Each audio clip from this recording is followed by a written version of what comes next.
weekend with JK. Glad to have you here. It's Preakness weekend. You've got the Preakness colors on as well. Strategic. Yeah. The Preakness shirt today, yeah. So it's always a lot of fun, right? It's the Derby. Everyone gets excited about the Derby, and the best part about the Derby is 2 weeks later you get the Preakness. Yep. Works out great. And 3 weeks after that, Belmont Stakes, which this year, of course, will be held up at Saratoga Racecourse. But plenty of good, fun action today on the card, including a couple of competitive turf races. We did have, due to some weather over the last couple of days, races 5 and 9 are off the turf, but races 2 and 8 are on the turf course labeled as good. And here's a look at race 8, which is honestly stakes quality when you look at the competition in here. And we'll take a look starting off with Big Everest, who has definitely had a good record here. Belmont at the Big A, he's 4 for 4 over this turf course, including winning the Artie Schiller back in November. Yeah, I mean, look, the thing with Big Everest is that, especially when you're dealing with these 6 furlong distances, the coming out of some of these 6 furlong races, some of these other horses, I love the fact that this is at a mile. This horse has been outstanding at a mile, right at around a mile, runs extremely well, but he's one of those types that is tactical. And in turf racing, you don't always get that. You get a lot of horses like to kind of take back, make one run. I've always felt like when you get a horse like this that can be forwardly placed in these mile races and then finish their races, always extremely dangerous. He's 8 for 16 lifetime. There should be some other speed in this race. We'll see how it plays out, but interesting to see if he can get back on track and keep his good record over this turf course. Here's what else is coming up on today's program. Today's races, as always, presented by our friends at Claiborne Farm. We have 9 race card. That allowance feature in the 8th, as we mentioned. We'll start the pick 6 in race number 4. Fast and good for the 2 remaining turf races, 2 and 8. Again, 5 and 9 are off the turf. And you can bet the second jewel of the Triple Crown with Naira Bets. Sign up today for a $200 deposit match with promo code MATCH200 just in time for the Preakness Stakes. Black Eyed Susan today, Preakness tomorrow. Join now at nairabets.com to earn your $200 after your first deposit. We'll kick off today's program here in New York with a really nice maiden special weight race, which features 2 with experience and a couple of other intriguing first-time starters, Leslie's Humor and Just the Facts Jack, taking most of the attention, though both coming off a bit of a layoff. For more on the rest of this field, though, we'll check in for the first time today. Champion jockey Richard Migliore here with us. See what Richie has to say about these maidens.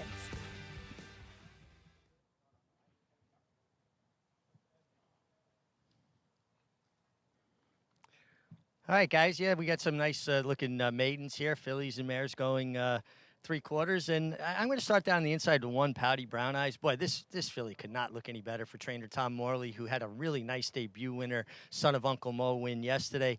She's dappled out, looks great, acting really well. Actually looks like a filly that would actually be better as the distances get further, but I was very taken with her overall general healthy appearance. The 2 refused to lose. Got a really interesting pedigree. The mare has had 4 winners from 4 starters, including 1 debut winner. But what's really interesting is the Grand Dam is Leslie's Lady, who is the mother of Mendelssohn, Beholder, Into Mischief, so on and so forth. Horse not taking any money on debut, but very interesting pedigree for trainer Barry Schwartz. Leslie's Humor, big debut at Gulfstream Park.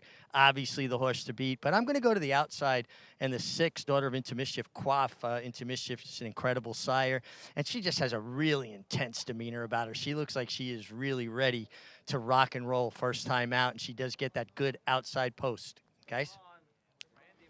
All right, Richie, thank you. Quaff, it's a fun name given that this one's out of Hayworth, JK, but the 2 with experience taking most of the money right now. Leslie's Humor currently the favorite, finishing 3rd in that race in January at Gulfstream. Right, I think when you talk about the 3 and the 4, they both have kind of a similar idea, is that they ran well enough on debut, and they should have an improve that comes naturally with age, right? Whether it's Leslie's Humor, who had, early in her 3-year-old year ran a nice race and then should have an improvement, to this late spring effort that we're expecting from her. And the way she just ran that day, she kind of broke a little bit slow, took back, made one run. She seems like one that'll improve. I ended up landing on the 4, Just the Facts Jack, who, in the middle of the summer of her 3-year-old year, ran an extremely fast race. I was very impressed with. She was bet that day like she was meant to win. And, she did the start of the gate. It wasn't ideal, but she ended up running extremely well. And then you're going to get that opportunity to see her grow up almost 12 months later, and I think that she could take another step forward. The jump from 2 to 3 or early 3-year-olds to late 3-year-olds probably not as drastic as the one, in my opinion, from 3 to 4. I think that when you go from 3 to 4, a lot of times these really good horses get whisked away to their next career as either being moms or being dads, and sometimes I think that we don't get a chance to see them grow up. Great examples, Gunrunner, Frosted, horses that were able to come back as 4-year-olds and what they turned into. I'm not saying that Just the Facts Jack is either one of those two horses, but I think that there is something to be said about the opportunity for this horse to grow up a little bit, and I think she could be tough in here. Just the Facts Jack, who actually went off as the favorite on debut behind Three Rivers, who would come back and win at Saratoga in her subsequent start with a 90 Beyer speed figure. Leslie's Humor, though, as you mentioned, shuffled back a little bit at the beginning of the race, and she's one that, to me, Jonathan, she just never really looked completely comfortable throughout the running of that race, and see if she can kind of get into the flow of it a little bit earlier, not have to deal with kickback, which can be something significant down at Gulfstream. Yeah, and it's funny when you say that she didn't look comfortable, and I've always looked at breaks, layoffs, as opportunities to fix that thing that might have been discomforting, to teach them a little bit more. Maybe it was a little bit of an injury, you had to get a little, whatever it is. I think that sometimes when I see a bad performance and I want to understand why, seeing a break after the bad performance makes it much easier for me to dismiss that performance. And don't get me wrong, I'm not saying she had a bad performance. She ran well first time out. But I think that gives you a little bit of opportunity for the next step forward. Plenty of other first-time starters. Richie mentioned the big pedigree and the two Refuse to Lose, who has definitely the biggest pedigree of the day. But with that, she only sold for $30,000 as a yearling, and she's taking absolutely no money on the board. The one that is taking money is Quaff to the outside firster for Chad Brown. Yeah, absolutely. You want to follow the board a little bit when it comes to this these first-time starters. The money's usually, it's not always right, but it usually knows something. Knows the horse has talent, knows the horse is working well in the morning, or knows that another one's not working well. So it's definitely a good starting point when you're trying to make decisions in races with first-time starters. See how it plays out, too, with experience. The rest first-time starters. Looks like a competitive and intriguing group of fillies here to kick off the day. Graduation day for one of these girls as we load in for the opener. Belmont at the Big A. Here's Chris Griffin with the call. Goes in. All set. And they're up. Patty Brown Eyes gets the first call at the rail. It's Patty Brown Eyes, and joining this rival, here comes Just the Facts Jack. Just the Facts Jack is now a neck in front with at the rail. Patty Brown Eyes is now a challenging second. With moving forward is Quaff and Manny Franco on the move from third. At the rail, here comes Refuse to Lose. Wants to be closer to the pace as Just the Fact Jack has an easy lead. Second to last is Leslie's Humor. The trailer, touch wide, will be Shiny Lure. The leader is Just the Facts Jack. It's Just the Facts Jack, and Javier Castellana doing it nicely, is up by a length and a half. Now under drive is Patty Brown Eyes in second. Tightly at the rail is Refuse to Lose.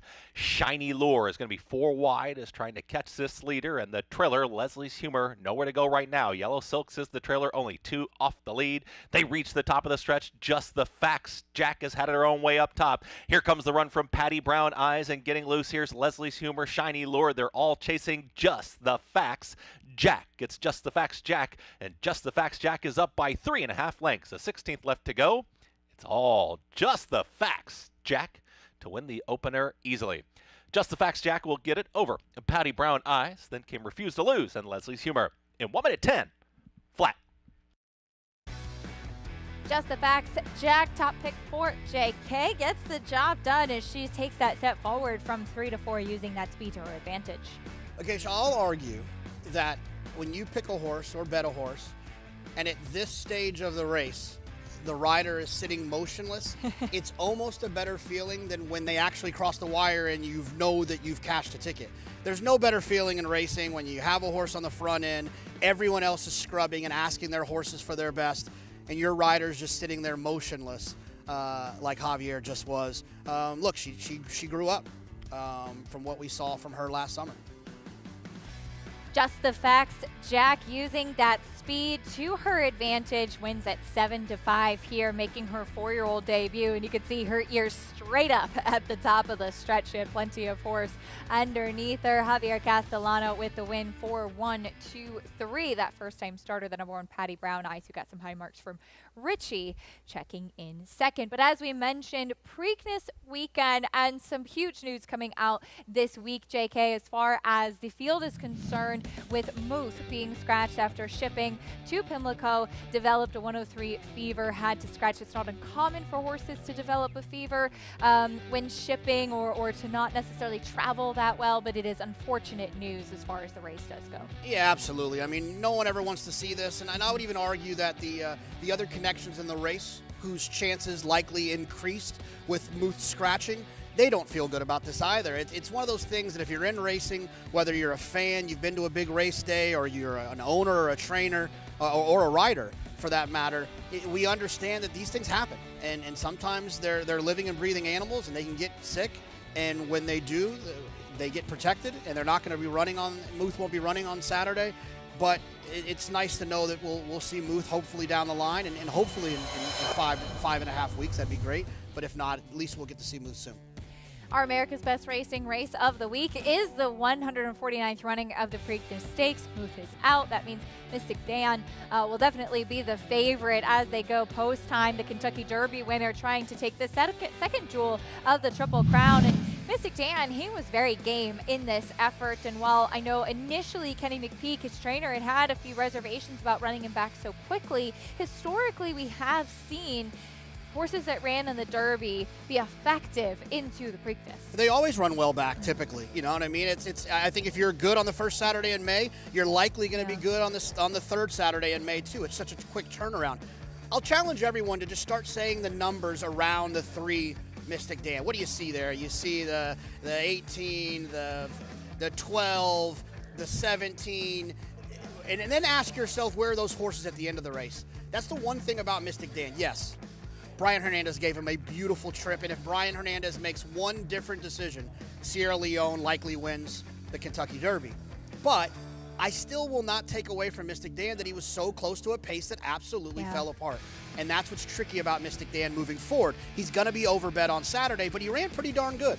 He did, and especially with Muth coming out and, Muth's stablemate Imagination on paper looking like he could be lone speed, Mystic Dan, from what we've seen, is not necessarily going to be pace compromised like a couple of the other deep closers might be. No, that's one thing you get with Baffert horses, is that if he does have a horse that's going to be loose on the lead, they still don't usually go 59 to the half or 50 to the half. 49, excuse me, or 50 to the half. They're usually out there still clipping along, so I think that Mystic Dan should be able to have a little bit of a deep breath, that they're going to have some pace to close into. But one thing that I realize about that race that we saw in the Derby is that Mystic Dan doesn't have to be that far back. As close as he was to a fast pace that fell apart, he can stay connected to a horse like Imagination. See where he is positioned throughout the running of the Preakness Stakes, and if we could potentially see him taking one step closer to history, maybe winning that Preakness and then going on to try and do it all in the 156th running of the Belmont Stakes. You can watch it live on Fox Saturday, June 8th from Saratoga Racecourse this year. And next, the Belmont Stakes taking place up at the Spa, and we can't wait. It's going to be absolutely electric, especially if there's a Triple Crown on the line. Back to today, second-time starter, Just the Facts. Jack gets the job done with Javier Castellano in the saddle, taking that jump from 3 to 4 and $4.90 winner. Let's head down to Richie. Thanks, Acacia. And pleased to be joined by Bruce Levine, conditioner of Just the Facts, Jack. And boy, she showed so much speed on debut, took a lot of money that day. Been away a while, Bruce, but she was very good today. Yeah, I mean, she come up with a couple of little issues, and then we just decided to kick her out. It was like maybe September. We gave her like 3 months off, and then we brought her back in, had her down at Patty Hogan's, turned out. And, you know, she come back. We took our time, and, you know, when she was ready, she said ready, and she was really good today. You know, Bruce, a lot of people probably don't know just how proficient you've been over the years with young horses and first-time starters. And, you know, I think people probably think, well, you know, Bruce has done great with a bunch of claiming horses and hard-knocking horses, but you've really done well with young horses. Yeah, I've kind of my barn's almost gone the other way. I used to be all claimers. Now I'm getting all young horses, which I enjoy. You know, you got a shot at getting a good horse. You know what I'm saying? So, you never know what you get with them, so it's fun. As well as she ran today, I mean, obviously she's got conditions. Where do you think ultimately she'll kind of level off? I don't know how far she wants to go. Javier said she galloped out really good, but the mother was a little bit of a sprinter, so I don't know, you know. We'll see how she comes out of it, and then we'll go from there. Congratulations. Well done to have her ready off the bench. And, guys, it's good to have an owner that's patient enough to allow a trainer to do his job and give horses all the time they need. Just her second start, and now a 4-year-old filly. Richie, thank you. Just the facts. Jack victorious in the opener, and definitely looks like I said, beating a pretty solid field. And we wonder what'll be next for that filly. Yeah, look, I mean, it's always exciting when you break the maiden, right? When you finally get that first win out of the way, then, you know, all the possibilities are endless of what could happen and where you could go next. So she was impressive today, though. Tactical, broke away from there, relaxed on the front end, and then asked when Javier asked, she answered the question. Nice performance in race 1. We have a very good field coming up in race 2. This one on the turf labeled as good. Be your best. She's still searching for a firm turf course. We'll see when we get a chance to see her back on the track. But the field that we have, very competitive. You can genuinely make a case for each of them. And right now it is Sacred Wish checking off the layoff, who is your heavy favorite at 6-5. We'll talk a little bit more about her and the rest of these fillies when we come back. And we'll also look back on the Smarty Party 20 years ago that Smarty Jones stormed through Baltimore. That story and more when we come back on America's Day of the Races.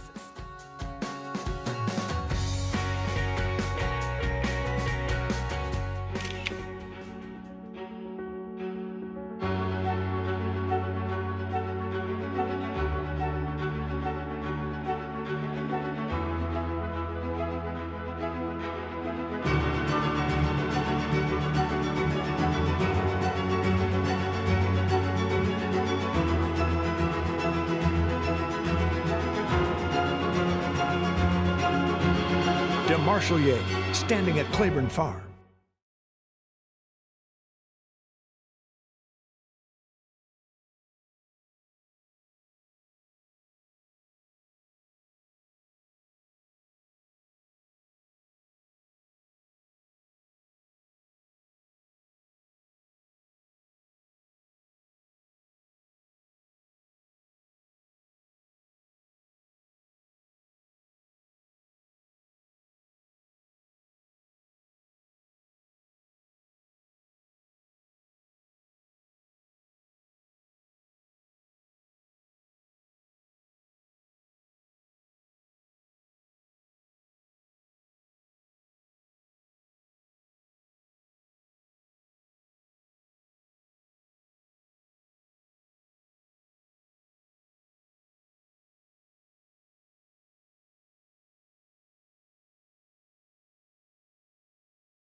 It is Laverdad in front by 2.5 lengths.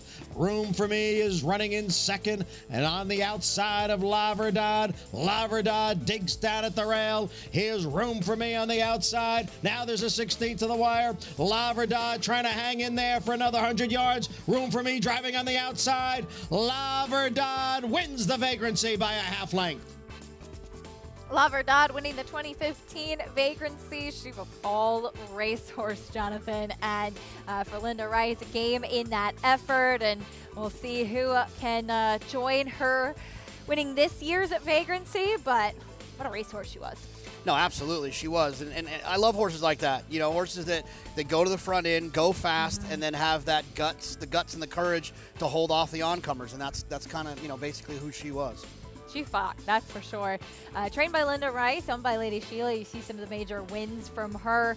2015 Vagrancy among those, 16 for 25, and champion female sprinter, incredibly consistent and with a lot of determination. As we take a look at this year's field, coming up tomorrow, the Vagrancy, fillies and mares going 6.5 furlongs, and Linda Rice has a runner in Hot Fudge who's coming out of a try in the distaff last time where she showed speed but was not able to sustain it, looking to get back to a race like we saw in that correction 2 back. Yeah, well, she was on a 5-race win streak prior to getting beat last time, but she's always felt, not always, but in a lot of those 5 wins, a couple of them felt very fortunate. Yep. And the thing about it is when you see all those ones, horses like that typically get overbet, and they're great opportunities to try to beat. Look, I have nothing against Hot Fudge. I think she's a really cool horse. I wish I owned her. I'd love to own her. But I think from a betting proposition, there's a couple in here that might be a little bit more attractive just based on all the ones you see in her past performances. Horse players, bettors, they love all those ones. She's 8 for 14 lifetime, over 500,000 in the bank. She, as you mentioned, went on a 5-race win streak, including this correction, just getting up over Can't Hurry Love, who'd been in great form at the time as well. She beat Dr. B a couple starts back. She's run big races. Disappointing as a favorite in that distaff, and we'll see what she can do on Saturday to try and turn things around. She's 3-1 on the morning line, but there are a couple of other intriguing ones, as you touched on, including Big Pond, who will make her first start here on the East Coast, coming in from California. Her last start trying the Madison at Keeneland. This is back in February, where she won the Spring Fever 2 starts back. She was also second in the La Brea back in December. Yeah, look, I've long believed that when our East Coast turf horses go out to the West, we typically dominate. Yep. When the West Coast dirt horses come out East, they often dominate. I'm very interested to see what happens when Big Pond makes the switch to the East Coast. Showed a lot of talent, ran some big numbers. No offense to Tim Yakteen, an outstanding trainer. But interesting to see a horse like this end up in the hands of a Hall of Famer like Bill Mott and see what he can do with her.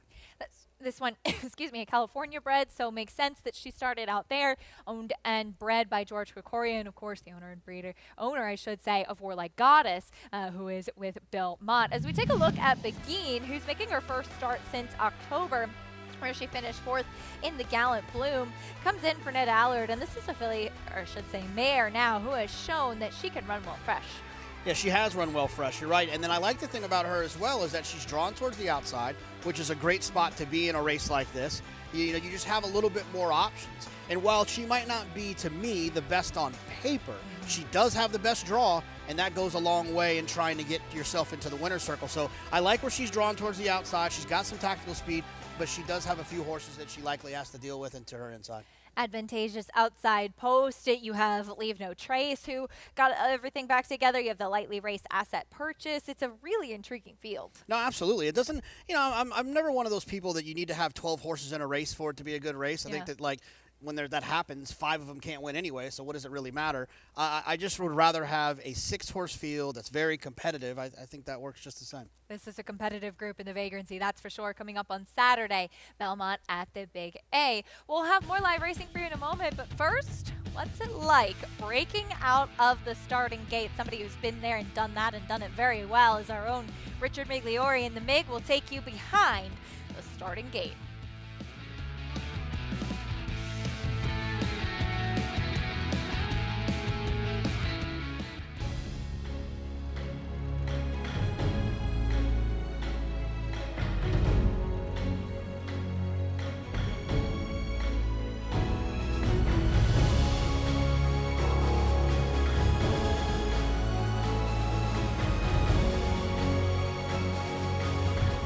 Olympiad leads American Revolution. Olympiad gets the gold in the Jockey Club Gold Cup. Experience the adrenaline-pumping, suspense-filled action of the Sport of Kings no matter where you are with Naira Bets. It's fast, easy, and secure. Download the app today and start winning with our lucrative weekly promotions, thrilling handicapping contests, and a one-of-a-kind VIP rewards program. Don't just watch horse racing, be a part of the action with Naira Bets.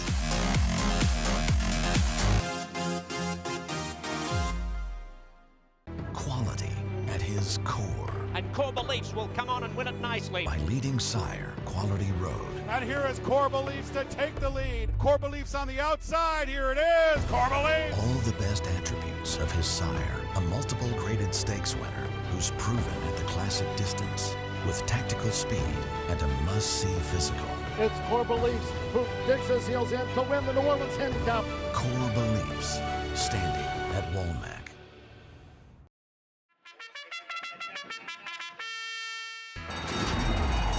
Monmouth Park's 50-cent Win Early Pick 5 is one of the country's earliest Pick 5s, making it the perfect way to get your wagering day started. With a 12:50 post on weekends and 2 p.m. start on Fridays, the Win Early Pick 5 is home to a low 15% takeout and six-figure pools. Start your day winning early. Play Monmouth Park's Win Early Pick 5.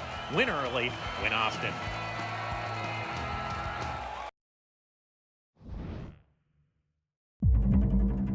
The post,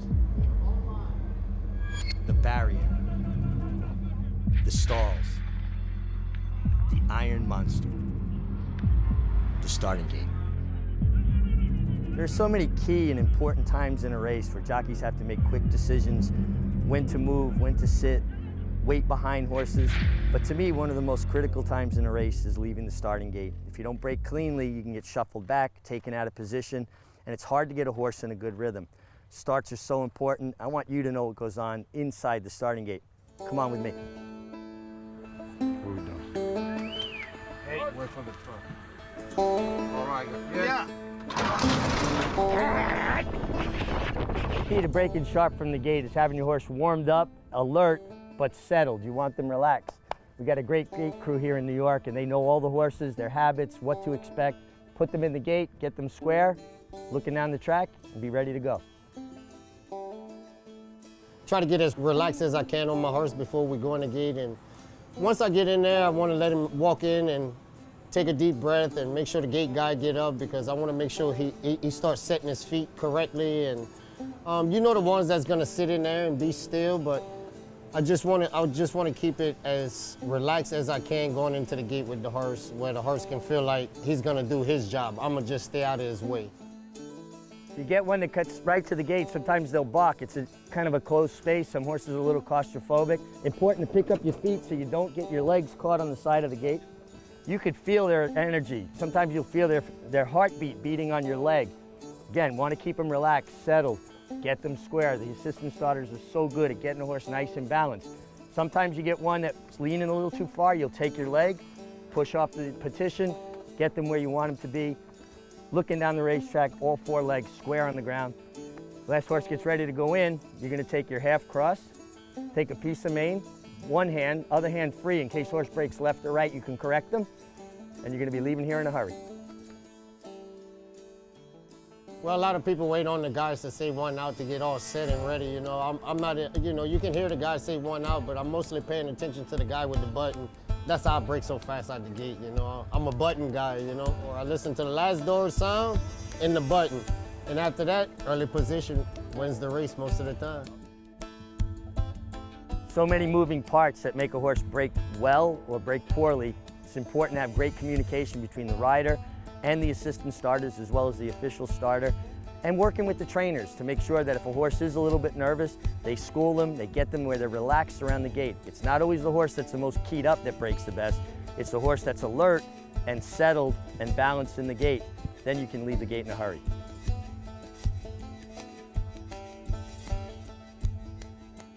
Look into what it's like breaking from the starting gate. Richie, I know you've ridden many races, especially here at Aqueduct as well, and a great job with that feature and all of the different elements and all the different pieces that go into a clean start.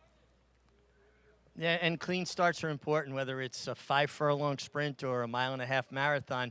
You don't want to be out of position from the start and then having to work to regain that position. I don't think there's any more important place in a race than the start of races. A lot of won or lost at the barrier. That was fun to do, and I hope that I brought some people more onto the inside of it, guys. And we'll get to horses in a moment. I'll let you guys get to the post-parade, and we'll talk about them trackside. We look forward to hearing your thoughts, Richie, getting a chance to meet this field. And here is Jonathan Sacred Wish, 7-5. Yeah, look, she almost won the Coaching Club American Oaks on the dirt. Then she switched to the turf, and she's run like a winning race basically every time. I thought she was outstanding last time and unlucky to get beat. I think she's going to be tough in here. A horse that she was pretty antsy in the gate last time, so we'll see if she breaks quickly with Kendrick Carmouche we saw in that feature. There's Elysian Field. I have a hard time with horses who have really good trips and don't win. It just makes me think to yourself, how much better can it get for her today? She can win, but I just don't trust her. Mally Moo, first off the layoff. Yeah, it just feels like this is one that might want to go a little bit further. I never liked that cutback from 12 furlongs to 8.5. 5-1 right now. Here's Swoop to Finish, who won last out in January.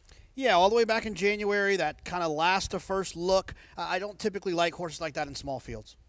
And Breath Away, a heartbreaking defeat last time out. Yeah, absolutely. And then when you talk about perfect trips, the horse that beat her, I thought, had a great trip in there. And I think that, when that happens, it gives you a little bit of an excuse. Well, we did everything we could, and we just got beat by a horse who got an outstanding ride, an outstanding trip. The winner of ground-saving trip, Breath Away, 3-4 wide throughout the whole race. You can follow along, get all the stats on the horses, trainers, and jockeys in today's races with free Equibase past performances. Visit NYRA.com/TV schedule to download your free past performances on all the races on today's show. There is a look at Swoop to Finish, last out winner, but it is Sacred Wish. She's taking all the attention. As you mentioned, she ran a very good race last time when she was off the pace, having to go wide. She just missed getting second in that race, too. It was a big effort off the bench. Yeah, a big effort, first off of the break. And look, she's been a really good horse on the grass. And like I said, I mentioned that Coaching Club American Oaks where she was forwardly placed and got caught by Wet Paint in there, who was an outstanding 3-year-old. In this situation, it kind of gives me an idea. Like maybe they're a little bit more aggressive with Sacred Wish. Like if you can wire on the dirt, you can wire on the turf. It's significantly more difficult to do that on the dirt. And in a small field like this, with a horse who has a nice closing kick, who drew the inside and gets Kendrick Carmouche, you'd like to think that Sacred Wish will find herself a little bit more forward. Very interested to see how she'll run if she finds herself on the front end, if that happens to be the case. You could potentially be aggressive with her. There is a horse who is much more of a closing type, and Breath Away, as mentioned in the Tropical Park Oaks last time. She was wide throughout. Also, the horse her inside is kind of off the rail, too, so about 4 wide. And it's the gray and the red cap, the Ramsey colors, who beats her, who's able to duck down to the rail and get that late ground-saving trip. Yeah, and the other thing you want to notice with Breath Away is that last time she didn't have the opportunity to run on Lasix. Now she does get to run on Lasix, and she's had some races where she's run on Lasix and run well. So, and when you lose all that ground in grass racing, it's the first thing you talk to a rider. Hey, tell me what I need to know to ride the grass race is good. Save ground. It's the first thing they'll tell you. Save ground. So when you see a horse who's 5-6 wide all the way around there, you'd like to think that she can run better than she did that day based on that trip. 6-5, though, on Sacred Wish. For more on these horses warming up, let's go back to Richie. Yeah, well, let's continue with the 6, Breath Away.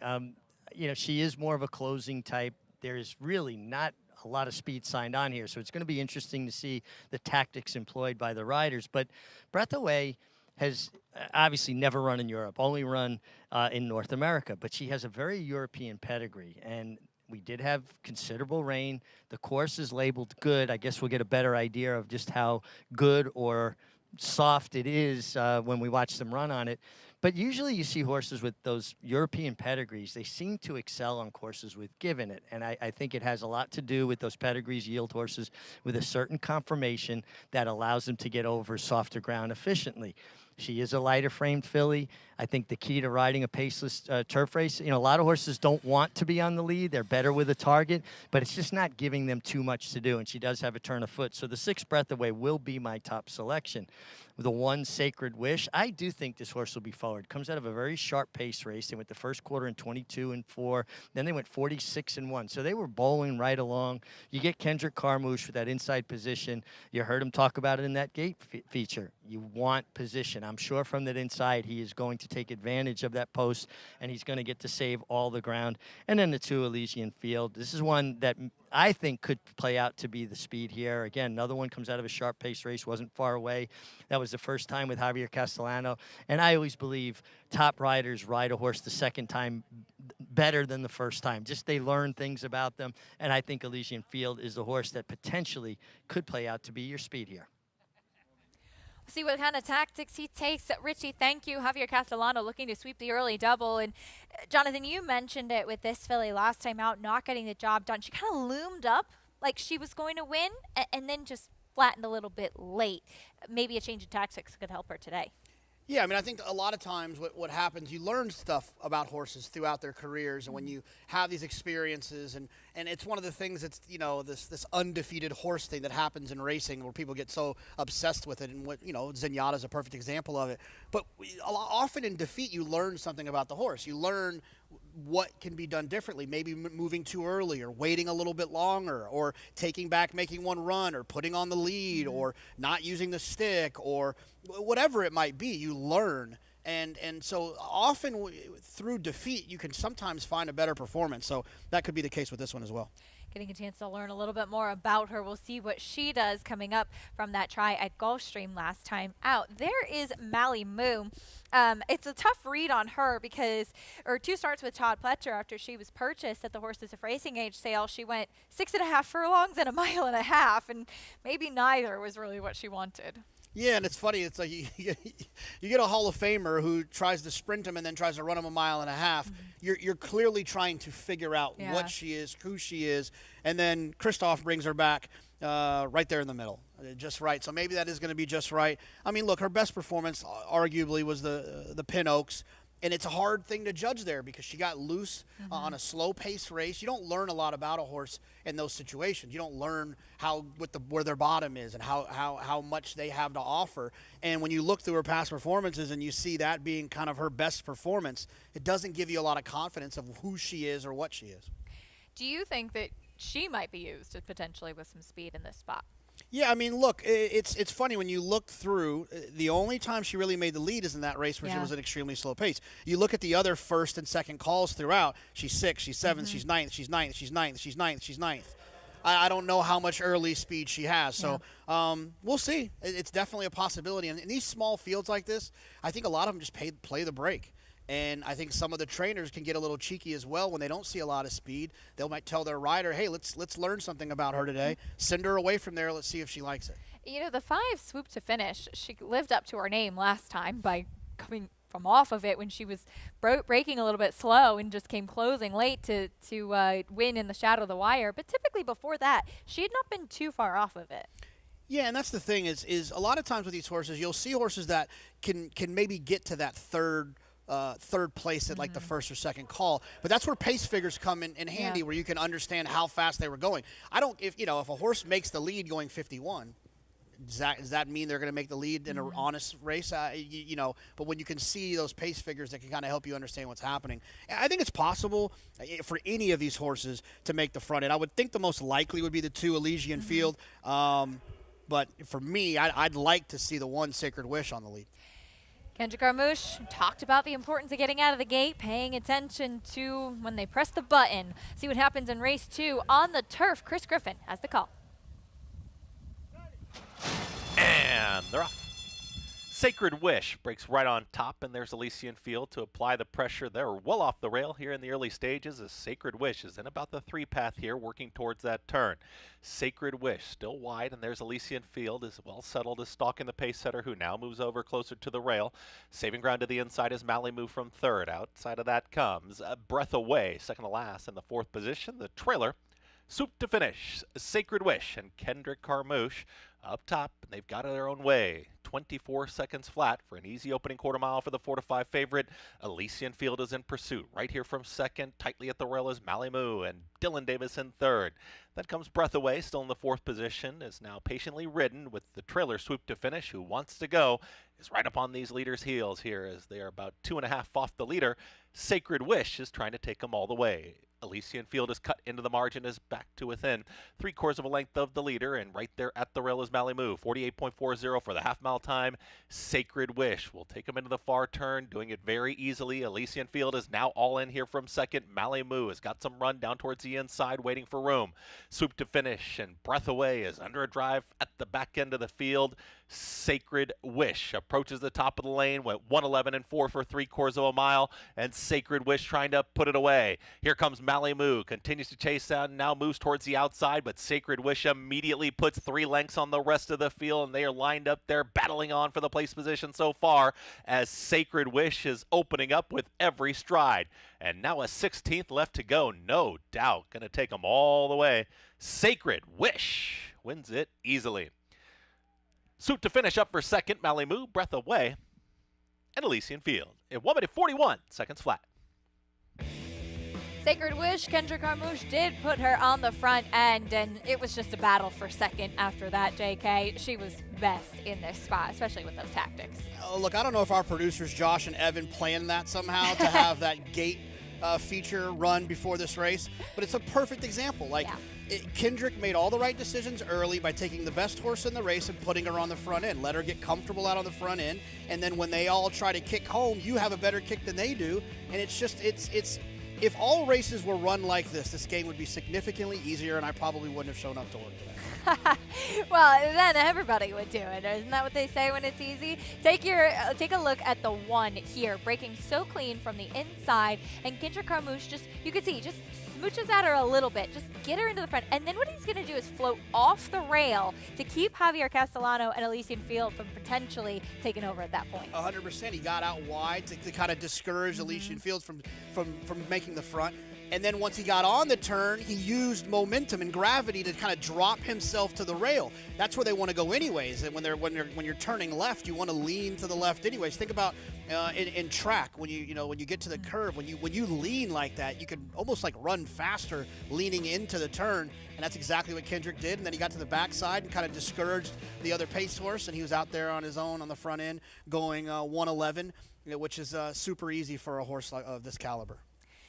Picks up her second turf victory, making up for that near miss last time out. Sacred Wish using that speed to her advantage, wiring the field in race number 2. On a good turf course, she's able to settle quite easily. 1-5-3-6. When we come back, we'll talk a little bit more about the Preakness Stakes. Bob Baffert already has 8 Preakness victories, looking for another one with Imagination, who could be controlling things on the front end.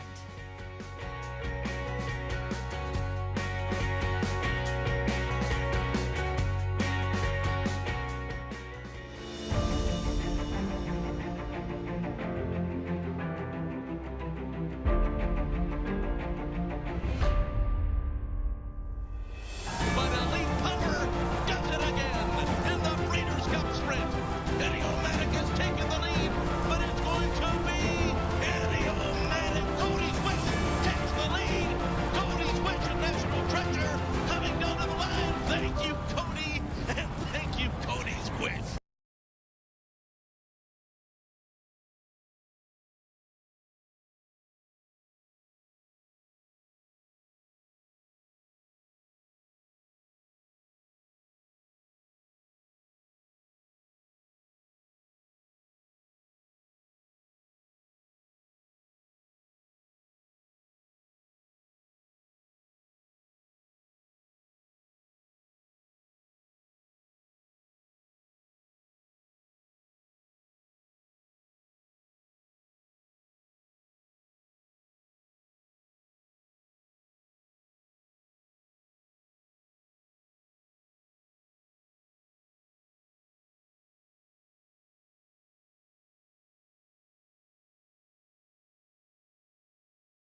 We're back on America's Day at the races, and Sacred Wish heads into the winner's circle with Kendrick Carmouche, wiring the field in this turf race, which I know was just an allowance, JK, but this was a salty group that she beat, too. Yeah, well, it's one of those things where she's been competitive in some stakes efforts. So sometimes when you get to an allowance race, you just want to see the ball go through the hoop, kind of, give her some confidence, and then I would imagine that they'll get right back to where they were, getting her involved in some of these stakes efforts. $3.90 winner as the favorite. Kendrick Carmouche aboard. He's standing by with Richie. Yeah, I always love to talk to Kendrick, particularly after races like this. Now, listen, Sacred Wish was very good, and not to diminish her effort at all, Kendrick, but you did 3 or 4 little subtle things that I really think aided her victory. One, you came out of the gate with a plan. There was no speed in the race. You took advantage of that. Yeah, I was going over the race this morning. When you see the whole race look the same, you got to make the determination of if you want to warm up good and leave there running. And George Weaver and Jake Ballas, all these guys was on the same page as me, and we just executed. I mean, you got to have the horse. The horse really did break sharp off the layoff and made it possible. You also floated everybody out just a little bit to the wire the first time. I always like that because you're creating a little bit more comfort zone for yourself. Yeah, I like to do that sometime because I like giving my horse a chance to switch over and get her stride underneath her and come back to me the way she want to come back to me. I don't want to be too aggressive because it's our first time on the lead, and you got to remember those things. It's a horse that comes from last all the time to make up the ground and just getting beat. Horses change when they're on the lead and they get the fractions and they can, do different things in the race. It's something I noticed a lot of people probably wouldn't pick up on, but down the backside, you got really, really small on her. You settled and got so light and comfortable on her. That's whenever you feel them come underneath you. This is whenever you feel the horse come in the stride and I just kind of like melt myself to the horse. If that's the right way you want to see it whenever you're in the race, that's pretty much what I do. And by the time I melt myself to her, she prick her ears and you can just feel it. It's going to be a race home. And, that's some of the things that you got to pay attention to in the race. A horse will give you those indications. You just got to be paying attention as a jock to catch it. I could see it, and I like the way you worded it, melting into her. Now, the course is labeled good, but they came home quick. I mean, they wound up going 1 mile and 34 and change on the way to 1 mile and 16. Doesn't look that soft. No, it don't look that soft. It got a little give to it, but yeah, the aqueduct, man. This turf course is a grade 1 course. I just want to say that, you go anywhere and you come here, you can ride the inner track and the outer track. It can get a little bit of rain. It dries up pretty good, and I think Kendra got a little trick to it too. That could be the trick too. Well done. Congratulations, guys. Thank you, Richard. Louisiana in the house, baby. I'm gonna get him back. Louisiana in the house. Always love a Kendrick interview. And yeah, I mean, he's definitely got riding the turf course down. But those subtle nuances that Richie touched on is what any of the top riders will do to make that difference between a good ride and a great ride to give your horse the best chance. Right, and I can imagine that riders love what he mentioned. He was subtle when he said it. When you have an opportunity where your trainer, George Weaver, and one of the owners, Jake Ballas of Black Type Thoroughbreds, lets you kind of know, hey, let's go to the front, then you can go out there and kind of let it wing, and you don't have to really worry about, I hope this is the right decision. Yeah. Everyone's on the same page. So congratulations to Kendrick, George, Black Type Thoroughbreds, Swinbank Stables. It's always a fun win. And fun to see Sacred Wish back in the winner's circle. We'll see what the future holds for her as far as Stakes Company is concerned. And as far as race number 3 is concerned, that's our next order of business coming up here. This one, non-winners of 2 in life. We're going 1 mile on the main track. Probably one of the most significant scratches of the day with Bobby the Tank coming out because he looked like he was going to be the controlling speed on paper. Yeah, this is one of those races where when I looked at it at first thinking about a pick 5, it was Bobby the Tank was going to be a single. And then when Bobby the Tank scratched, it became an all race for me because I think they all look the same. I honestly don't think any of them were going to beat Bobby the Tank if Bobby the Tank ran Bobby the Tank's race. Yeah. But it's a tough race. It feels very similar to what we just saw. Whoever makes the lead to me in this race is the most likely winner. So just ask me about midway through the race. Yeah, we'll see who ends up getting to the front end in race 3 coming up. But with the Preakness this weekend, I think we have a pretty good idea of who's going to be on the lead. It is our America's Best Racing race of the week. And with the scratch of Muth, Imagination to the outside, a horse that has plenty of early speed in the first Preakness ride for Frankie Dettori. Absolutely, and look, I've always felt like Frankie kind of moved his tack here because he's won every other race in the world that you need to win. But I think he really wants to win one of these, Triple Crown Classics, to win a Derby, to win a Preakness. And I will say this about Imagination. He looks eerily similar to the last year's Preakness winner and National Treasure. He does. Right? It's a good point. National Treasure was 4th in the Santa Anita Derby. Imagination was 2nd here. They both had to miss the Kentucky Derby, and then they both show up as possible horses getting loose on the lead in the Preakness. I don't know who's better. They look very similar on paper from a speed figure standpoint. But, yeah, look, Imagination's going to go out there and wing it. And if Mystic Dan gets stopped, Mystic Dan has a little trouble, Tuscan Gold has a little trouble, whatever it might be, he's going to be out there on the front end. We saw it last year with Mage. Mage was in great form after winning the Derby, but he just couldn't catch a loose National Treasure. I think they're going to be looking at the back end of Imagination, hoping that he comes back to him. Imagination, who was run down in the Santa Anita Derby, but he has speed to the outside. He was the favorite that day, and as Jonathan mentioned, could pull a National Treasure, who did it last year, wiring the field and holding off Chad Brown and Blazing Sevens. Maybe they're holding off Chad Brown and Tuscan Gold this year. Here's a look at Baffert's Preakness wins, though. Of course, 2 Triple Crown winners in that group, and quite an impressive list. The interesting part of that list, that only one of them didn't run in the Kentucky Derby. Yeah. National Treasure. Yep, who was able to use that speed. We'll see if it's deja vu all over again with this year's group. But a couple of horses that we did see in the Louisiana Derby. The winner of that race, Catching Freedom, who went on to run a respectable 4th in the Kentucky Derby. He's a deep closer. And then you have Tuscan Gold, who really was kind of the one that was wide. He was fighting late to be forward. He's still lightly raced. What do you make of him coming into this Preakness? Well, we just showed Baffert and his success in the Preakness. I mean, it feels like Chad's knocking on the door, right, with his success in the Preakness. And he's done it with the same type of horse, a horse that skips the Kentucky Derby and runs in the Preakness, right? He's got Cloud Computing, did not run in the Derby, won the Preakness. Early Voting did not run in the Derby, won the Preakness. Blazing Sevens did not run the Derby, almost won the Preakness. And now he's got Tuscan Gold, did not run in the Kentucky Derby. You can figure out the rest. I mean, of these 2 horses, I prefer Tuscan Gold. Catching Freedom is one of those horses that what he did in the Derby, while it was exciting and he ran 4th, if we believe that the pace was fast to honest and we upgrade Mystic Dan's performance because of that, you have to downgrade Catching Freedoms based on that trip. Ran a good race that day, just beaten by a length and 3/4, but was closing, as Jonathan mentioned. Maybe we'll have pace dynamics against Catching Freedom in this year's Preakness. Plenty of good stuff going on over at Naira Bets. You can bet the Black-Eyed Susan Day for a bonus. Bet at least $150 each on Pimlico and Belmont at the Big A for a $30 bonus. Win or lose, all you have to do is opt in at NairaBets.com. They're already coming up on race 6 over at Pimlico today.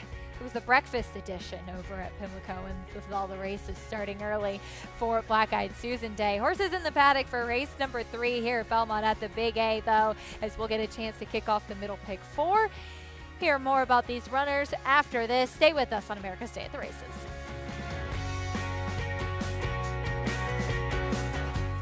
Volatile in front as they pass the 16th pole. Volatile victorious in the Vanderbilt, 1 by 2 lengths. Tremendous amount of talent with his win in the Vanderbilt, as well as a couple of his wins at Churchill Downs. Ran unbelievably fast. Very special family to me. The speed he had was tremendous. Just a gorgeous horse and throwing very athletic horses that I think will run. Victorious in the Vanderbilt. The cross-country Pick 5 combines the best racing from New York with top races from around the country in one bet. Find it in your track menu and play every race day. Races are posted weekly at NYRA.com/cross-country. RaceLens is the most in-depth product in horse racing with unique features found nowhere else. True odds, predictive analysis, and pace projection. RaceLens. It will change the way you follow horse racing and take your game to the next level. Liam's Map, a 2-time Grade 1 winner with 6 consecutive triple-digit buyers, including a 114 to win the Breeders' Cup Dirt Mile. He's already taking the lead as a sire, with Grade 1 winners Basin, Wicked Whisper, Colonel Liam, and Juju's Map, plus multiple 6-figure yearling sales and 2-year-old sales up to $1.2 million. Proven on the track, proven in the sales ring. Liam's Map, only at Lane's End. Breeding in New York State just got a whole lot greener. Starting in 2026 with 2-year-olds and expanding in 2027 to include 3-year-olds and up, New York breds on the NYRA circuit will be offered purses matching the race's open company counterpart. That's a nearly 20% increase per race compared to 2023. Bowling season is in full swing. There's still time to take advantage of New York's better than ever state bred incentives. Visit NYRA.com/NYbreds for more info.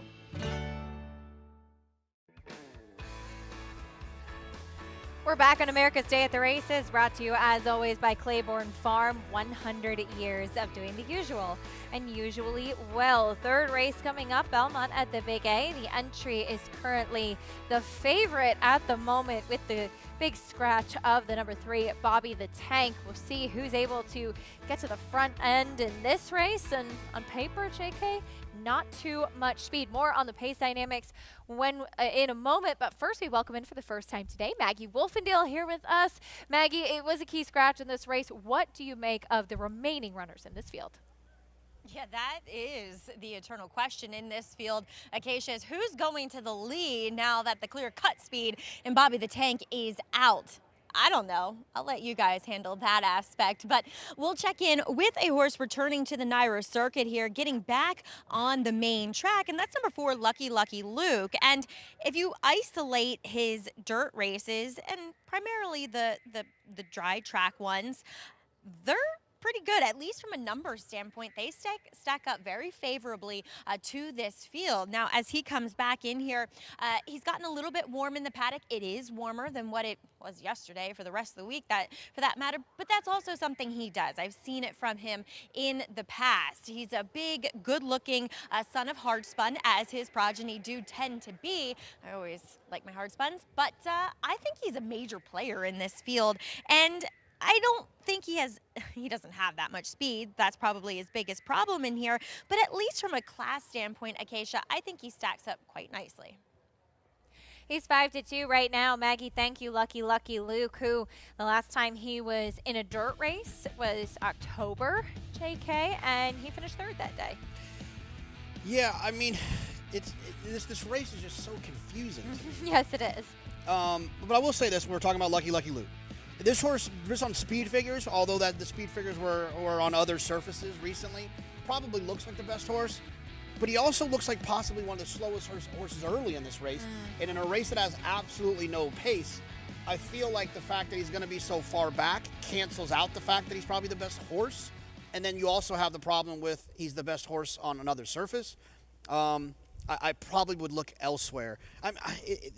The pace figures in this race, if you look at Timeform US, they project the 6 to be on the lead. I looked at the race and thought maybe the 2 was going to be on the lead. I mean, you can do worse things with your money than bet the 17-1 on the 6, who's projected to get to the front end. He's a big price, the 6. But also deserves to be a big price based on the fact that he's been beaten 7, 18, 27, 10, 21, 10. He did win back in November of 2023, but, got loose in a race where, he's running against a bunch of horses that had never won before. So it's a tricky race. I think the 2 is where I'm going to lean to get to the front end, but, man, I wouldn't be shocked if anyone won this race. I don't know if he's necessarily fast early, but the 1A, Flashy Alex, I thought could be a little bit intriguing as far as just being forwardly placed. And as far as how the entry is taking so much attention, I know that Poppy on Ice, the plain one, finished 3rd last time out. He's definitely not a winning type, and not that anybody in this field necessarily is, but doesn't it seem like he's up against it tactically as well? Yeah, and the thing about that you mentioned is when you have an entry like this, you can kind of have a little bit of a team tactic situation. So if you're the owner and the trainer, which Randy Prasad is, if I was in the situation, I would tell Sammy Camacho on Flashy Alex, go to the front, get to the lead at all costs, then try to slow it down when you get up there. But do whatever you have to do to make the lead, because if he goes too fast, it's going to set it up perfectly for the pace-compromised Papillon Ice. So you can kind of do two things at once. So yeah, I don't disagree. If I didn't say the 2 is going to make the lead, I was going to say the 1A Flashy Alex. But Flashy Alex has a bunch of 4th beaten 12, 7 beaten 11, 8 beaten 11 early in the races. He doesn't have a lot of speed either. Linda Rice with Bobby the Tank coming out. She is still represented by Deputy Connect, who JK has some interest in. There's Lane Leslie, who'll be aboard Deputy Connect. Coming up tomorrow, though, it's not only the Preakness, it's not only the Vagrancy, but it's also a big night at the Meadowlands, the Arthur J. Cutler Memorial. Big evening. Our first harness racing show will be from 9 to 11, and I'll be hosting that show with a very, very special guest.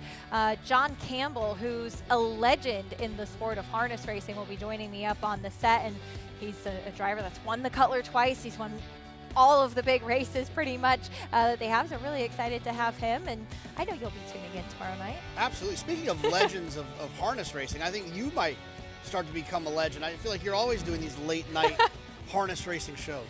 Oh, I've been trying. It was pretty exciting at the Dan Patch Awards, which took place earlier this year in February.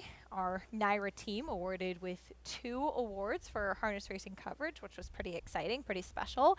I've definitely had to learn a lot of it. A lot of people helped me along the way, and of course our harness team involved as well, which we appreciate. But yeah, it's been really fun. That's awesome. Congratulations for being a part of that. Absolutely. A lot of people making it possible behind the scenes as well. Back to today, race number 3 coming up, Belmont at the Big A Fast Main Track we're dealing with there. There is Abnel Boca Chica will be aboard the 6 opportunity set for Rudy Rodriguez. You missed it yesterday. We had one of the greatest Rudy Rodriguez interviews with Maggie, and as we all know and love about Rudy, he's always cracking jokes, always cracking himself up more than anything. He laughs at himself. There's 2 things about Rudy. He laughs at himself, which makes me very happy. He always has his AirPod in. Yep. And don't worry, I didn't miss it. He didn't have it in yesterday, though. See, that's crazy. I saw it. I saw it on the internet, on social media. There's a bit of a delay going on in the paddock. Let's head down to Maggie for an update. Yeah, we're dealing with tractor issues out on the racetrack. I think, just kind of doing some extra harrowing down in that mile chute, as obviously we have a mile contest here. So I think we're going to get them underway momentarily. As you see the tractors, they're going down the backside. Sorry, I had to look at my my monitor. I love this monitor on top of the camera now. But JK, I have a question, because I didn't get you quite clearly. Did you say that number 2, Deputy Connect, was going to be on the front end here? No. No, I don't. Look, I think if it was scientifically possible for none of these horses to make the lead, that would be my choice. None of them to make the lead. I'm simply saying that I felt like the 2 Deputy Connect could find themselves on the front end. I have no idea who's going to make the lead in this race at all. I was going to say, if you were vehement about that, I would bet you a lunch. You would not be on the front end in here. Acacia, I do think it's between the 5 and the 6 possibly getting to the front end today. We'll see how it plays out. Little side wagers going on here as well. I like it. I'm not doing that. Maggie never bets, like side bets. And so if she starts wanting to side bet, she's definitely got an edge. There's no way I'm falling for that. That's gambling 101. When someone comes running to you, begging to bet you, they probably know something you don't know. Let's meet the rest of the field, starting things off with the entry. Here's the closing part of the entry, Papillon Ice. I think a lot of people think Papillon Ice is like a faux pas, but it's actually better when it's cold. There you go. I like that. 9 to 5 is the other part of the entry, Flashy Alex. Yeah, this is a horse that's another horse that's likely to make the front end because of the intent that you're going to probably see from the rider. Lane Leslie giving Deputy Connect a big warm-up. Yeah, ran okay last time. Just hoping maybe from that inside draw might be aggressive from the inside. 3 to 1 right now. There is Lucky Luke. Maybe the best horse in the race? Yeah, probably the best horse in the race, but probably the wrong surface and probably up against it from a pace standpoint. Other than that, he's got everything going for him. Here's a 5, game misconduct. Yeah, takes the blinkers off. Didn't do much running last time. Wasn't bet last time. Beaten pretty heavily. Doesn't have a lot of early speed See either. what he does, stretching out in distance in the drop-in class. There's opportunity set, who should be forward. I mean, I'm always rooting for Rudy Rodriguez to get a post-race interview, but this one would surprise me. 6-1 now. He's gone down a lot. Opportunity set. There is the 7 Phantom Jewel taking a class drop to the outside. Yeah, they get the race a couple back where you got the win. I think that's probably why this horse is being bet. But another one that just doesn't have much pace. 3 races back showed a little bit of early speed. Like I said, this race is really, to me, all about who can make the front end and if they can make it comfortably. And Phantom Jewel, a horse that has the tendency to not break well. We talked about it with that gate feature. You see it in the short comment, step slow, veer out, step slow, stumble, start.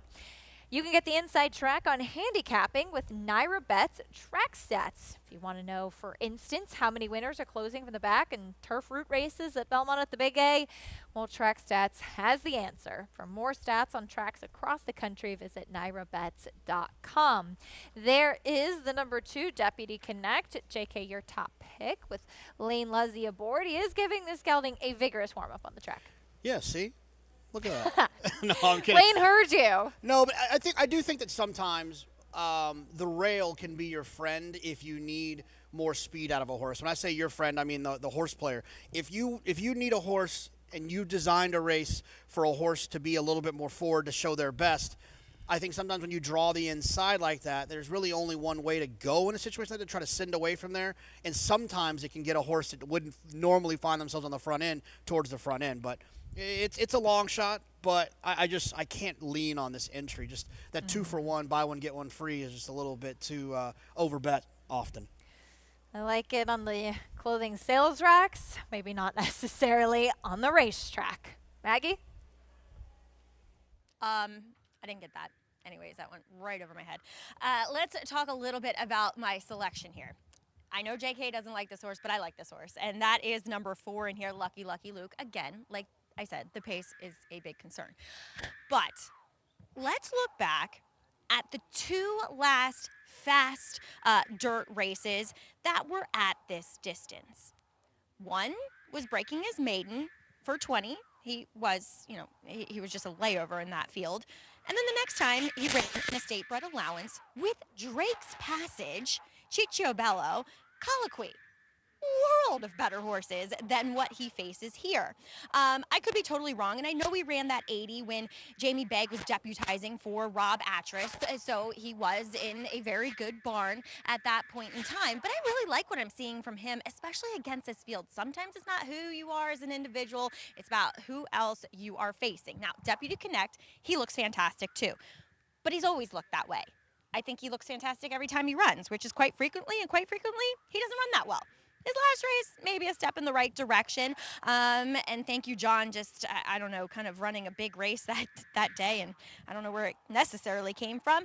And maybe Lane is more aggressive with him, though there are more aggressive riders in this field overall. So I hope for JK and Lane that he is. He decides to, send him out of there. And I feel like Deputy Connect, he used to have a bit of speed once upon a time, and now it's just not there. So we'll see if he can find it here today. He might be able to. And then number 7, Phantom Jewel. At least I know on paper he doesn't have that much speed, but he was acting the sharpest of any of these horses in here. And he's a big horse. He probably takes a little bit to get going, to find his stride a bit. He's taking a lot of money. I will say this. He was a vet scratch back on May 2nd out of this same race, as he does drop a little bit more in class. Though when you break your maiden for the 20, especially at Laurel, this is where you belong, if not a little less. So we'll see what he does. He's taking some money towards the outside, Acacia. Dropping in from the $25,000 try. Maggie, thank you. And I was talking about buy one, get one free. Love a good buy one, get one free deal. Yeah, Max, like but with the not with entries on the track. Yeah, hopefully she's got us now. I feel. Come on, Mags. Buy one, get one free. Free. I'm sorry. That went totally. I love that. I'm very proud of you for that throw. Now she makes Tom do all the shopping. That makes sense. We'll see Christoph, Tom Morley, and Maggie in the Nantucket red pants in Saratoga. You know what I'm saying? That's a buy two get one. That's a buy two get one free. That's a different kind of deal. The entry currently 2-1 as we go postward for race 3 coming up. Everybody looking for the second win of their career. It's just kind of what this level is. As Maggie touched on, breaking your maiden at a certain level means you're often worth a little bit less than that, and so it's finding the right kind of spots. You have horses that are not necessarily the most trustworthy. The pace, as we've talked about a lot, a little bit murky in this race, and so I guess that's the big question of who you're willing to take at a potentially shorter price in this group. Yeah, it's funny because in a lot of times when you run for $40,000 in a $40,000 claiming race, you know, basically every horse in the race is worth right around 40, maybe a little bit less. But when you get down here to the 16, sometimes they can be worth a lot less than that, because this is just this is the bottom. This is where you have to be to run. So sometimes they can look like this, but you know, look, they're still going to get out there, and all of them are going to try, and one of them's going to get their picture taken, and we'll see who it is. 9 to 5 now on Lucky Luke. We'll see if his touch of class prevails in this spot. Race 3 coming up, Belmont at the Big A. Chris Griffin has the call.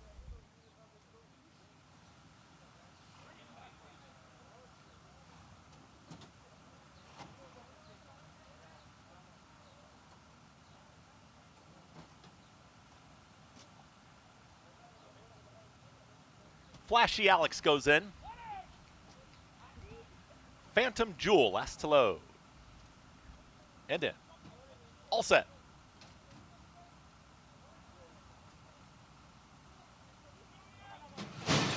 And they're off. Awkward start there. Breaking outward was Phantom Jewel, who's towards the back end of the field. Game Misconduct's got speed. It's Game Misconduct and Opportunity Set. And here comes the run from Flashy Alex to be up with the early kick. It's going to be Opportunity Set. And now towards the outside, Flashy Alex. They're 1-2. Moderate tempo early as they hook up with the backstretch. Game Misconduct is going to track from third. And moving forward, here comes Phantom Jewel. Broke outward, lost some ground, but now is out in the center of the racetrack, chasing a 24-second flat. Opening quarter mile.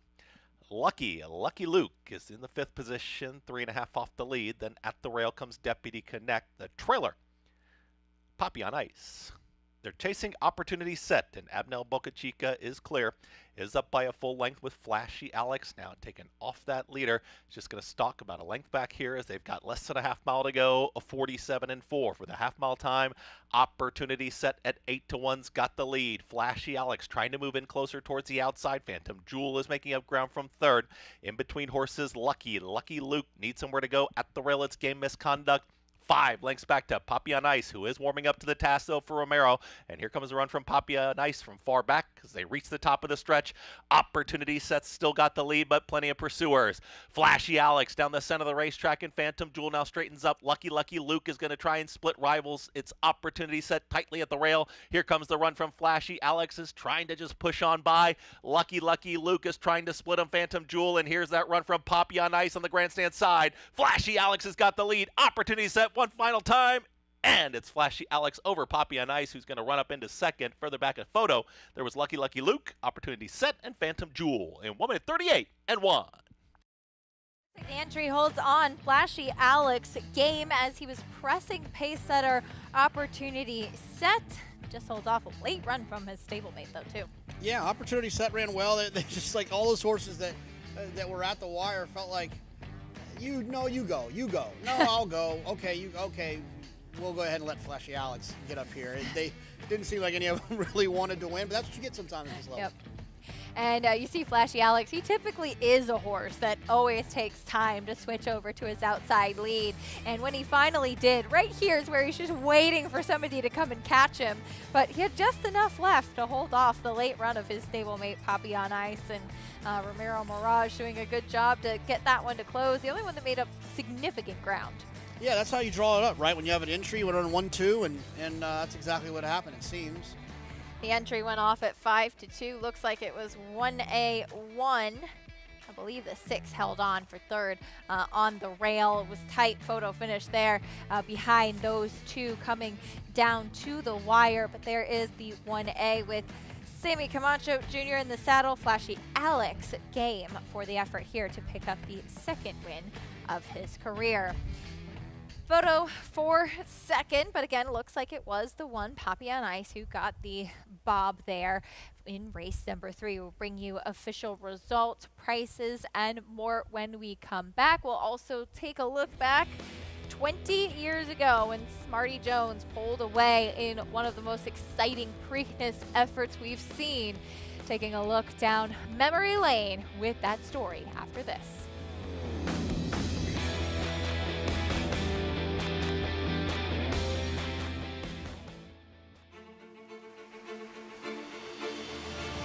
And they're off in the Curlin Florida Derby. After 3 quarters in 112-1, Known Agenda is now on to take over the lead.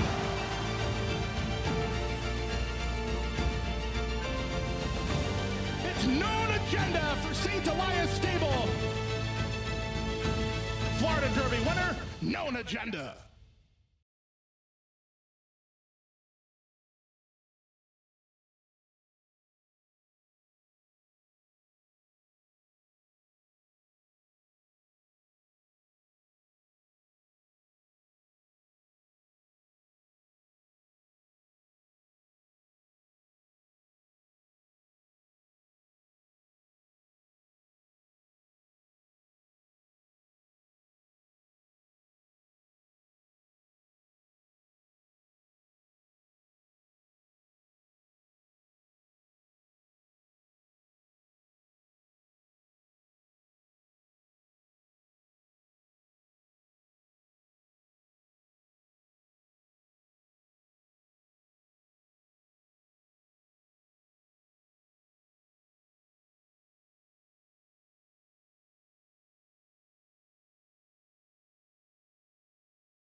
We're back on America's Day at the Races, brought to you by NyraBets. You can bet any track, anywhere, anytime. Get started at nyrabets.com or download the app today. There's the slow-mo of race number 3.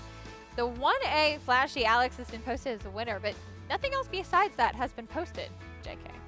Yeah, I imagine they're trying to work through it. And then also, I think that it's just probably an extra button or two tote-wise when you have the 2 horses run in that are in the entry. So I'm sure they're working through it and they'll get through it pretty quickly. But also, I think 3rd and 4th might have been tricky as well. That one seemed a lot closer of a photo.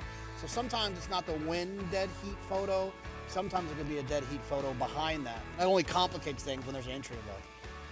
But it was the 1A Flashy Alex there in the white cap, and you can see his stablemate, the one Poppy on Ice, who comes closing. I mean, it doesn't even look like the same color silks, given how much more dirt he took coming from off the pace. No, absolutely, absolutely.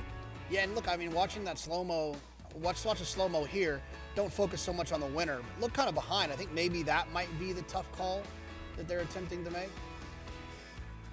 Well, let's see what takes place. For more, let's go to Maggie for an update. Yeah, I'm tempted to say that the 1 Poppy on Ice may get up and win if he wasn't giving Romero Mirage so much trouble. He was lugging in so badly, Acacia. He does run with that extended cage bit, and Romero really never got the opportunity to really let his head go and set him down. But he was running in the end, and there were so many horses. You know, you got Lucky Luke there trying to rally in between horses, along with the 7 on the outside, Phantom Jewel. So they're still taking a look at this. I mean, this must be a very tight photo. And JK, I know, you know, as we had one last week, might be a heater for the remaining places.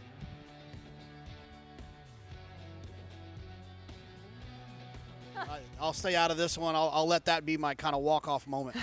Paula Duca was here with me yesterday. There was a photo finish. Naturally, he called it right at the start.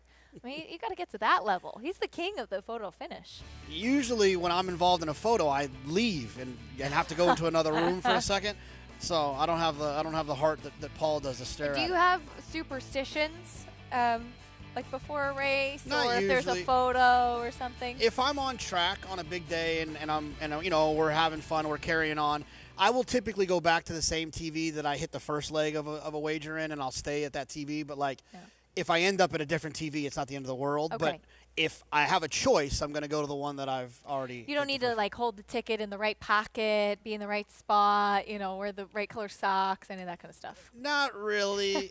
I have the little things that I'll do, but I'm not married to them. Like they always say put your tickets where your money are to try to. It's the same thing. Mm-hmm. Osmosis, right? Yeah. Not really. I'm Horse not too sports? superstitious. Just a little stitious. Yeah. I like that. Horse players by nature are a pretty superstitious group. We're still waiting for this photo, by the way. In the meantime, as we mentioned before the break, it was 20 years ago that Smarty Jones captured the Kentucky Derby and took that show onto Maryland and the Preakness Stakes. Turns out, for his unseasoned connections and maybe naive owners navigating the media was not any problem for the Smarty Party team.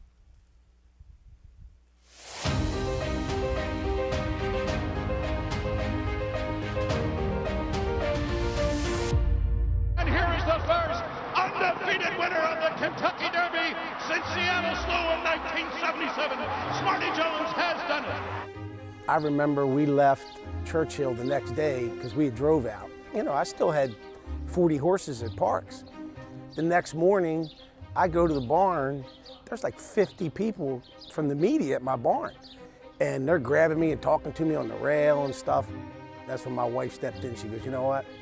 You train your horses. I'll set this stuff up for you. I think that's why we won the Sport Turfdom Award through the media, because everybody was so pleased the way everything went. We were very naive. You know, everybody's like, you know, were you going to go to Preakness? Look, I don't know. I got to see how my horse comes out of the race, how he's acting. I had never particularly wanted to go on that Triple Crown trail because I know the pressure. And my husband, that was a dream of his. I told Mr. and Mrs. Chapman, I said, look, yeah, we'll let him tell us. If he's training like he's been training, then we're definitely going to go for the Preakness. And he did. I tell you, this horse has come a long, long way. He didn't used to be, I mean, he was a freaking handful. You know, he was a little strong. I didn't train him a whole lot. Bob Newmauer asked me why I didn't breeze him. And I told him, I said, look, my horse just ran 1.25 miles 2 weeks ago. The way he trains, he doesn't need to breeze. Hey, chap. Everything's super, buddy. Very good, very good. No, I just wanted to let you know we had a real good morning and everything's looking good, buddy. And I felt strong about that. I felt that he was going into the race really, really good. You know, he's fit. I just want him mentally to think he can go bear hunting with a switch. That's what I want. And that's the way he went in the race. And they're off. Smarty Jones gets off to a good beginning. Smarty Jones comes away with an early lead. I mean, going into the first turn, I could tell right away Michael Smith was trying to control the race. Smarty broke sharp, and he put himself in a good position. But there goes Lionheart with his typical early tack, and Mike Smith is angling him out as they head for the clubhouse turn. You know, Mike had to use his horse a little bit to get to the lead, to control the race. And I think more than anything, he wanted to try to park Stewart out in the middle of the racetrack. And around the far turn, Mike Smith is giving Smarty Jones the rail. And then when Stu ducked to the inside, You know, I knew he had some horse. I didn't know he had that much horse. Yeah, he just exploded. And as they hit the top of the stretch, Smarty Jones has taken the lead. It is Smarty Jones in front. And then to watch him draw off like that, I remember telling myself, you know, back him down, Steve. We got one more to go. Let's not use it up. I don't want to leave it in the gym, you know? Smarty Jones, he's pulling away. He's pulling away to win it passively here. He's going to win by a colossal margin. Here is Smarty Jones. He wins the Preakness by a dozen lengths. When that horse took off and kept running the way he did and won by the record margin, we were full of gratitude, but we were full of excitement that you just can't describe. All I can say is wow. I'll tell you the same thing. Oh my God. The guy from West Virginia, the guy from Jim and Dad. How about it, huh? This Philadelphia story continues its magical way to the elusive Triple Crown. First of all, I remember my father at the half-mile pole screaming, no, not yet. You know, the country, they sure wanted a Triple Crown, and they sure wanted Smarty Jones to be that Triple Crown winner. The 20th anniversary of Smarty Jones. Love looking back on those great moments. What an exceptional Preakness he had. Of course, we know what happens in history, but it's fun looking back now and enjoying it. And what a huge fan favorite he was. No, he was. He was outstanding. He was sensational in the Derby. Then he came back and was sensational in the Preakness. And then I actually randomly remember my father took me to Hazel Park in Detroit, like an old harness track, and I watched Smarty Jones lose to Birdstone in that Belmont. Wow. So it was Smarty Jones has always been kind of a special horse to me, and he was one of the horses that I think really painted the picture for me as a young racing fan that these horses don't have to win, because he was supposed to win that day and he didn't, and I think I learned a lesson that day. Yeah, that's a very good lesson to take, and one of those very special moments throughout history. But in this point of our story, as we've been telling it, sensational in the Preakness, and definitely taking the big Smarty Party fans along for a wonderful ride. As far as race 3 today, Belmont at the Big A, we finally had a photo posted. No dead heat, as we thought could be the case, but very tight to tell what's going on in that clump of horses behind the entry, JK. So it is 1A167. There you go. And the 4 rounds out the Superfecta if, like my dad I mentioned, you are playing the 10-cent Superfecta at home. Love a good 10-cent super. Race 4 coming up next. 6.5 furlongs on the main track. $25,000 claiming race for non-winners of 2 in life. And Franny Lou, the favorite, a mare who took a drop in class last time, finishing 4th. We'll see what she can do in this spot, potentially picking up the 2nd win of her career. This is kind of the girls division sprinting of a race we just saw last time out. Well, Wayne Lukas, the coach, he's won just about every big race there is to win, and he's looking for a record 5th victory in the Black-Eyed Susan with Lemon Muffin, who pulled a huge upset at Oaklawn this winter. More on that after this.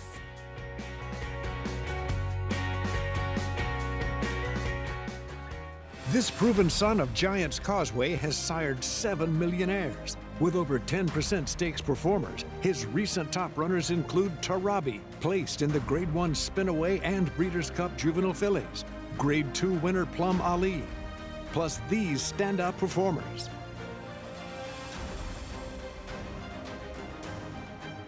A proven value sire, First Samurai, standing at Claiborne Farm. Experience the adrenaline-pumping, suspense-filled action of the Sport of Kings no matter where you are with Naira Bets. It's fast, easy, and secure. Download the app today and start winning with our lucrative weekly promotions, thrilling handicapping contests, and a one-of-a-kind VIP rewards program. Don't just watch horse racing, be a part of the action with Naira Bets.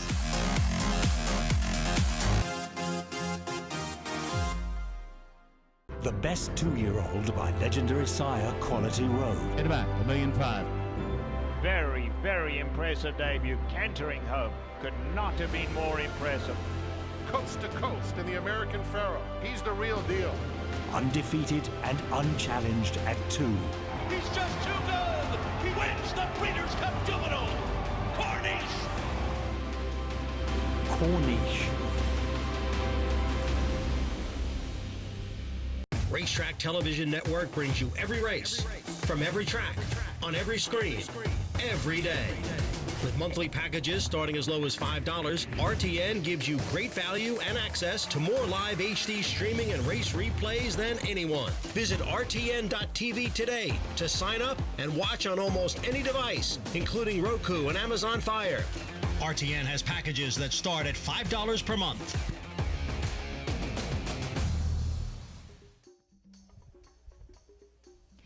Welcome back to America's Day at the Races. On this Friday card, it's Black Eyed Susan Day over at Pimlico, as it will go as race number 13 today. Jonathan, hope you have some stamina ready for this weekend. Here's a look with the 3-year-old fillies going 1 1/8 in the Grade 2 Black Eyed Susan, and we'll take a look at Corposo coming in out of a 3rd place finish in the Santa Anita Oaks. Yeah, I mean, she was beaten pretty heavily that day, but you know, I guess we talked about it earlier. These West Coast dirt horses, when they come out east, it's, you know, they usually run pretty well. Just the nature of the racing out there in California. You know, it's a speed favoring, not speed favoring, a speed, you know, a speed game they play out there. Forwardly placed horses, all the Bob Baffert runners, and so I suppose that's why they've now nabbed this horse as the morning line favorite. Doesn't make me warm and fuzzy as a morning line favorite, but not one that I'm dying to toss out either. That was her maiden win, where she was game to get the bob that day, and then, as mentioned, 3rd in the Santa Anita Oaks. To her outside, though, a filly with plenty of speed is Recharge, who won her first 3 races for Steve Asmussen, but at the likes of Sunland Park, Houston, Remington, and then coming to Oaklawn, well beaten behind eventual Kentucky Oaks winner Torpedo Anna. My biggest issue with Recharge is that Timeform US suggests that this pace of the Black Eyed Susan is going to be fast. If you look at this performance we're watching now of Recharge 2 races back at Sunland, she got blue-coated early fractions, meaning that they were slow.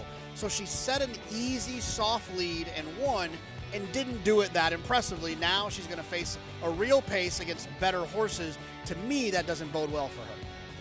See what she does with some company on the front end, and we'll take a look at Lemon Muffin, a filly who would definitely be happy if there was a lot of pace in this race, pulling the big upset in the Honeybee at 28-1 to break her maiden that day for Wayne Lukas. Flavien Prat going to climb aboard here, as she was off slow and never really involved in the Kentucky Oaks. Yeah, look, we had it on America's Day at the Races with Keith Asmussen winning for the coach, and here's a little bit of a formula I'll give you. If a horse is 28-1 and wins, comes back and is beaten 10, comes back and is beaten 17, I'm not betting him this time around. It just seems like the 3-back performance was a little bit of a fluke. Maybe that bit of an outlier in that Honeybee. Prior to that, she had only been exclusively sprinting, so wondering if maybe distance truly is her friend. We'll see what she does in this spot. Now, Gunsong for trainer Mark Hennig started her career here in New York, and then last time out finishing 4th in the Gulfstream Oaks. It was her first time going a distance of ground, but she has some tactical speed. She was behind good horses in the likes of Power Squeeze and Ways and Means, and certainly looks like she could potentially take a step forward in this spot. Yeah, this is the one I think is interesting. You get Johnny Velasquez, it's never a bad thing. And, you know, in her race 2 back, I thought she ran really well. And like you mentioned, she ran into Power Squeeze, who was on a little bit of a run right there, a little bit of a streak during that time when she won the Gulfstream Park Oaks. Ways and Means, a horse that I loved in the Kentucky Oaks. So I don't really fault Gunsong for that, and is the one that I likely would want in this Black Eyed Susan. We'll see what she can do for Mark Hennig and John Velasquez in the saddle, a filly by Gunrunner, whose progeny seem to do just about everything on the racetrack. Absolutely. He's been incredible. Well, that's the Black Eyed Susan coming up a little bit later today. That's all about the fillies today over at Pimlico. Back to this afternoon, Belmont at the Big A, the 4th race coming up next. Again, non-winners of 2, this time for the fillies. There is Franny Lou. She's currently 7-5 as she dropped into this level once again last time out. Yeah, look, I really like this horse in here. Anytime Dave Donk gets a good horse or looks like he's got a horse sitting on a big performance, it's like I just get so excited. I go a little bit crazy. I just want to bet the horse so much because I just feel like Dave Donk does such a great job, and he does it the right way, and he does it with a lot less than what a lot of other people have. And he doesn't have a problem he doesn't care what his percentage is.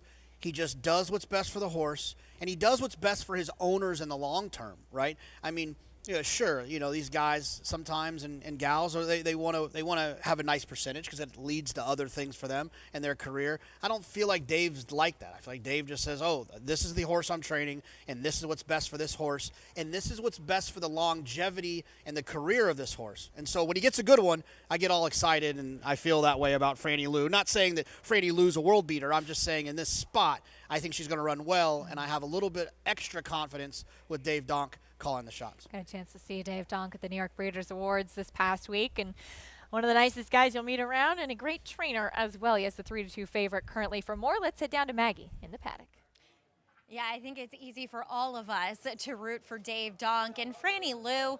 Although initially when you look at this race, you're like, how is she going to be favorite? But it's an indictment on the rest of the horses that she faces today. And furthermore, on top of that all, she just looks best in here, I think. She's just completely dappled. She's nicely on the bridle, and she's incredibly fit, having strung together a comprehensive campaign over the winter. So I'm all team Franny Lou today. As we'll take a look to the horse to her inside, who is coming off of an eased effort in a much tougher field after she broke her maiden for the 25. They got a little ambitious with the shoe lady wiring that field, and Poseidon's Miss, she broke well, then she just kind of backpedaled through what was a fairly tepid pace that day. But I want to give her a shot turning back. I think she is much more of a sprinting type. I've always thought that. I know, why are you saying that, Maggie? Because she broke her maiden going a mile. But sometimes it's that element of surprise as well with these horses. I do feel as though a turn back is warranted for her, and I think it's the right spot and right distance. And guys, I was watching that Smarty Jones feature that we were playing, and it's hard to believe it's been 20 years. I remember it vividly, going back to that day and actually working that Preakness ponying. I remember having a gray horse, Acacia. I definitely didn't have Smarty, but I was so jealous of the pony lady who did have her that day. Oh, that's amazing. What a cool story and a cool experience as well, Maggie. Smarty Jones, who captured a lot of hearts. I'm sure, of course, Maggie from Maryland with a Pennsylvania bred horse, so not too far away in the mid-Atlantic. How worlds collide, right? Yeah. I was probably 20 and change at Hazel Park trying to get my dad to buy me a Coors Light. and here's Maggie working, ponying a horse during the Preakness, so it's funny. I love that. I don't remember where I was for that. I remember watching it because I remember when I was young, before I got into racing, obviously I always loved horses. We would always watch the Triple Crown, and I remember my parents saying, it's a really good chance it could happen this year. Like, I remember that moment really vividly. Oh, very cool to look back on those great stories and those really special horses that get you excited about the game. There is Poseidon's Miss, who's cutting back in distance, as Maggie said, and going back to a level that does seem proper for her. We'll get a chance to meet the rest of the field as they make their way out for this fourth race. Again, sprinting the fillies and mares in the spotlight here. Franny Lou, currently the favorite still. That's 7-5. They're taking their time making their way out. But we promise we'll get you the post parade in a moment. Again, we're going on a fast main track here. The next race, the 5th, off the turf. But coming up a little bit later on for race 8, we will have another turf race on the card. There's Dolce Sarah taking a drop in class. She'll kick off the post parade. Yeah, drop in class doesn't have a lot of early speed, but she's got a couple of back races that are sneaky okay for this spot.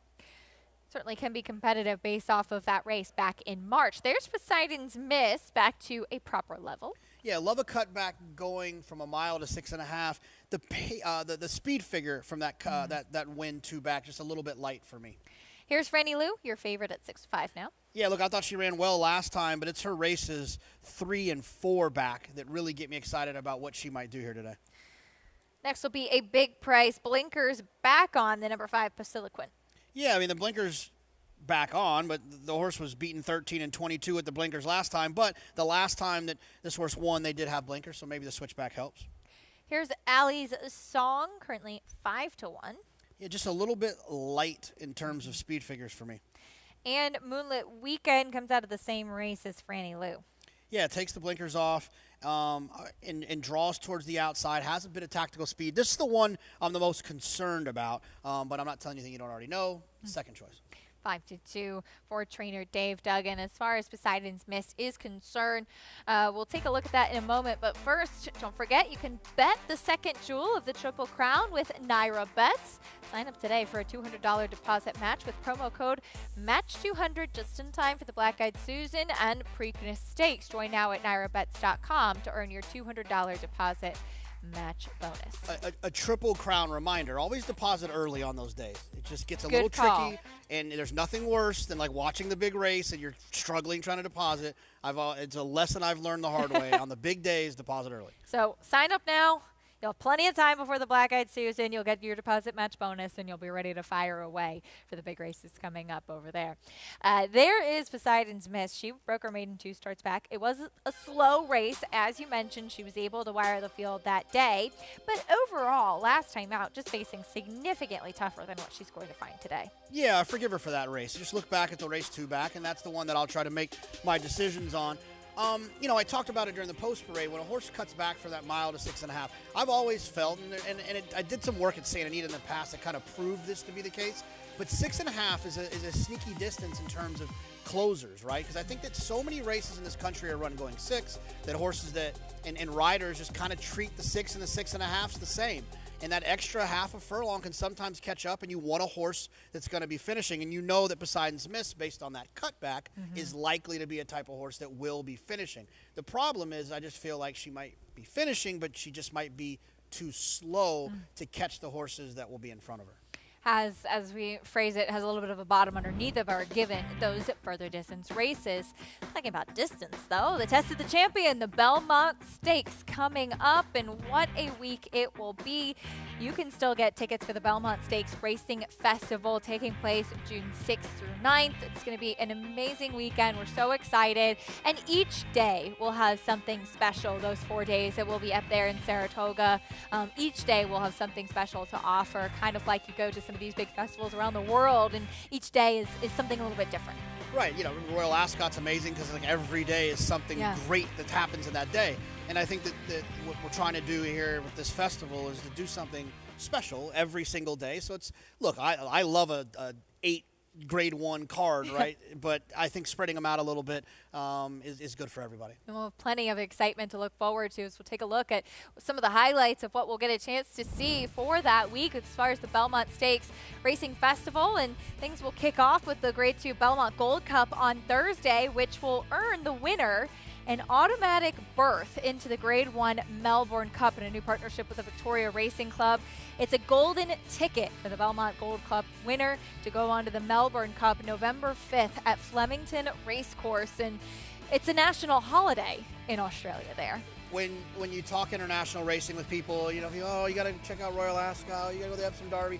They always also say you have to see the Melbourne Cup. And you said it's a national holiday. I've heard it's like nuts, like everything's closed and everyone's there and party galore. It sounds like a lot of fun. Maybe we'll get a chance to experience it, but pretty exciting stuff for the winner of the Belmont Gold Cup. Maggie, with the implications going on to the Melbourne Cup, some pretty cool stuff, and I'm sure a lot of pageantry to be associated with it as well, with all that excitement over at Flemington. And how about the Melbourne Cup having its own passport, the actual trophy to fly first class from Melbourne to the United States here and be up in Saratoga? I think it's just an amazing partnership that we're launching with them. And as JK mentioned, racing fans that have had the worldly experience, Melbourne Cup is often at the top of the list because, as my husband has said, they do it right because they actually let you recover from partying because they'll have a race day, dark day, race day, dark day, race day, and then you're done.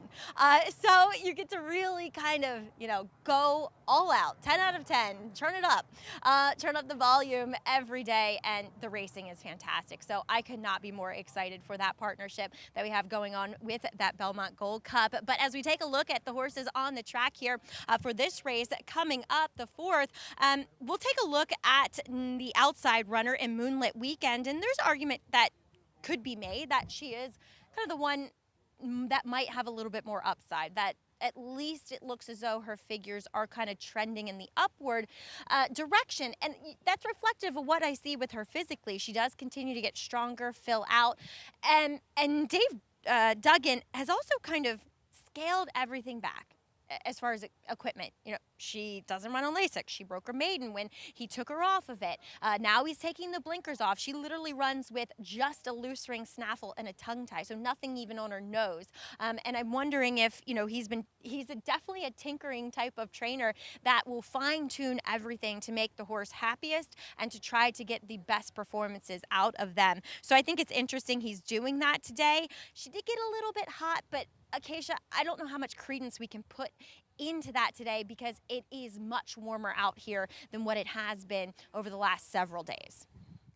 It is finally starting to feel a little bit like spring, Maggie. I know Maggie appreciates it, toughing things out in all different weather elements out there. Moonlit Weekend, we'll see what she can do, potentially trying to turn the tables as she and Franny Lou come out of that same race. Yeah, and look, and it's interesting that Maggie brings up that point. And it's when you look at the horse's figure, she is improving. And when it matches, like Maggie mentioned, physically, it does give you to think to yourself, oh, well, maybe she's got another step forward as well. And I think sometimes the blinkers can be used as a teaching tool, as a way to kind of help these horses understand kind of what it is that we're asking of them, or how to kind of channel it a little bit better. And then when you take them off, it's almost as if, okay, I feel like we've accomplished what we need to accomplish there. And so, yeah, it's going to be interesting to see how she runs from the outside and see if she can turn the tables on Franny Lou. And as far as the blinkers go, I mean, you look at Wesley Ward as a perfect example. Virtually all of his 2-year-olds will debut with blinkers on, and then more often than not, when they make their 3-year-old debut, the blinkers will come off. And it's you know, you like to think it's probably why they always show so much speed. It's such a big part of what Wesley does in his program, speed first. And so starting all of his horses with blinkers, you're coaching that from the start. And I think once that's been established, I think we all can agree that a horse that has a complete run of vision is likely a horse that can knows what's going on around him, is a better situation. Franny Lou, even money as they load in for the 4th. Belmont at the Big A. Chris Griffin, how's the call? Allie's Song and last to load, Moonlit Weekend.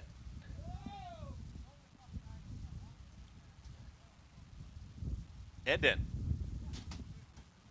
All set. And they're off. Good speed from Franny Lou. In between horses, Basiliquint is in the early mix, and out wider there comes 3 wide is going to be Allie's Song. Those 3 across the racetrack. In behind them is Poseidon's Mist, is in the 4th position, tightly at the rail. Dolce Seta second to last, and far outside is the trailer, Moonlit Weekend, who's out in the center of the racetrack. They're chasing the favorite, 4-5 on Franny Lou, and Franny Lou is clear, is up by 3/4 of a length. Basiliquint wants to go, is right there stalking from second, 23 seconds flat for that opening quarter mile. 4 furlongs left to go. Here's Poseidon's Myth, alone in 3rd. Moonlit Weekend has moved to the inside here. Allie's Song is now weaving in between rivals, and at the rail there is Dolce Seta to be the trailer. It is still Franny Lou in front, and Franny Lou's got the lead. Basiliquint, the big long shot, is all in here from second. Poseidon's Mist is trying to make up some ground from 3rd as they get set to reach the top of the stretch. Franny Lou in full command so far. It's Franny Lou who kicks on. Poseidon's Mist is now splitting rivals for Ruiz and chasing, and now starts to cut into the margin. And here comes the run from Poseidon's Mist to the outside of the favorite, who's got to dig deep at the rail. Moonlit Weekend's got momentum for Trevor McCarthy as Poseidon's Mist has taken the lead. Poseidon's Mist will have to deal with Moonlit Weekend, who's catching with every stride but running out of time. Poseidon's Mist gets there and wins it. Poseidon's Mist over Moonlit Weekend, Franny Lou, and Dolce Seta in 1:17 and 4. Poseidon's Mist on the cutback in distance and drop in class, able to hold on even with a late closing Moonlit Weekend. Yeah, look, she got a great trip in behind, right? Sat perfectly in behind. The 4, Franny Lou, was being pressured by the 5. I don't think that's why the 4, she basically kind of ignored her at this point. The 5's all in, the 4's sitting chilly. I don't think that had a lot to do with it. Franny Lou had to probably work a little bit harder than they would have liked to early to get that lead, but I don't think that ultimately that was a decision. It feels like Poseidon's Mist was likely going to win anyways. That cutback that Maggie pointed out happened to be the thing that pushed her past what it seemed like the ceiling was for her from a speed figure standpoint, and she was able to get the job done. The foundation we discussed with those further distance races. 3 starts at a mile. She cuts back in distance and has the stamina with the win today. Your 4-5 favorite, Franny Lou. She did everything right, just not quite enough in the stretch. 3-7-4-2 is the number 3 Poseidon's Miss. Generous price on this filly too at 6-1. Cutting back in distance, maybe on paper looked a bit slow. Got the right kind of trip though. Yeah, absolutely. They just bet all the other horses except for her. I mean, they bet Dolce Sarah, they bet Moonlit Weekend, and obviously the favorite, Franny Lou, but they ignored Poseidon's Mist. Filly by Poseidon's Warrior, so you've got Poseidon's Mist in the name here. Homebred for Ron Lombardi's Mr. Amore stable. Poseidon's Mist, of course, those silks we were used to seeing on Firenze Fire. What a racehorse on the track. This one, though, not quite Firenze Fire, but she gets back to the winner's circle today at 6-1 prices and more when we come back. Stay with us on America's Day at the Races.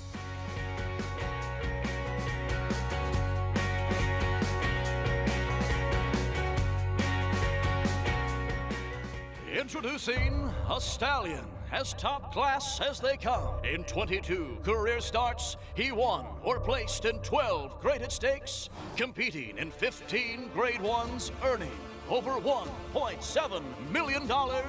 His undisputed speed is evidenced by 7 100-plus buyer speed figures, a 3-time grade 1 winner, Raging Bull.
We're back on America's Day at the Races, brought to you by NyroBets. You can bet any track, anywhere, anytime. Get started at nyrobets.com or download the app today. In race 4, Poseidon's Miss makes her way to the winner's circle. A little fist bump from Eliseo Ruiz, who gets the victory on this filly, trained by Carlos David, and she just had that foundation to get the win today. Yeah, she sure did, and it's something that I would encourage serious horse players to like to quiz me on, check me on, test this theory. I feel like horses that are cutting back in 6.5 furlong dirt races, they do better than I would imagine their odds suggest they're going to. And she just was finishing while the rest of them weren't. Yes, we talked about it. I do think that the pace probably got to Franny Lou to a certain extent in why she maybe didn't run second. And you see the 7 running on as well.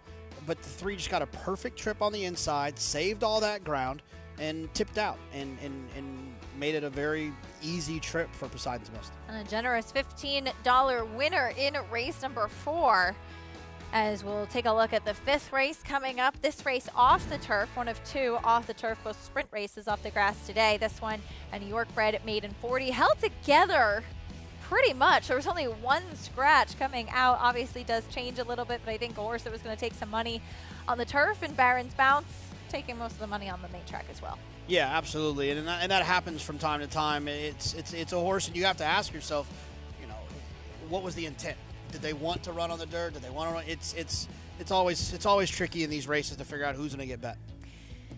Well, our America's Best Racing race of the week is the Preakness Stakes coming up tomorrow, as we'll see what these 3-year-olds can do, taking that next step forward in Preakness 149. We will get a chance to see the top 2 finishers, I should say 1st and 3rd place finishers from the Louisiana Derby, and Catching Freedom and Tuscan Gold coming out. And Maggie, we played that Smarty Jones feature. The winner of the Smarty Jones Stakes is Catching Freedom, a horse who ran in the Derby, and then you have the fresh Tuscan Gold. What are your thoughts on those 2 who we saw in the Louisiana Derby? Well, Acacia, Tuscan Gold is actually my pick to win this Preakness Stakes. As when you look at the trips between these 2 horses, at least going back to the Louisiana Derby, Tuscan Gold, who was only making his 3rd start of his career, he was, okay, we're going to show Catching Freedom first. Oh, fun. So Catching Freedom, I think, had an ideal trip in the Derby. He was off of a pace that ultimately came apart. Mystic Dan, you know, having that good saving ground type of trip, but was close to it. And Catching Freedom ultimately followed Mystic Dan kind of around there and still only ended up 4th. I think he's a nice horse, and we'll see if he's able to close at Pimlico. That's not usually the case, though, in how these Preaknesses are won. But let's get back to the horse who is my pick, and that is Tuscan Gold in here. He's a lightly raced horse, and we've seen Chad Brown do this so many times. You think of his Preakness winners in cloud computing and early voting. They did not have that much seasoning. They were good horses. And watching the trips, also going back to the Louisiana Derby, between Tuscan Gold and Catching Freedom, who won that day, again, a race in which the pace came apart. And Tuscan Gold was right up on it, losing ground. We saw Antiquarian come back and flatter these 2 in the Peter Pan here at Aqueduct last week. And Tuscan Gold has that early stalking pace. And 2, he showed a little bit of his greenness / his tenacity on top of that with that 3rd place finish in the Louisiana Derby, Acacia, in which Tyler Gaffalione was after him. And it looked like he was backpedaling, and then he kind of kicked it on again. And I think that was just showing a bit of greenness. Also, it showed that he has the stamina. It shows that he has the ability. So I think Tuscan Gold is going to be very tough in this Preakness. We'll see what he does. Maggie, thank you. And he definitely seems to be a horse that has a lot of upside coming into a race like this, given the fact that he's only had 3 starts. Right, and Maggie touched on it. Chad's done this successfully. Cloud computing, early voting, almost with Blazing Sevens. We'll see what he can do with Tuscan Gold. Quick timeout. The late pick 5 from Belmont at the Big A coming up after this.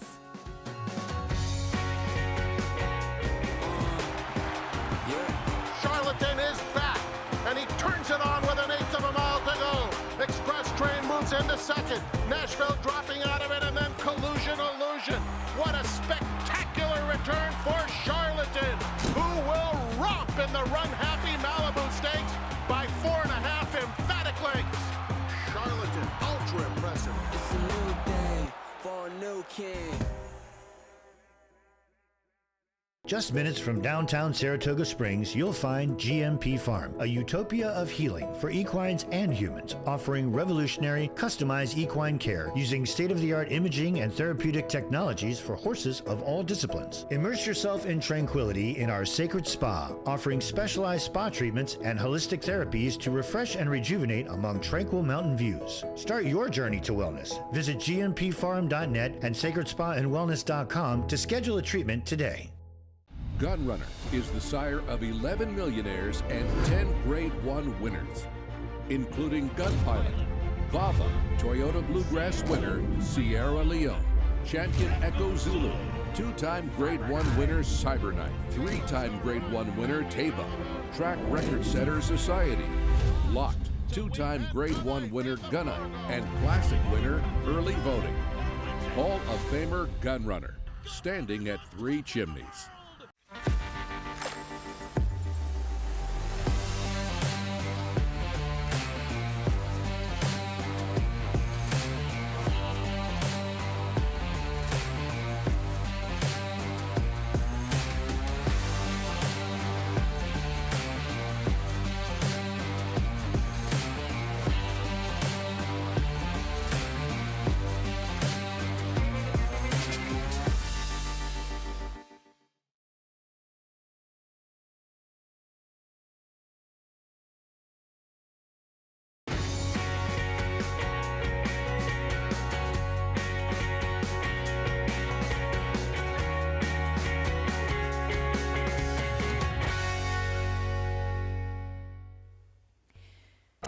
You're watching America's Day at the Races, brought to you by America's Best Racing. For the love of the race, visit americasbestracing.net today. Thanks for tuning in. Acacia Clement alongside Jonathan Kinchin, Maggie Wolfendale with us as well. If you're just joining us on Bally Sports, we're glad to have you with us as you've got the Preakness colors on. It's Black Eyed Susan today and Preakness Stakes tomorrow. It's it's fun. It's the best part about the Triple Crown is like it's usually not just one day that's fun. It's like a couple of days. You know, Derby Day you got Oaks Day, and Preakness you've got this, and then obviously with Saratoga you got a whole week of, or Belmont you got a whole bunch of fun stuff going on throughout the entire week. So we'll get started with the Black Eyed Susan today, and then on to the Preakness tomorrow. Soon it's our turn here in New York at the Belmont Stakes at Saratoga coming up. Plenty of good live racing still to come on today's card in New York as well. But taking a look at our America's Best Racing race of the week, it is no surprise, the Preakness Stakes that take place tomorrow. Early scratch this week of Muth when he shipped to Pimlico. Unfortunately coming down with 103-degree fever. Had to be scratched from the race as a result. The coach, Wayne Lukas, though, will send out two, both of whom have the ability to be forwardly placed, which could be a key move given the scratch of Muth. And Seize the Gray ran a huge effort last time out in the Pat Day Mile. No, he did. He ran extremely well. The horse on the lead for Doug O'Neill ran outstanding in this race. Seize the Gray came and picked up those pieces. The My Racehorse, Gray Horse right in the middle with kind of the white blaze in the middle. He ran well. And look, we talked about it earlier in the show that horses that run in the Derby come back in 2 weeks and typically run well in the Preakness. Well, this horse didn't run in the Derby, but he ran on Derby Day. He's still coming back in 2 weeks. I do think that of the two Lukas horses, I predict that he'll probably run the best. I just don't think that best is going to be good enough to beat some of the top horses in here. Seize the Gray, a horse who has won at a mile on the 16th, but he really ran his best race going a mile. My question is the distance for him, too. I think tactically he should be able to put himself in the right spot. I wonder what he's going to be able to do as far as stretching out to the mile and 3/16. Yeah, it's one of the fun things about the Triple Crown is a lot of the times these horses are answering that question for the first time, right? You look at Mystic Dan. People probably had questions. How is he going to run going a mile and a quarter? Well, he's had the blanket of roses draped over his back 2 minutes later after people were asking that question. So it's hard to know for sure. I'll start with the fact that I just don't know if he's fast enough to beat horses that I do know will get the distance, like Mystic Dan, like Catching Freedom, and horses like that. As far as the other Lukas runner, Just Steel, disappointing effort after being part of the pace in the Kentucky Derby. Ran a huge race in the Arkansas Derby. He's kind of all or nothing, this horse. It's kind of one thing he can hang his hat on, is that he was a part of the pace that fell apart. And you talk about Wayne Lukas, you talk about a horse like Oxbow, another one that was a part of the pace of a Kentucky Derby pace that fell apart, who came back to win the Preakness. The problem is like I can close my eyes, put my head on my pillow, and dream as hard as I can. I can't see Just Steel winning this race. But I wouldn't talk anyone off if they said, look, he could get loose in here. He was a part of a very fast pace in the Derby, and he could come back and run well here. I just don't think he's quite Oxbow, and there's no Gary Stevens involved here. As far as Wayne Lukas, he's called the coach for a reason. He's a 6-time Preakness winner. Here's a look at that group. Crazy, it was 14 years ago that we saw 11 years. I can't count, obviously. It's all 11 right, years. 14, 11, It's all the same. Since Oxbow, I was thinking 2024. Dwayne Lukas winning the Preakness. He's often involved in the Preakness, too. He likes to take a shot at it, and we know that Wayne is certainly not afraid to take a chance. Yeah, with all due respect, there's not too many races that the coach isn't involved in. If he's got a horse, he's going to run. But I think that that's something that he, you know, being one of the greatest of all time, he knows if you're not in the race, you can't win the race.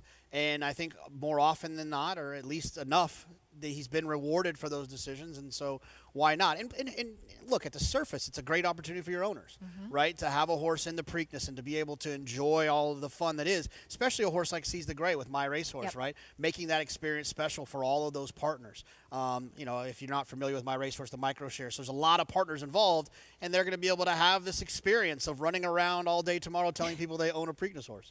Which is a pretty cool experience, that's for sure. Wayne Lukas with 2 runners. We'll see what the coach can do in the Preakness Stakes, and we'll see if there's a Triple Crown on the line as we get closer to the Belmont Stakes taking place here in New York. Belmont 156 live on Fox on Saturday, June 8th. You can watch it all take place live from Saratoga Racecourse.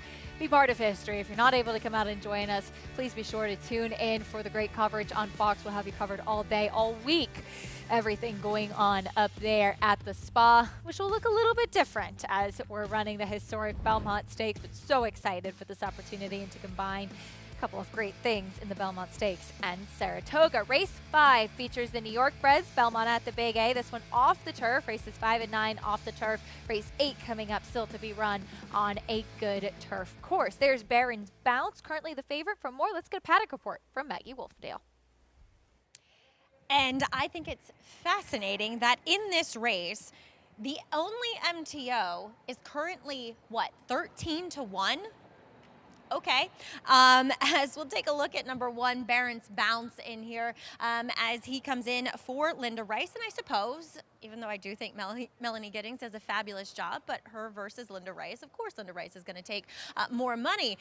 And Barron's Bounce turning back to what we saw from him in his first 3 efforts and dropping in class makes a lot of sense. I would have been against him trying to stretch out because he's very much of a sprinter frame. He's small, he's compact. He does come in here looking incredibly fit. He is a bit more of a quiet and laid-back individual, and last time we saw him on a sloppy sealed track, that race kind of a merry-go-round affair with Sandy Sweettooth just dominating on the front end. But I will say this, you know, maybe it was just because it was his first race. What are we going to see from him on a fast track? Can he, you know, because honestly, he has a turf hoof. So I would have loved to see him in this spot if it was what it was originally carded for. And like I always say, those sealed tracks, they can be very similar to the going that a horse experiences on the turf. So I'm a little dubious, to be fair, with him as a short price. Now, number 10, Bastino Santino, he's coming in off of a layoff for his 4-year-old debut here. Last time we saw him, sharp as, wired the field. He broke well, and then he was shuffled back and out sprinted, and he was just kind of mired down on the inside. He does come back looking incredibly fit for Bruce Levine, but he's run at this level in these conditions before, so he kind of is what he is, but at least he does look ready for this comeback effort. I do like number 11 in here, Perno. Look at the fields that this horse has faced on the main track. As, I mean, the race 2 back featuring Landoro, Silver Satin, Russian Realm, both of those came back to win. That's Money's pretty nice. Crimson Light ran a huge race to win that day. Big Prankster. And Doc Sullivan was even in that race.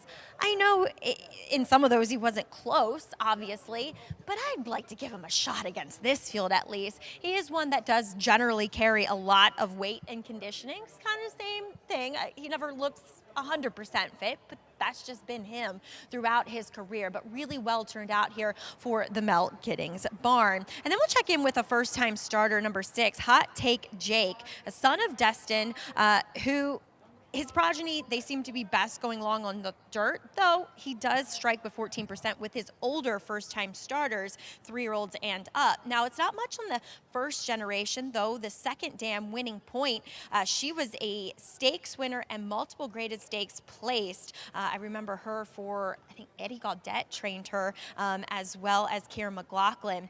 She didn't produce much. That's the problem. But I want to say this about Carlos Figueroa, who we interviewed last week, and we've seen him run several horses lately. And Carlos saying to me, I was out of the game and I got back in a while recently, and the game's changed so much. And I understand what he's saying, because it's evident that Carlos is an incredibly good horseman, Acacia. His horses are so well conditioned, so well turned out from the health standpoint, that I generally like every single one of them. But in this day and age, the game has changed, and you also have to be a manager and a self-promoter too. That's a huge part of it. Maggie, thank you. Some really good points there, and we'll see what the first-time starter, Hot Take Jake, can do in debut. More on this 5th race, about 8 minutes to post. We'll take a quick time out. Stay with us on America's Day at the Races.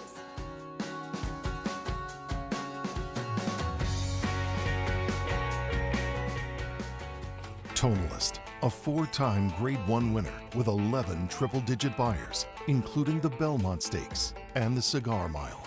He's already living up to his potential as a sire, with multiple graded stakes winners, including Grade 1 winner Country Grammar and Grade 2 winner Tonalist Shape, plus multiple 6-figure yearling and 2-year-old sales.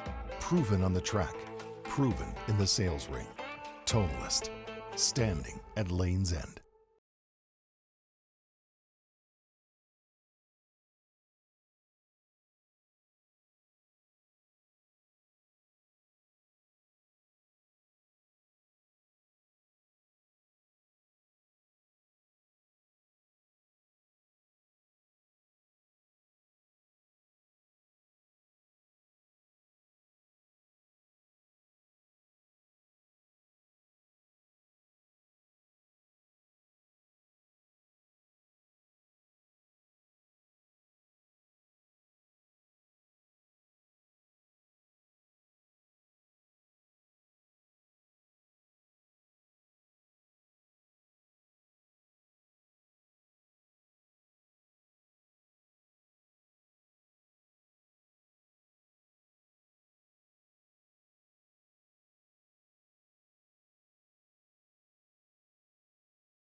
Welcome back to America's Day at the Races. Glad to have you with us as we're getting ready for the 5th on the card today. Belmont at the Big A, meeting the field for this Off the Turf group.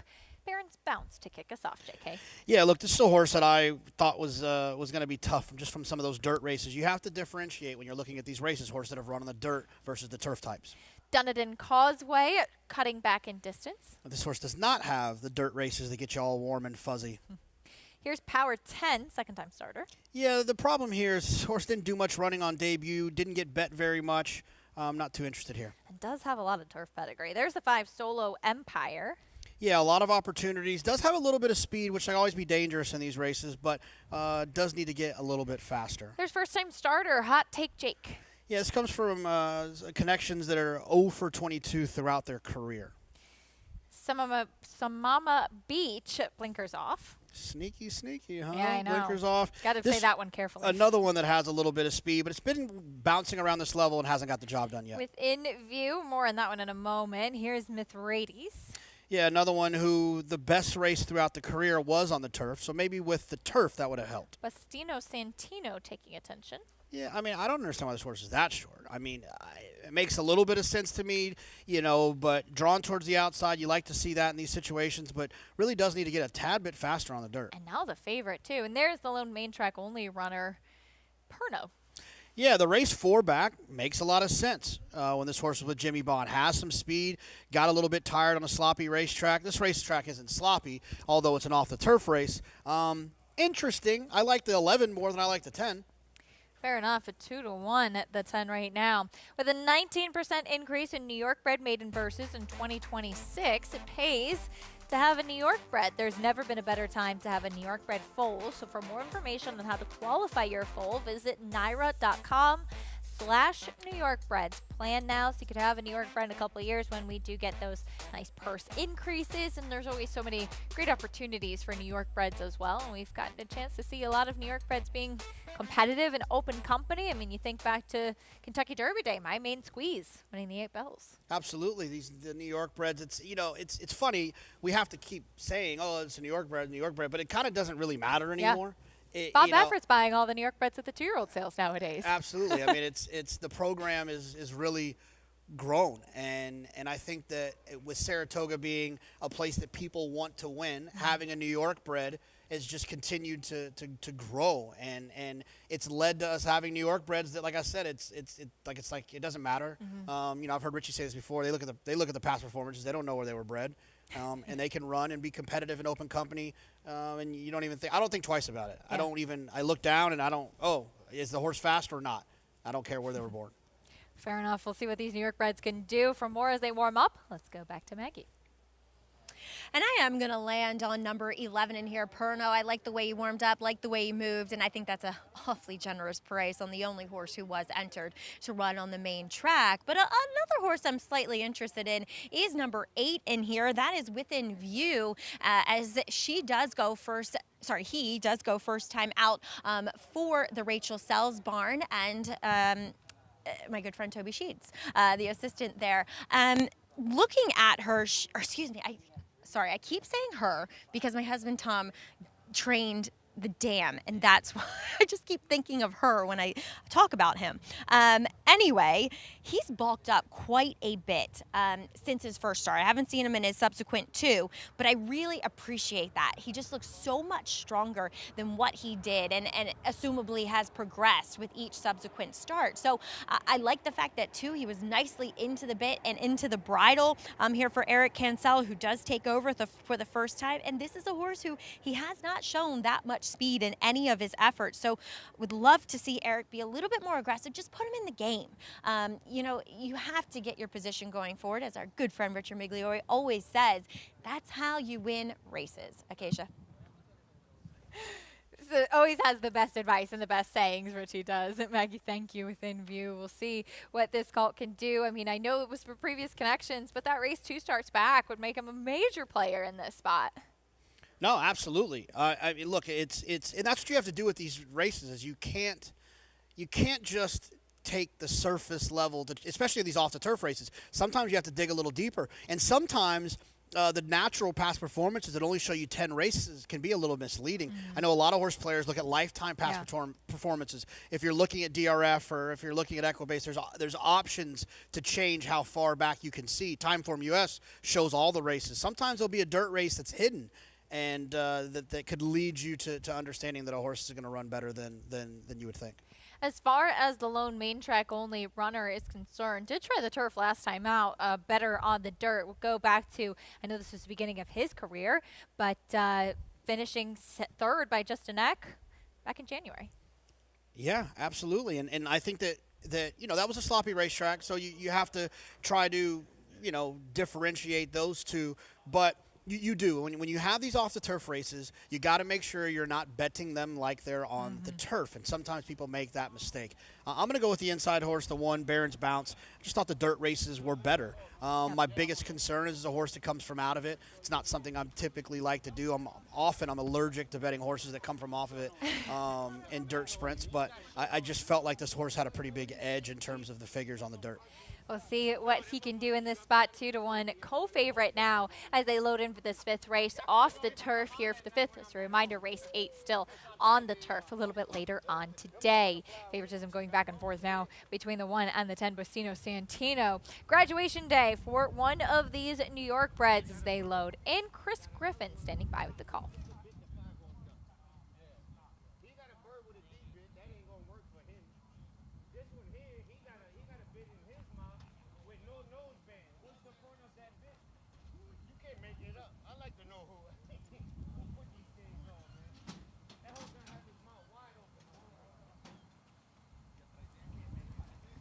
Moving forward there, Solo Empire. Hot Take Jake.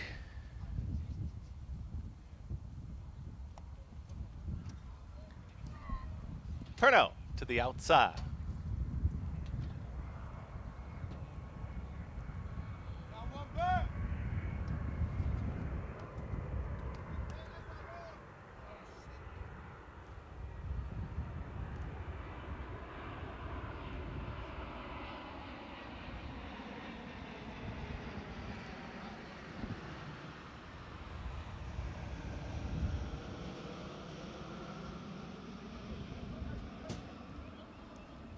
Perno goes in, all set.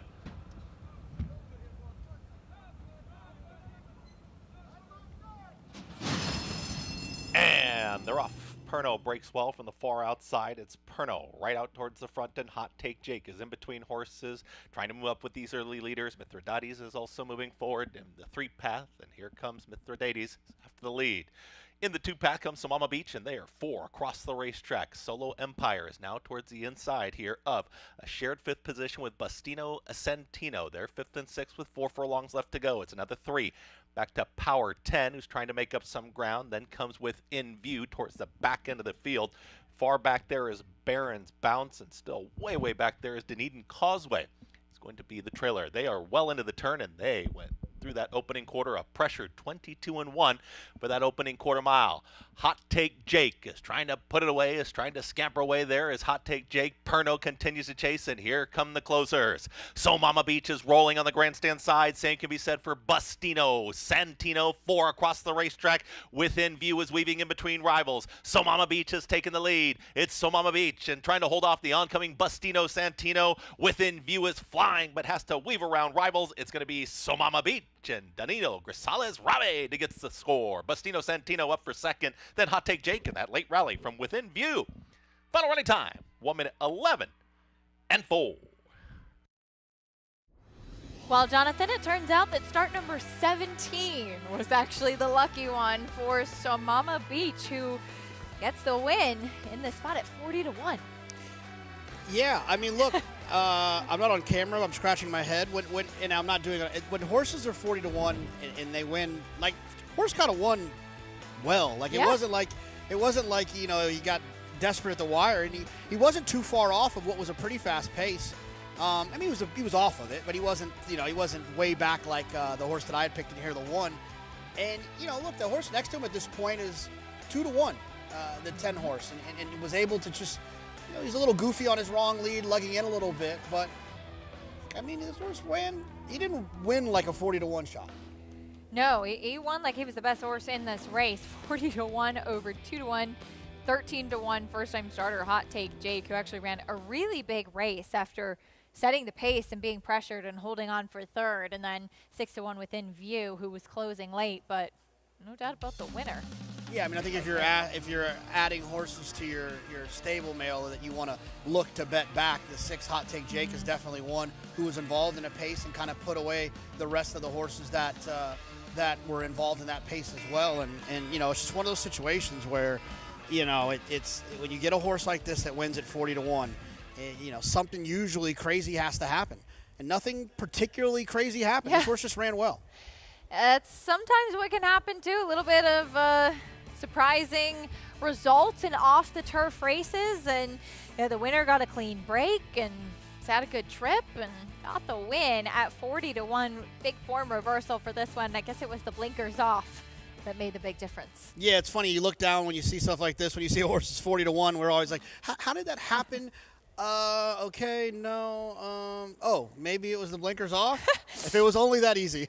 Maybe. That's what we try to do. We try to make some excuses. Well, on that note, JK and I are saying goodbye, and it was great to see you here in New York. Good to hang out. I'll see you tomorrow, maybe. No, I'm doing the harness show tomorrow night for the Arthur Cutler. Yes, I forgot. Winning more awards, I'm sure. We're going to try. We're going to try. Really looking forward to it. John Campbell going to be joining me on the set, Legend, in the harness racing game. That'll be 9 to 11 tomorrow night. But first, we'll talk a little bit more about the Kentucky Derby winner, Mystic Dan. Can he take the Preakness and Triple Crown potentially on the line? Greg Wolf, Andy Sterling, and Richard Migliori coming up on the desk to take you the rest of the way after this on America's Day at the Races.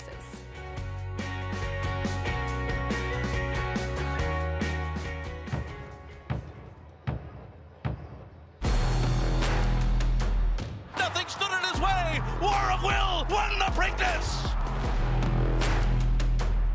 At the line, War of Will. That's a photo for the win.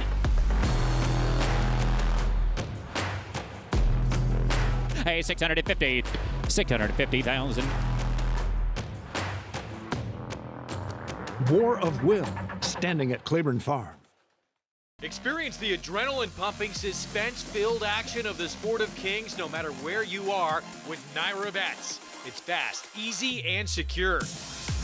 Download the app today and start winning with our lucrative weekly promotions, thrilling handicapping contests, and a one-of-a-kind VIP rewards program. Don't just watch horse racing, be a part of the action with Naira Bets.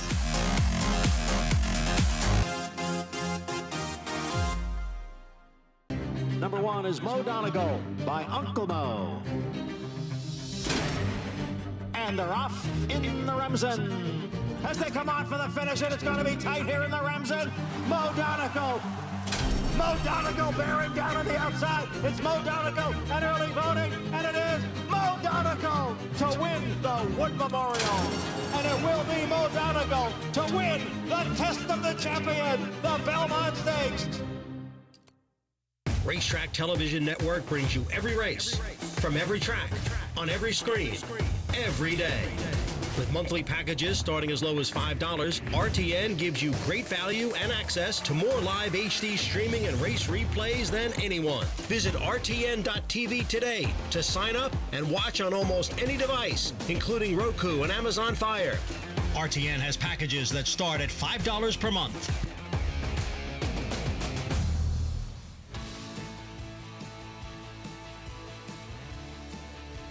Welcome back. You're watching America's Day at the Races here on Fox Sports, and big balloons, as they say, in today's 5th race as Somama Beach upsets this field, paying over $80 for the win. Please be joined by winning conditioner Eddie Prasad. And Eddie, you were telling me, obviously we see blinkers off in the form, but tinkering some things with equipment really paid off in a big way. Yes, it did. It did. Really did.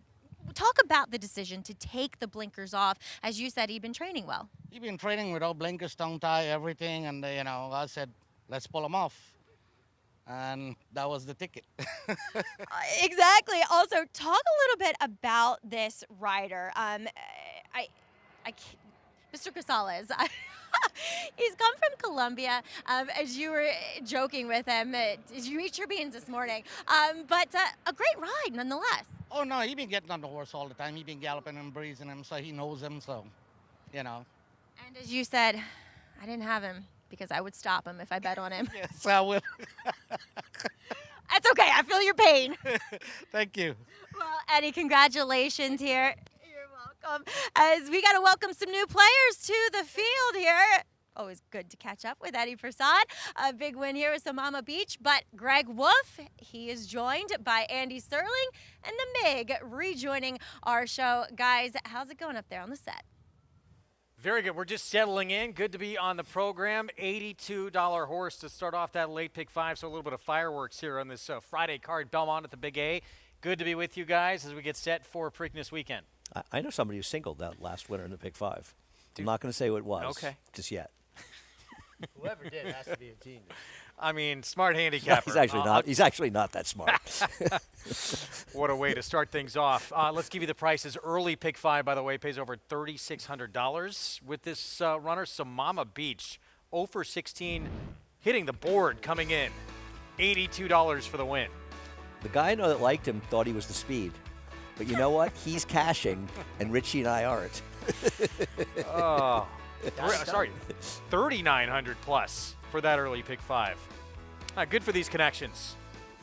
And the rider, Danilo Gonzalez Rabe, was leading rider in Chile for a few years, and we've seen some really good riders come out of Chile over the years, most notably Jose Santos. You say that like Greg and I didn't know that. Well, I was just trying to educate you guys. Thank you, Mig. We appreciate it. 6 furlongs up next here in the 6 as we get set for the Pick 4. New York Breds allowance optional claiming coming up, and Lock and Key. The one to beat in this spot, rematch with 10 Cent Town. Will try and do a little bit better against him than he did last time. Finished 4 lengths behind him when Lock and Key ran second a couple starts back.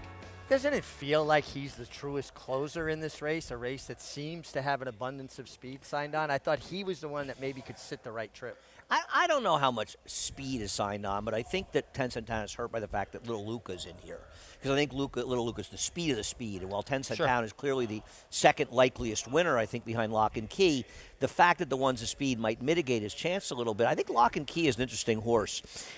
I know this is something that Richie and I agree with. I think a lot of people think that closers want a little more distance. And I'm not sure this is an horse that's best 6 to 6.5 furlongs as a deeper closer, that his closing kick is mitigated a bit when the distances get longer. Yeah, I think it just intensifies that closing kick when they turn back in distance, and particularly if they have speed. And I do think there's enough speed in this race to set up a late run. You're an optimistic guy. Well, when I handicap a race, I actually handicap it who would I want to ride and why. And I'd want to ride that one because I think he's the truest closer. But since you retired, there's less speed in every single race around here. Well, actually, Andy handicaps that way too. Who he'd want to ride. Black Eyed Susan later today. Of course, the Preakness on Saturday, and one of the biggest stories. And we'll talk about it again here. Who's coming out of the race? Bob Baffert will still have a presence, but his main contender, Muth, Arkansas Derby winner, is out. Spiked 103-degree fever. Wednesday morning, Baffert said he got that 5 a.m. call from his assistant, Jimmy Barnes, which he knows is never a good thing. No, and it's just poor timing, and these things happen. You know, good thing is they caught it before the horse ran. Sometimes the horse doesn't, you know, they're kind of percolating, right? They're nursing something that doesn't show up until after a race. Best thing for the public, for the horse, everybody involved, that they found, you know, he spiked the fever beforehand. Let's hope it's minor, and perhaps we can see him in the Belmont Stakes. And I imagine a lot of trainers, they must dream that their phone is ringing and it's 5 o'clock in the morning, you know, because that's the call, and that's what you worry about every day you go to the barn, especially with your big horses. It's our ABR race of the week, 149th running of the Preakness. Baffert will still have a presence, though. Frankie Dettori on board for the 8-time Preakness winner on Imagination. Does this horse control up front? I don't know if he controls up front. I think a lot of it has to do with Seize the Gray, because Seize the Gray is coming out of his best effort, and he was extremely aggressive in a fast-paced mile race.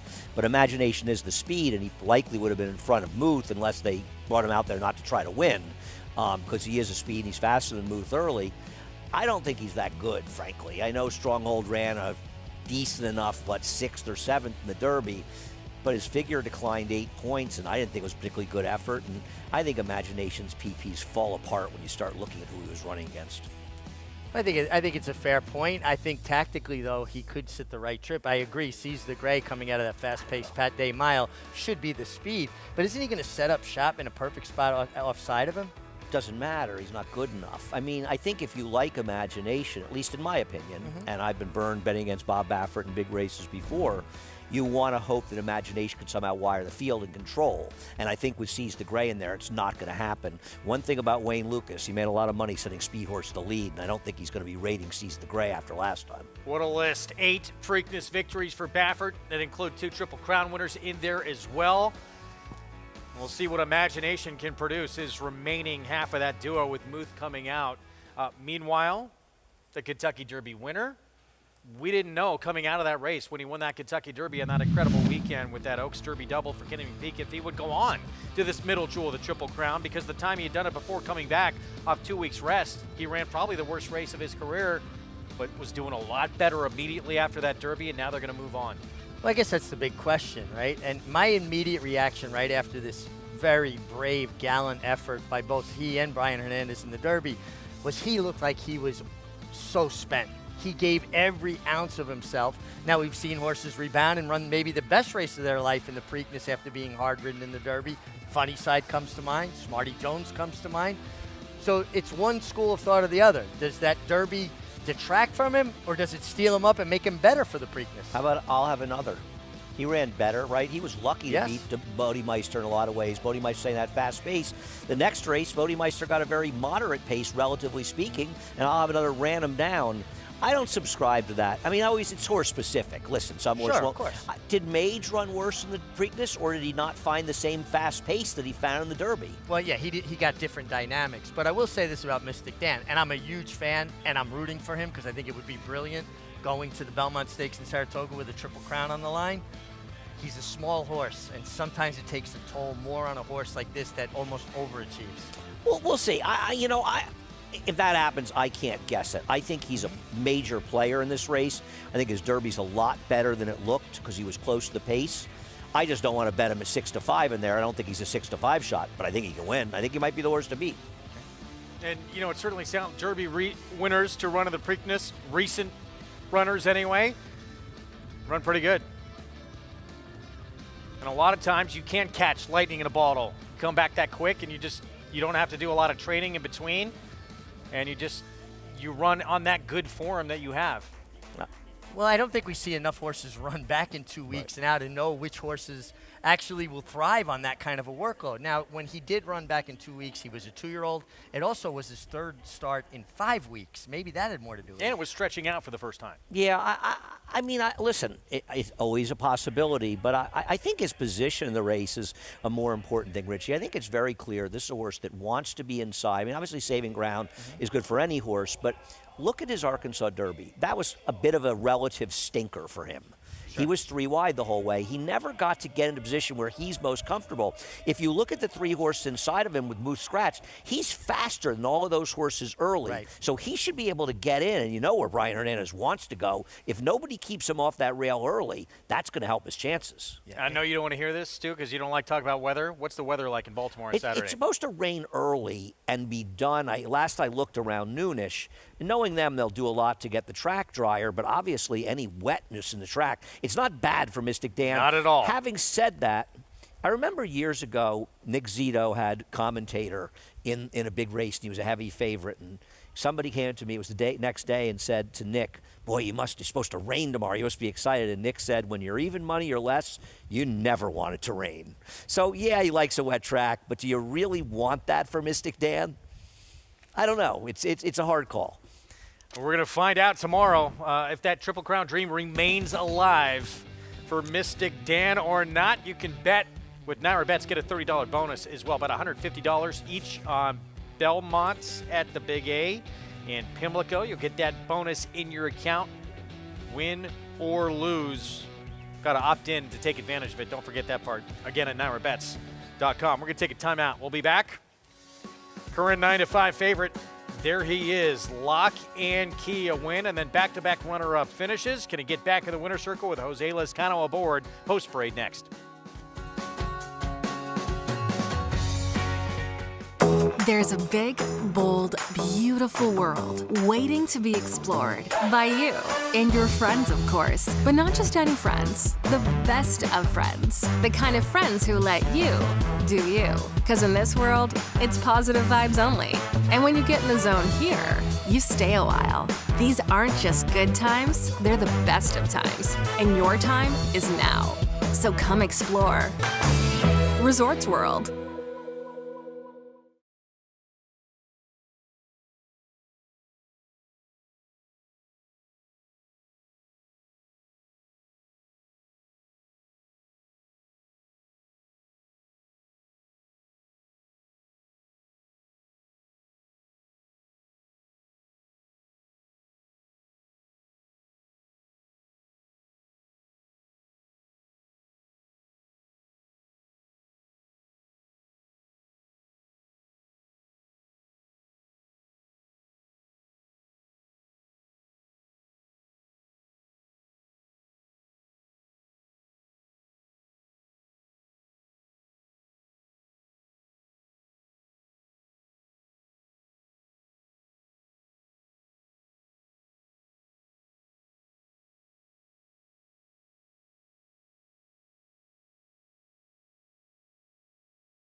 Hello and welcome back to America's Day at the Races. Our program brought to you by Hillendale at Alapa, standing such greats as Curlin and his son, Good Magic. We do have horses here in the paddock for today's 6th race, as this is an upper level state bred allowance. And we'll begin by talking about the favorite in here, Lock and Key. And he's one of those odd horses that I'm never going to like the looks of him, I'll be honest. But his form, especially for Jimmy Ryerson, is ultimately to be respected.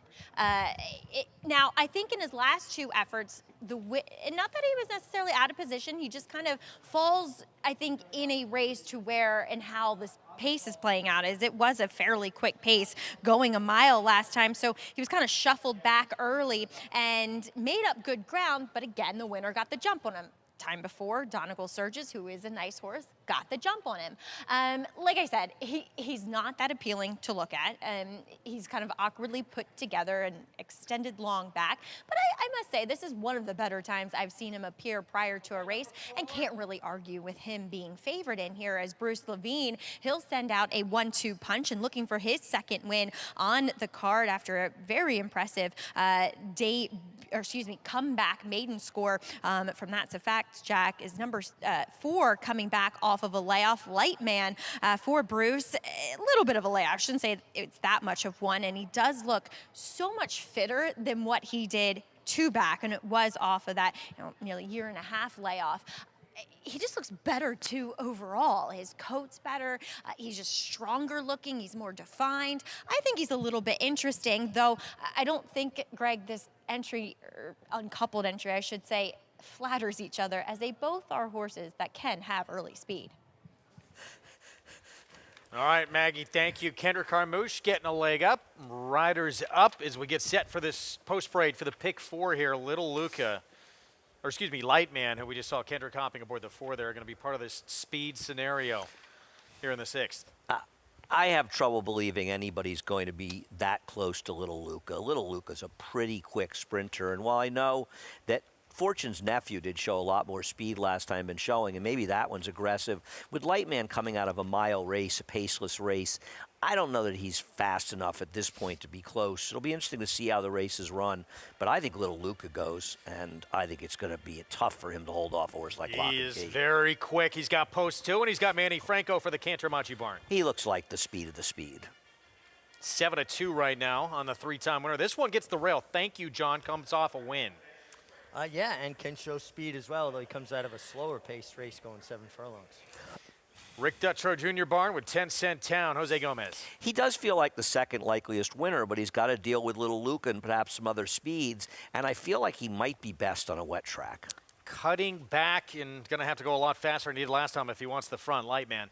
Yeah, but he has shown speed going 5.5 as well as 6. Horse that's had a hard time staying consistently on the racetrack. Even money now. Lock and Key for Jimmy Ryerson. I think he's going to be very tough to beat. I know he's an obvious favorite, but I like less distance for a horse, so I just think it's the best horse in the race. And Fortune's Nephew, he went pretty quick last time out to go gate to wire for a win for Bruce Levine. Well, they finally decided to stop fooling around and send a speed horse to the lead, and they got good results, which leads me to believe the same rider, you're going to see him be aggressive, and he may be the one on the hardest chase against the one, Little Luca. So let's look at the horse to beat on the board. Lock and Key back on March 29th in a showdown with 10 Cent Town. And a pretty good winner here, Donegal Surges. Yeah, Donegal Surges is, I was going to say he's the most promising horse in the Donegal stable right now, but then we saw Tom Morley's first-time star with them yesterday, and this was a good race, and I thought he ran okay. Lock and Key just not quite good enough to beat a horse that would be a heavy favorite here.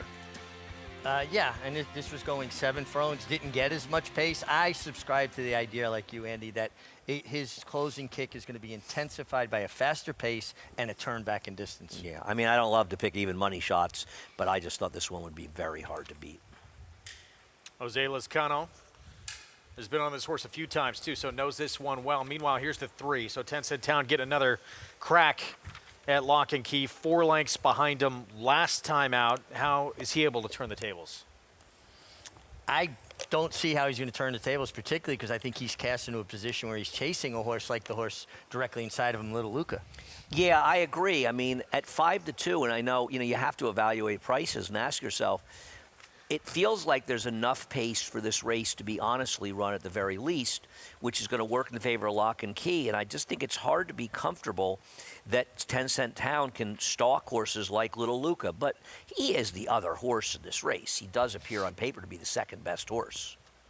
You know, one other thing you got to look at with 10 Cent Town, and you go through his trouble line, there's been several races where he's either out and out stumbled, one time he lost his rider, or bobbled at the break. And that's usually because horses are a little bit antsy in the gate and they tend to shuffle their feet. So when the break comes, they're not completely balanced or centered.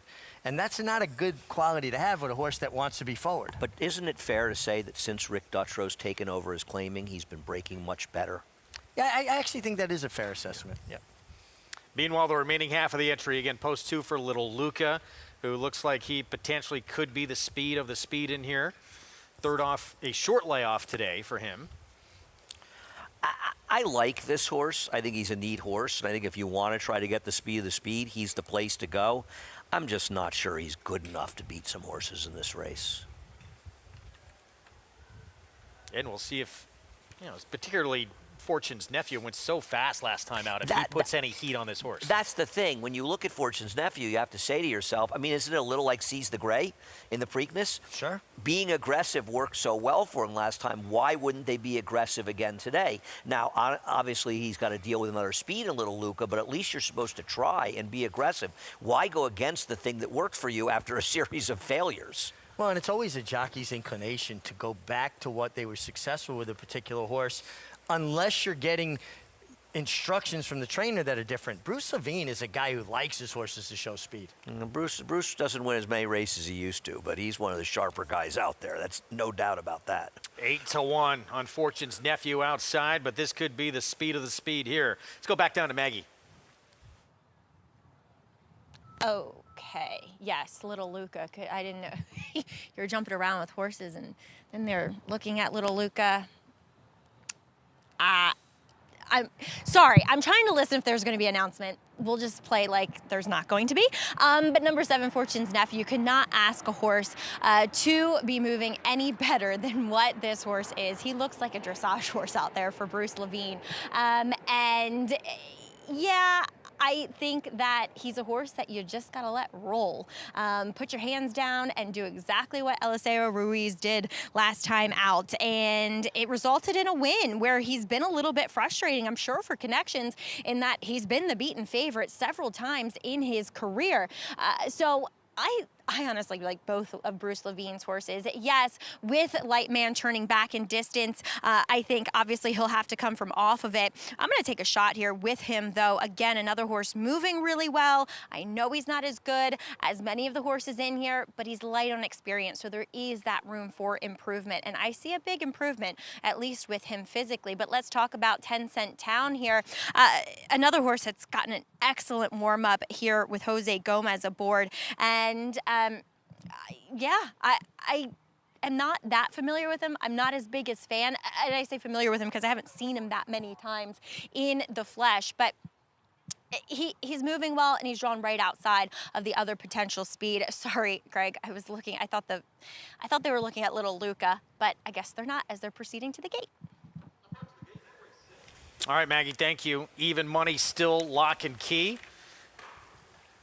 As we get a look at, thank you, John, who's been dismissed here on the board. 17-1, biggest number, coming off that win and claimed out of that race. It's a big step up in class. Yeah, the trainer, for what it's worth, off the claim in the dirt 0 for 7, and this is just a tough spot to be in. Listen, Maggie and Richie are going off the beaten path, but I'm chalking it out with Lock and Key, and maybe both of them are onto something, but I'm taking the horse that I just think is the best horse in the race. I'm not being creative here, for better or worse. The one thing you got to look at with thank you, John, and it is a substantial rise in class, but also he ran for 25 open, 16 open. This is 45 restricted to New York breds, so it is a step up in class, but he gets back in with restricted company. Lightman, say this. Lightly raced, and he's done very little wrong. And had an excuse off that long time away. The only time he did get beat off the bench when he was a runner-up to Beach Boy Al. Kendrick Carmouche will be aboard. 7-1, but here's the one to beat. Lock and Key looking for his 4th career victory. Jose Lezcano for trainer Jimmy Ryerson, set for the late pick 4. Friday card, Belmont at the Big A on our Fox Sports 2 coverage. Let's go to Chris Griffin for the call. Is in. All set.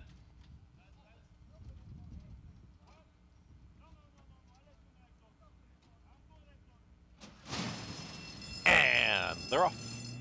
Little Lukas got early speed right to the front, and 10 Cent Town is right hooked up with this leader. They're 1-2. Fortune's Nephew out in the center of the racetrack is now put ahead in front as Fortune's Nephew gets closer to the leading pair. 3 across the racetrack with Lightman now taking 4th. Is going to move towards that outside running path. In behind Lightman towards the back end is Lock and Key, and tightly there is Thank You John, as they are tightly bunched, and Thank You John got the worst of it as the trailer. Backing up quickly there was Little Luca. It was very awkward there around the turn, and now Little Luca being eased out of it. They're well into the far turn, 22.32 for that pressured opening quarter mile, and down at the inside, that's Fortune's Nephew, who's wrestled away the lead. Fortune's Nephew ranging up on the outside is Lightman, who is stalking the early pace setters. Lock and Key is very wide. They reach the top of the stretch. Fortune's Nephew trying to put it away. 10 Cent Town ran into some of that trouble on the turn, but now 10 Cent Town is re-emerging as a danger down the inside. Fortune's Nephew gets closer to that rival. 10 Cent Town trying to muscle on through. Lightman trying to catch them both in the 3 path, and Lock and Key grandstand side. 4 across the racetrack inside the final 16. Here comes Lightman towards the outside. 10 Cent Town. Lightman up for the win. Lightman gets it over 10 Cent Town. Fortune's Nephew, Lock and Key, finishes 4th. Final running time, 1 minute 10 seconds flat. Lightman, Kendrick Carmouche, Bruce Levine, 3 wins now and 4 career starts. Yeah, listen, this horse has never done anything wrong. I mean, he just shows up and gives you an effort every single time. And he might be huge gaps between his running lines, Andy, but he's honest. He is. It is a strangely run race, to be honest with you, and there's probably an argument that the horse who finished second, I believe the 3 should have won.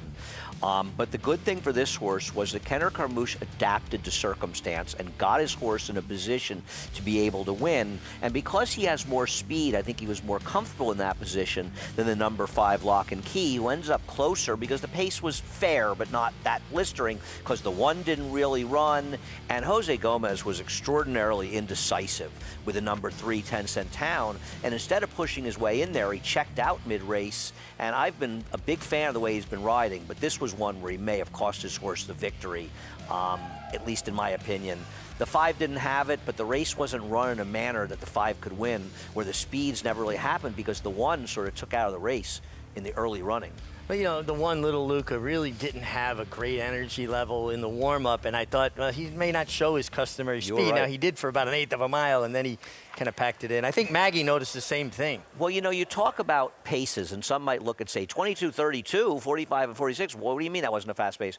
As I recall, those maidens in the prior race that weren't the best bunch on paper went 22.16 or something to the first quarter. So if those horses are going a 50 second faster than these, this is not a fast pace in relative terms. And Kendrick did a sensational job of making sure he got position regardless of how the race was being run. 8-1 upset here, Lightman. Impressive. Showing a new dimension, too, sitting off the pace, able to get this win with an upset to start the late pick 4. 4-3, 7-5. We're going to take a timeout. Can Dwayne Lukas do it again and get a 7th victory in the middle jewel of the Triple Crown? And he'll have 2 chances, including Seize the Gray, coming off a win in the Pat Day Mile.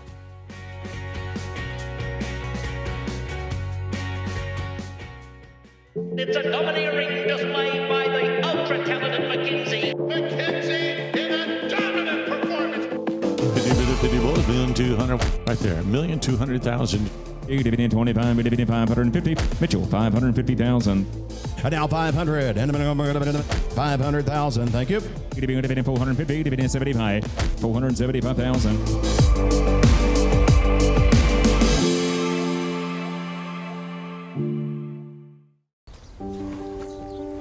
For centuries, the bond between horse and human has been forged in trust and hands-on care.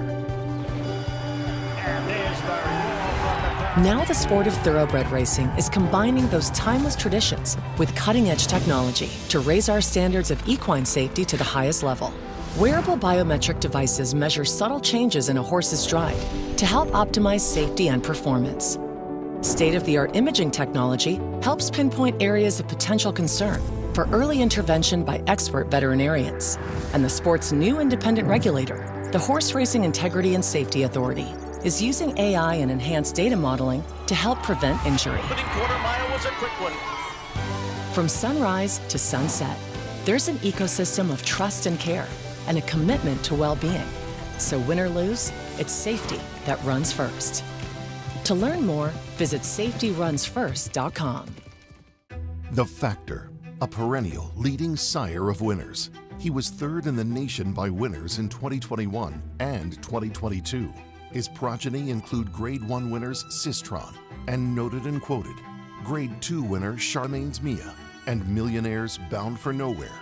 And factor this, with dozens of six-figure yearling sales, he's a proven sire on the track and in the sales ring.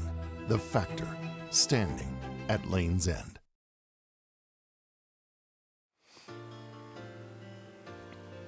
Back on America's Day of the Races on our FS2 coverage. It's brought to you in part where you can play it all at Naira Bets. Bet any track, anywhere, anytime. Get signed up as we get set for Preakness weekend. Black Eyed Susan later today. Kendrick Carmouche, he's always smiling, always happy. Gets a win here at 8-1 with an upset here to start this pick 4 on Lightman, sitting off the pace to get the win on a horse who likes to be in front. Let's go downstairs to Maggie. I'm about to be shown up here as I'm pleased to be joined by owner Rich Schulhoff. And Rich, we were just discussing that you could come back in my position as you worked in TV for quite a number of years. I was one of the producers on the first Breeders' Cup with NBC, yes. And won an Emmy. Not for that one, but for another one. So how many Emmys do you have lining your mantle? Just one. That's enough. Well, that's amazing. So kind of understanding what goes into a production and everything like that. Yes. How do you think we rate? I think you're incredible. The timing is outstanding, and when you win, you always get the right people. You got me. Exactly. Well, I mean, Bruce is on a roll today, Bruce so, you know, he really is. I've been with him for about 14 years now, and he's a great guy. Talk a little bit about Lightman. You've had to be patient with him, but Lightman has had somebody, he almost died.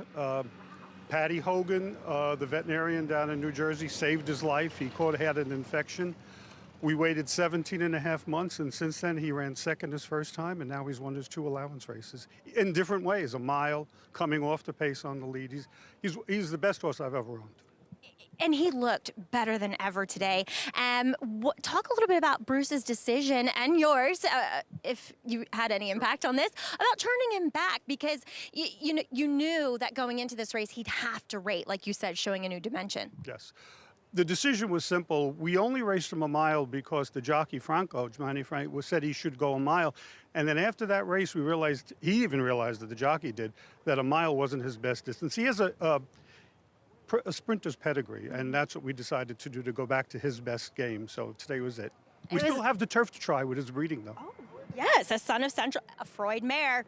There you go. Can't go wrong there. Well, Rich, he's really, I think, turned a corner, and well done you, saving his life, Dr. Patty Hogan, and getting him back to the races. It has to be so rewarding. It is, it is. We paid our dues, and now he's paying us back. It's amazing. Great story, and so nice to have you here on the show. Thank you very much. Thank you. Appreciate it. Thank you. Rich Schulhoff here with Lightman, as, wow, quite a story and a lot of obstacles overcome to get to the winner's circle today, guys. That was good.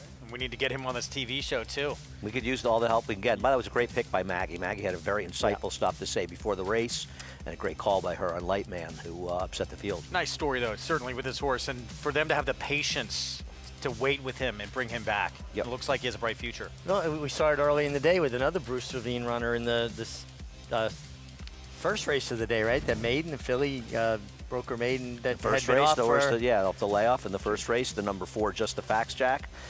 People who haven't followed the game in the last 20 years even, or they've been following, don't know how good Bruce Levine is as a trainer. This is a guy who is as dangerous a trainer in the game when I was much younger and stuff, and I know you rode for him as well, and he and Roddy Valenti had so much success together. A great trainer. I remember when I first started coming to the track in Aqueduct, and I loved Bruce. I always wanted to bet his horses and stuff, and of course I didn't know any of these people, and we were on the first floor here, and my friend Joe said to me, "Oh, there's your idol over there," and there was Bruce Levine sleeping on one of the chairs on the main floor here at Aqueduct. That's a trainer's life, though. You know, you get up in the dark, you get home in the dark, you got to get your winks when you can. Yeah, no, Bruce is, to me, Bruce is one of the guys. I mean, Bruce was a great trainer. He just doesn't get the opportunities these days, but when he does, watch out. Couple of wins for him on today's card. We'll get to the 7th coming up shortly. $10,000 claiming race, 7 furlongs in the next. We got a 1-4 favorite. Let's get back to the Preakness though and talk about Dwayne Lukas. 2 chances for him, including a horse who just won that Pat Day Miles. Dwayne looks to add a 7th Preakness victory. He'll have Seize the Gray, Just Steal, Seize the Gray. Grade 2 winner last time out on Derby Day on the undercard. This was a surprising effort by him. I mean, he chased a very fast California horse that I think we'll see in the Woody Stevens at this point, and he chased him, and he put him away. It was an excellent effort, the best effort he ever put in.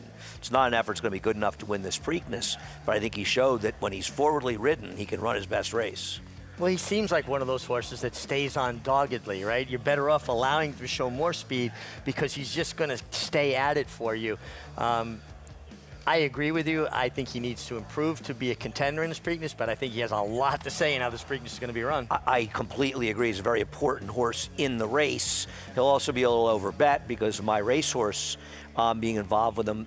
What's interesting about that list that we just showed, the top of the list was Oxbow. Isn't Just Steal got a little Oxbow in him? Because Oxbow was the only horse in the Preakness that year that had been close to the pace in that meltdown that enabled Orb to win. And Just Steal was probably too forwardly placed, and now I think you'll see him rating, and a rider switch to Joel Rosario. He's got a little Oxbow in him, and I think he's dangerous. He got a huge figure, too, in that runner-up finish behind Muth in that Arkansas Derby. I think he just got caught in a position last time that it wasn't a good spot for him. Fast pace, in between horses. And it seems like he runs a good race every other race, right?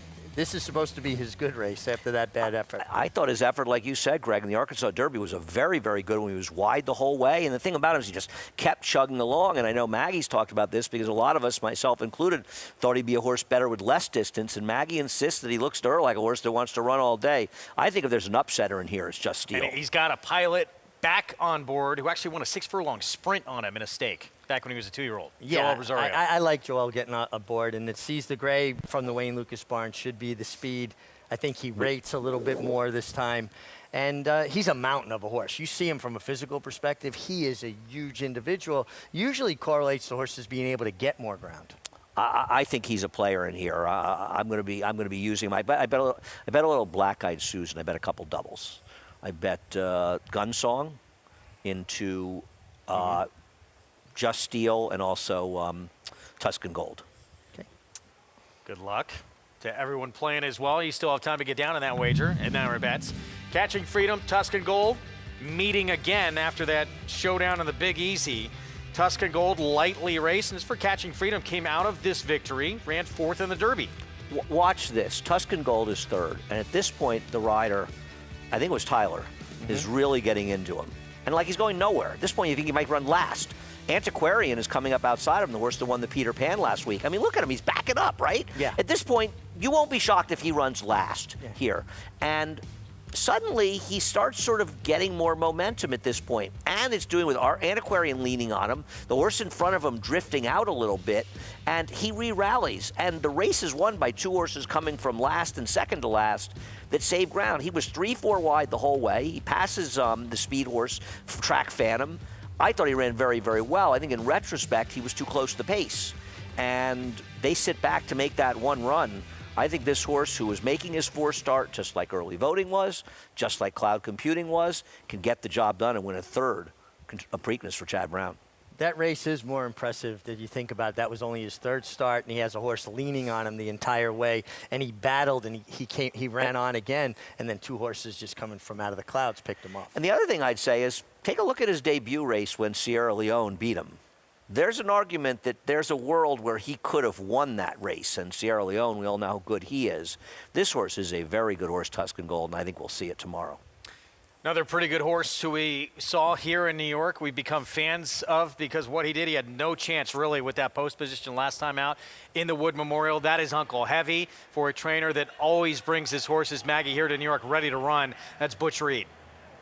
Yeah, now he's going to have to bring it to Maryland and ready to run, but I know he will. And Uncle Heavy is going to have to dig down deep and find a race that he's never produced before to win this. I do like him as kind of an underneath fringe player for sure, because I think the longer the distances with this horse, as he proved in the Grade 3 Withers when getting to the 9 furlongs for the first time, that he relishes it. And there's an argument that can be made that maybe his races would have been faster if he didn't have those excuses, because two back when winning the Withers, he was beating the bias. It was a rail speed bias, and he was able to get up in the shadow of the wire after a wider trip from well off of it. Then last time, as you said, Greg, that far outside post did him no favors in the Wood Memorial. And in between those races, we had that herpes virus scare here in New York, in which horses could not leave and go to another racetrack. He was able to go to a farm, but still, that interrupted his training leading into the Wood Memorial. So I think he's a real interesting player. I've always liked him. He has a modest pedigree, but he's an overachiever in those kinds, Greg, I'm always going to be a fan of. Yeah, it's hard not to be a fan of. I mean, he had every excuse to not win that Withers with the way that track was playing that day, and still somehow got up to win. No, I think he's like the show favorite. We all love him, and we see how well Butch Reed does. I just wish he was a little bit better, because if he was a little bit better, he could win. But somewhere down the road, you know, I'm betting some futures on him in the 2026 or 5 Brooklyn if they run it a mile and a half. I think we get that race. I think he's going to be very good in those long-distance races. He'll be the new Rock. What's the horse? Lone Rock. Okay. Couple years, he's going to be here next. Okay. Yeah, he's going to be the star of the distance races. I'm serious. He's good, divers. Yeah. See how he fares coming up on Saturday. We're going to take a time out. We'll look ahead to Saturday action here in New York when we come back. Hot fudge for Linda Rice. She's got Kendra Carmouche back on board after that 5-race win streak came to an end. Can she start a new one in the Grade 3 Vagrancy? We'll have a preview coming up.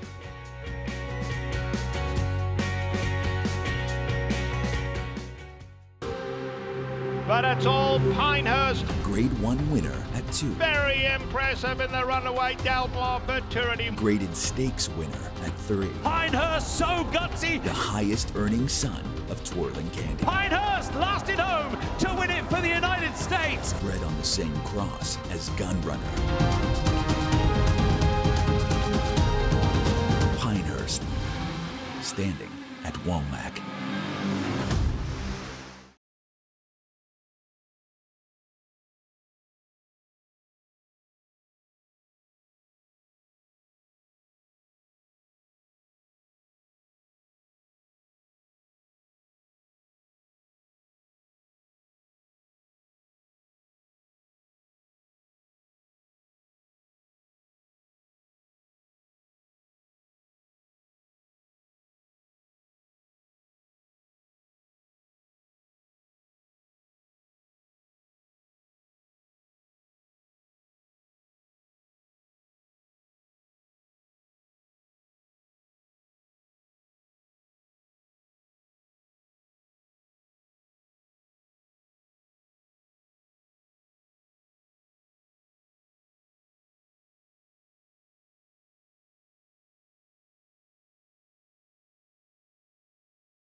Approaching the top of the stretch and the wheel turns now, puts ahead in front. Love Sign on the rail second by a half. Contrary Rose on the far outside is third into the stretch. The half in 46 and 3. Love Sign on the rail. The wheel turns. Contrary Rose on the far outside. Joining those three is Island Charm. Those four now across the track at the 8th pole. Island Charm on the outside gains the lead now. Contrary Rose is second. The wheel turns is third. It's Island Charm in front. 1981 Vagrancy, and that young kid aboard, that was his first stakes victory. The MiG. And this horse had such a great meaning to me. David McKibben, the owner, allowed me to ride her in a stake. Apprentices don't get the weight allowance in stakes races. Beating Contrary Rose and Angel Cordero. I had galloped her from the first day she got to the track before I was a jockey, and then was rewarded 2 years later after she was a 2-year-old to get to ride her in the stake and win the Vagrancy. Wound up winning a bunch of other stakes on her too. And back then they didn't have a category for the Eclipse Awards for sprinting females, but they had the experimental free handicap. Right. She was the experimental free handicap high weight for that division. Kidding. So she essentially was the champion of that division. No kidding. Yeah, I saw her name and I remembered it vaguely, but didn't remember that well. I know Love Sign, who was on the lead. Now, she was probably a little past her prime, but she had her day. Was very, very, very. Sid Waters trained her, right? Yeah, Love Sign was Sid Waters, and actually she wound up becoming better as she got older on turf. Love Really? Sign. Okay. But Island Charm was a very special horse to me. I want to know how you celebrated your first stakes win. I had to be in the barn early the next morning to work. So, I was under contract then. So we had to be there, gallop horses every morning. And but that was very special because it was a big deal with all the good riders you had here to use an apprentice in a stakes race. There was a lot of good riders back then, none more so than Angel. This year's field, Grade 3 Vagrancy. We talked about Hot Fudge going to break. Kendrick Carmouche furling to rights with Big Pond. Moving to the Belmont barn. And 2 back out on the West Coast at Santa Anita with a pretty dominant win. I'm going to be interested to see how we bet this race. And you can see the morning line maker made the 1, 2, and 6 very close, suggesting it's open to him. I thought she would be favored switching to Mott. I have some reservations about her because she's got that one really good race, and the rest are decent, but they're not that special, and maybe that's why she's not favored. She could be a good one. We'll see if she moves forward for Bill Mott. Yeah, I mean, absolutely. She does come out of the Grade 1 Madison where she was 5-1 in a Grade 1. So, right. Obviously she commanded some respect. What I didn't like was, while she had a little trouble, which maybe contributed to her performance, she was right off of Vava, the very talented Vava who ran a triple-digit buyer way in the Grade 1 at Churchill last week, or 2 weeks ago. And she was right on that horse flank, and she just got completely blown away in the last quarter. That concerns me a little bit. On the other hand, Vava would be 1-9 in here. Yes. Hot Fudge, meanwhile, she'd won 5 in a row. That streak came to an end. Grade 3 Distaff, which she was favored last time out. This was 2 back, 5th of those 5 in a row in the correction. I'm worried about her. I thought her last race was bad. And I worry a little bit that she's a horse that got into a good run, that it may be starting to tail off. On the other hand, maybe she just had a bad day because she put together 5 straight wins. Yeah, I mean, she is 8 for 14 lifetime, and she ran down a very game Can't Hurry Love, who wants 6 furlongs. She didn't want to step over 6. I think, though, she's meeting better horses than these in this race, and she's going to have to run her best race to get it done.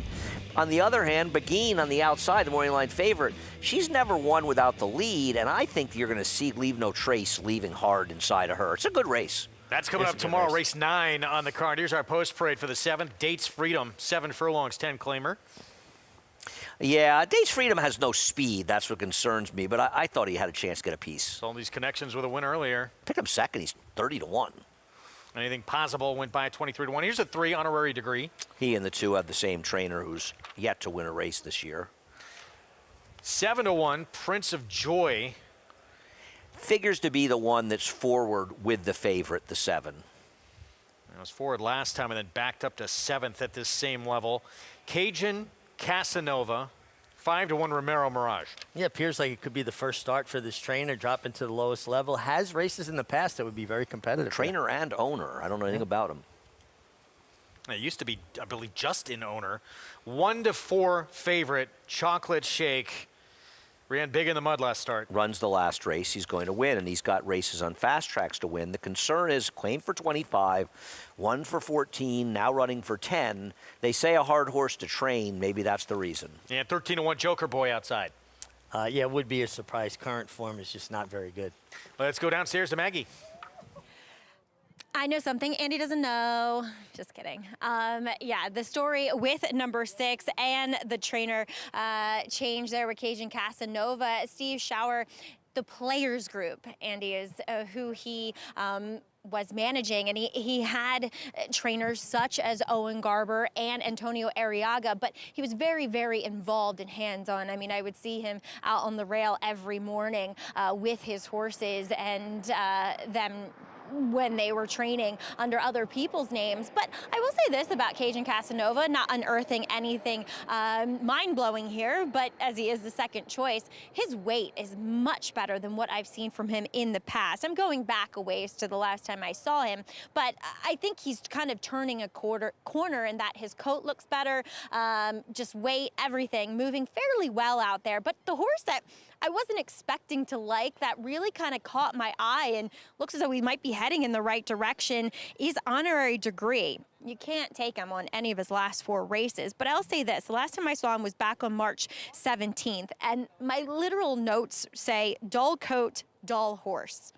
That's not the case today.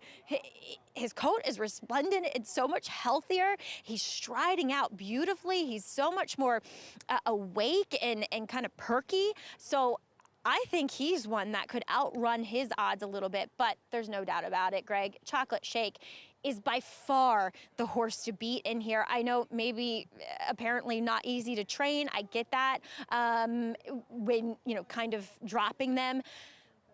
But he's done nothing wrong so far in the preliminaries, and he just looks like he's in a class all of his own by looking at them physically.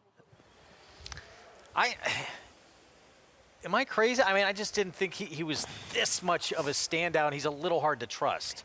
I'm going to digress for a moment. They just ran the Miss Preakness at Pimlico, and you know that we have a Miss Preakness on our team. You know, Maggie is a... Yes. She's not really a former Miss Preakness. Once a Miss Preakness, you're always a Miss Preakness, right? As far as I'm concerned, she's the only Miss Preakness. It's like the green jacket. To me, you always get to go back and she's be Miss royalty, She's right? Miss Aqueduct for me, but forgetting about that, yeah, Miss Preakness. Before she deigned to come work with us. Whew, tough decision there. We would like to, Maggie, we want to discuss Miss Preakness with you. You really want to discuss that? What perks do you get with that? Yeah, I mean, do you have a tiara? Yes, which was the bane of my existence, Andy. I am not one for hats, for tiaras, for anything foo-foo. You guys know that. So I enjoyed it, but I was one and done. I figured once you won Miss Preakness, they canceled it after that. They did. They actually did, didn't they? They actually did, right? You're like the last Miss Preakness. They figured we're never going to top this. I mean, once Maggie got Miss Preakness, it was just over for everybody. 2-5 favorite here, the 7, Chocolate Shake. And yes, last time out that performance, it mops his field up. But it was on a muddy track, and it was one of the better figures this horse has ever run. The question recently with any favorite is, why would I want to bet against this horse? And you don't automatically say, I want to bet against him. You say, why would I? And with this horse, it's what we were all talking about. You know, claimed for $25,000, comes back for $14,000, wins the conditional claiming race, non-winners of 3 lifetime. Now it's won that. It can't run in conditional races, and now runs for 10. So obviously there's something amiss there, right? Because this was a performance. They could have run this horse theoretically and been competitive against tougher horses, better purse, higher claiming price. Rob Atras Connections are basically dangling this horse, daring them to claim. And that's a question, but you have to ask yourself, are you concerned enough to want to bet against? And unless I'm going to bet my money against a horse, I'm not going to pick against it. I think the 1's a little bit interesting as a bomb in here, so I played a 7-1 and a little bit to win on the 1, but mostly a 7-1 exacta. A horse that at times has run figures fast enough, and I just thought getting a little less distance gives this horse a chance. I mean, coming out of a race, the Dayanos race, they're just better horses than these, so I thought this horse might be a little bit interesting to get a piece.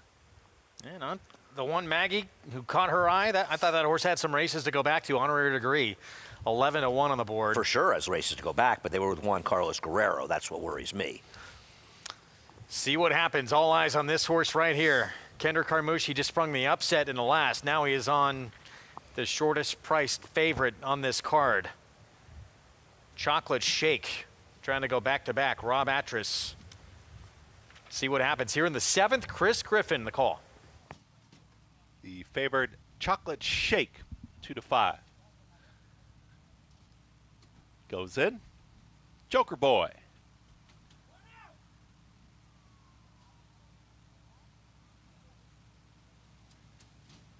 Isn't. All set.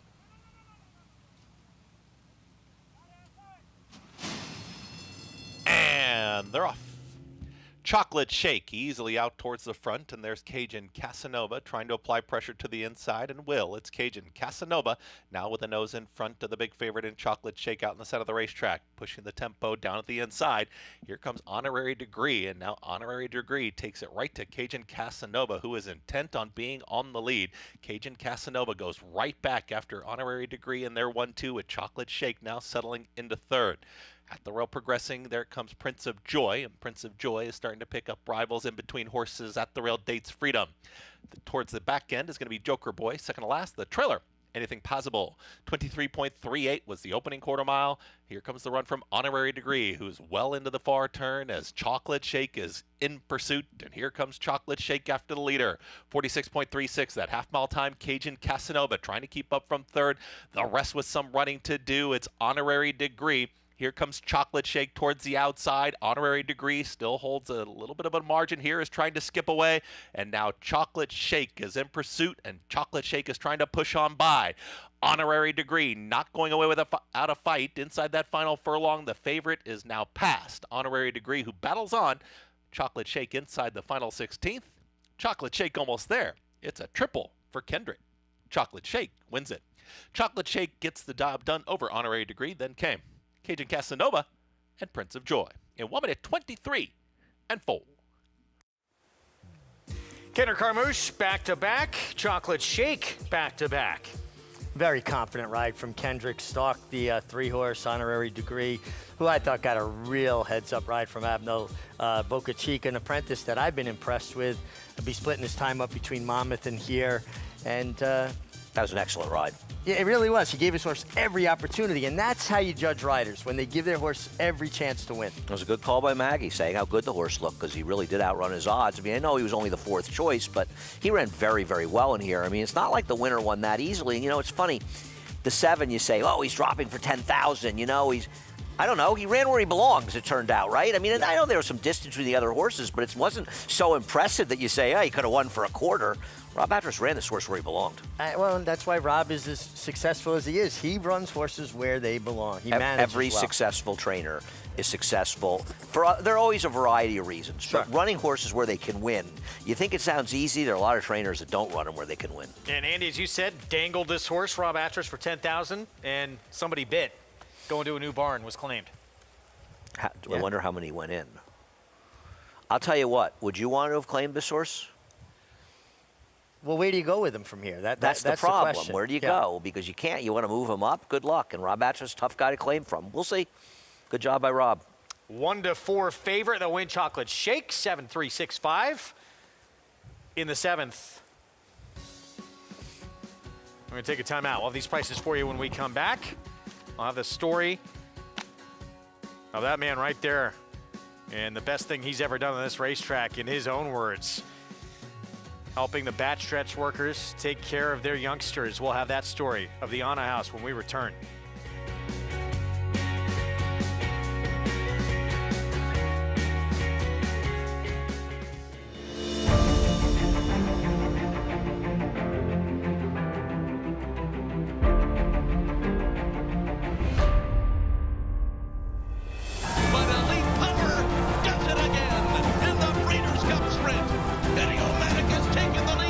But it's going to be Eddie O'Malley. Cody Swift takes the lead.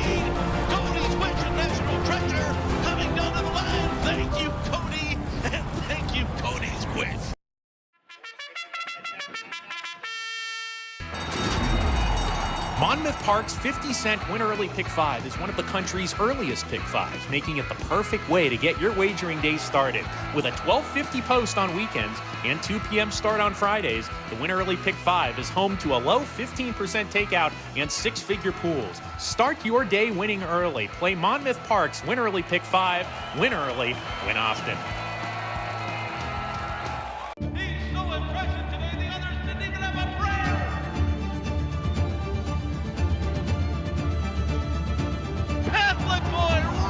And the run, Happy Travers!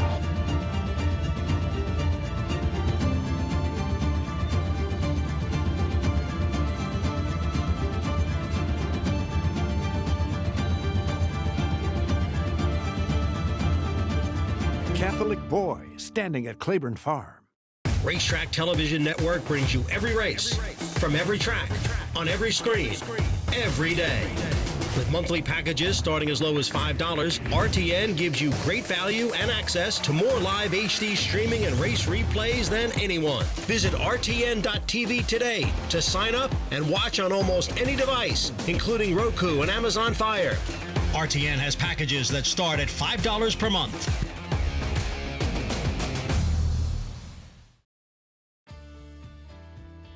Welcome back to America's Day at the Races here on Fox Sports, and we saw a very popular winner get to the winner's circle today in Chocolate Shake, and pleased to be joined by Team Chocolate Shake here as Larry Roman, Brittany Atras, Rob Atras. Happy birthday to you. Thank you. Thanks, Maggie. No worries. And then Larry, it was a perfect segue. I mean, the universe is working on our spectrum today. As Larry just brought up the time he met me, which was 2008. The year I was Miss Preakness at the Belmont. That's right, with Morty Finder. He said, I have somebody who's, your father was training in I think in Laurel, Pimlico Circuit. And I said, okay, let it come. And you were there, you were quiet, very nice. I never realized at that time you would become a superstar. Now I'm a loudmouth superstar. But you're really good at what you do, and I really appreciate it. I would just like to say hello to the construction industry in New York City, the union people who've given me the opportunity to be here. They're the ones who I love, and they're great. And of course, this team over here is the best. I win like half my races with this team over here. So. Absolutely. I mean, Rob, you know where to put them. And I think that is obviously a recipe for your success, but also coupled with great horsemanship. Talk a little bit about Chocolate Shake and, you know, kind of getting him in your barn. And obviously, he was a horse that came in off of a fallen effort. What do you have to do with a horse to kind of bring them back mentally from that? Well, you know, he had fallen in his previous start and he had a bad effort. So, you know, I spoke with Larry, and, you know, one reason why we win a lot of races together is, you know, Larry lets me spot them and we put them where they belong. And, you know, a lot of times it works out. So we were aggressive entering them, and, you know, luckily we won 2 in a row. So I think that had a lot to do with it. Absolutely. He looked the picture as well. And Brittany, as you were lamenting to me that you always run last on your birthday, but you broke the trend today. Yes, I did. Thank you. Thank you, Larry. Thank you, Chocolate Shake. Thank you, Kendrick. It was my first birthday win ever. I take Chocolate Shakes all around for the birthday celebration. Guys, congrats. Thank you, Maggie. All right, guys, back to you. You'll be able to catch them at Shake Shack tonight. Chocolate Shake with the win, back-to-back victories, moving, of course, onto a new barn, but they get 2 wins with a horse. You know what? They played the game very, very well. They got the wins, they got the purses, and they got out with a horse that I wish the people who claimed him the best of luck, but they ran him where he belonged. $2.70 for the win, even with that, or a $400 pick 3. Some big upsets along the way here as we move on to the 8th. Mile on the Turf. Wide open race as the board reflects. In this allowance optional claiming group, current favorite, that is Big Everest. Andy's favorite for Christophe Clement. We'll talk more about this field. He's lying. In a moment. Year after year, Michael Dubb is a frequent visitor to the winner's circle. Some of the major races on the New York circuit, frequently competing for owners' titles at the major meets as well. But for Dubb, his proudest achievement in this sport isn't one of the numerous Grade 1s or meet titles that he's won. It's establishing childcare for backstretch workers at Anna House.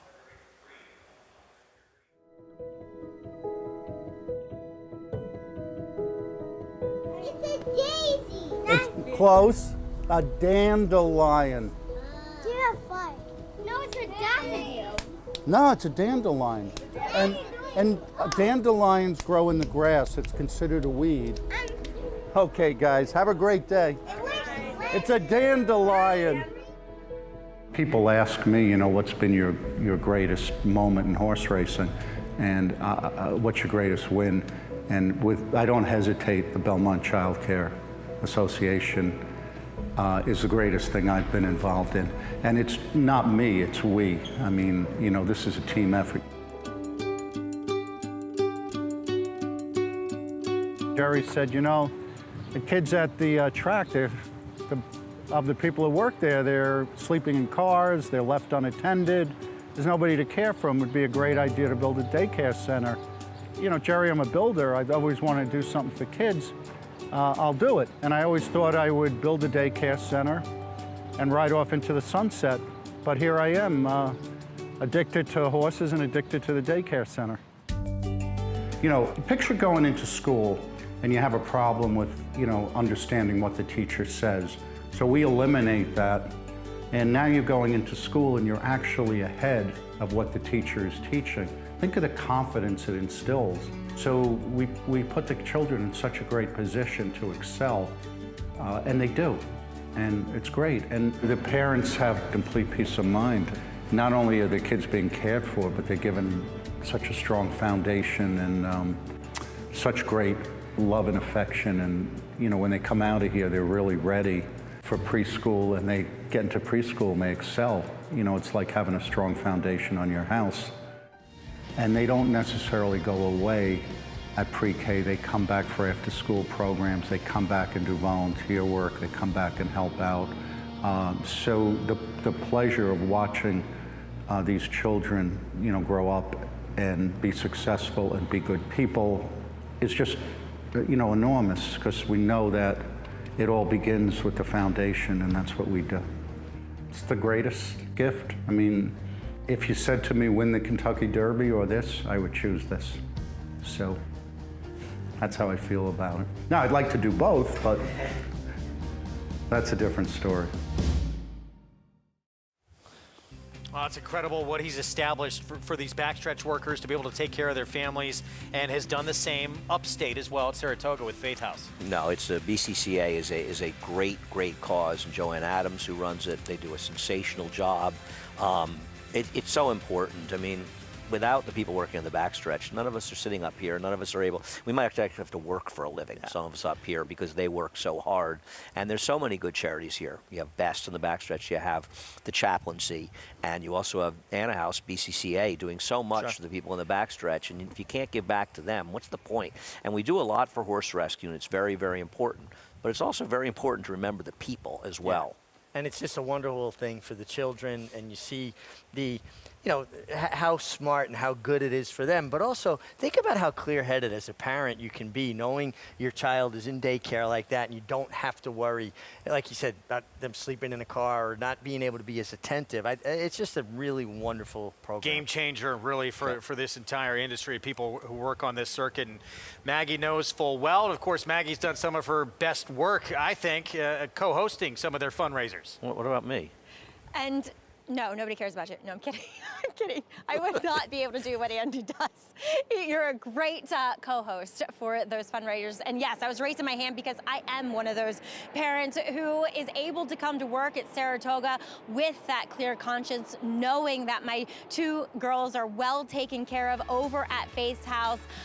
It is a godsend, and I mean that from the bottom of my heart. And they come out of there with the biggest smiles on their faces, along with every other child that gets to be at Anna House or Faith's House. And they're having their 10th annual Spring Fling Luncheon. It will be at the Garden City Hotel this year, but talking with Joanne Adams and Rachel Battle, who put on these wonderful events, that this coming year, it will be up at Saratoga, but they're honoring Susan Lucci as well as Kate Masterson of the National Racing Museum and Hall of Fame. And as always, if you want to check out, to donate, to bid on some raffle items or attend, you can go to belmontchildcare.org and get all those things accomplished. So it's a great cause, as Andy mentioned. And like I said, Greg, I literally would not know where I'd be without them.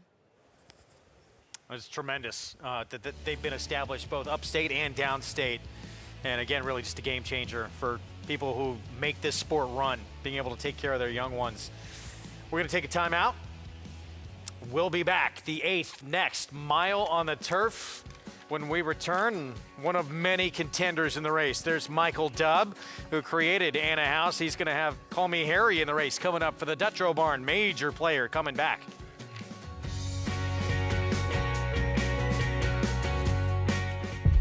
Zandon's poetry in motion. Big horse, but light on his feet. And he's always showed up and been consistent and been right there with some of the top horses in training.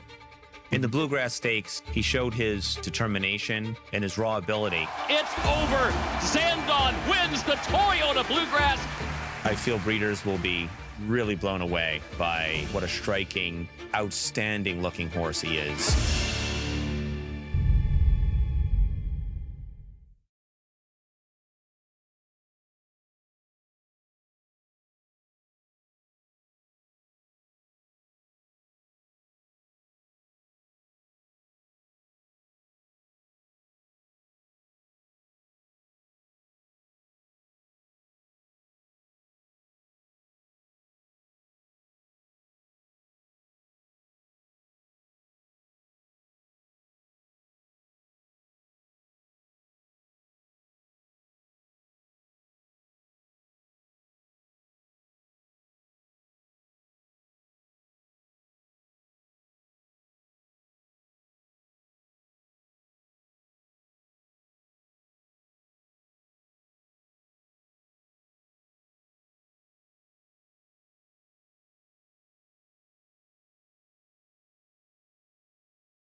Welcome back, as we are proudly brought to you here on America's Day at the Races by Claiborne Farm. 100 years of doing the usual, unusually well. So we have horses nearly tacked and ready for today's featured main event, race number 8, an upper level allowance race for these horses going the mile on the turf course. And we'll begin with the Chad Brown duo and Turf King, who arguably comes out of the toughest race of any of these in here, in which he did have some trouble. You know, he was stuck down on the inside and kind of got blocked and shuffled back at the quarter pole and shuffled back to last and could never really recover. And like I said, it was a tough race with Emmanuel, Cesar Boston, Ice Chocolat, the list goes on. And looking at him here, as this is the first time I'm laying eyes on him ever before a race, he is very fit, off a little bit of a freshening, really laid back, very classy acting. I like what I see, as he will be a short price, and by all means, kind of rightfully so, but I feel like there's so many interesting layers to this race, which does include a lot of speed horses, which very well could help number 3 Turf King, and we'll see what we get from his stablemate, who could show speed. I don't think he's as fast as some of the other speed horses in here, I really don't, but Kalick, who is one that returns as a gelding. And the last time I saw him, which was for the Grade 1 Belmont Derby, he was a mess. He was nickering, he was kicking, he was swishing his tail, and he really did not lift much of a hoof that day. Couldn't get close to the lead and never really went on from there. Now, he hasn't changed much from 3 to 4, which is something I always really like to see. But I will say this, he's a little bit more calm, though they did tack him outside the stalls. But he is very fit. So I think I'll still take the wait and see approach with this new gelding. The horse that looks phenomenal in here is number 4, Grand Sonata, who was wired by Main Event going back to December in the Grade 2 Fort Lauderdale. And he kind of had lost a bit of ground steading going into the turn, and he actually rallied very well to be only beaten 3/4 of a length. He looks amazing. He's sharp too, which I appreciate for a horse that isn't, that one that's going to be that close. So maybe he does lie a bit closer here with Kendrick Carmouche aboard, but he looks phenomenal. As a horse that I think is interesting at a price is number 11, getting back to the turf with a stolen base. Terrible post, I get it. But a horse that you could argue his races for Bruce Levine, at least on the fast dirt track, were improved, and I think he looks like a turf horse. So maybe Bruce is getting this horse going in the right direction, and now he gets back to what could be his preferred surface, Greg. That'll be 3 today for this barn if he could pull off this 26-1 upset. Post-parade coming up. We're going to begin with one of the great claims anywhere in the sport from last year, Pioneering Spirit. Linda Rice got for $40,000. A little over his head last time. He ran a respectable race, but he's yet to get back to last year's form. Turf King gets the rail. Chad Brown, Trevor McCarthy. Broke slow last time and got completely schnookered, as Maggie was talking about, and I think he's a player, and he's my pick. Here's Grand Sonata, Todd Pletcher. Coming off a layoff, a horse that's a true closer in a race that has speed. Disarm the speed of the field. If he's not in front or forwardly placed engaged in a quick pace, then I quit. I mean, Maker's Candy, Ramon Vasquez at 14-1. Been showing speed on dirt, tries turf for the first time. Not an overwhelming amount of turf pedigree. A new gelding for Chad Brown, Kalik. He's won rating before, which is good, because though he has speed, it's not the speed that can be in play here. Grade 2 Pennine Ridge winner. Here's Cloudy, the 8, Eric Cancel. 2 for 2 at the mile distance before being turned back in distance by Shug McGay. He gets back to that mile distance. Manor created Anna House colors there. Michael Dubb with Call Me Harry, the 9. He's a speed horse too, but he can stalk a little bit, but he's got to be a bit forward. Got a huge figure last time out. That was the end of last year. Big Everest can be forward. He's not as quick as the 5, though. No, but he's a horse that gets keen when he has horses in front of him, and I think he gets a tough setup. And stolen base outside, Nick Juarez, Bruce Levine. Yeah, Maggie made some interesting points. I doubt he's good enough, Bruce having a good day, but I think her points are valid. He's been improving, but I'm not sure he's not a horse that shouldn't have been on the dirt all along.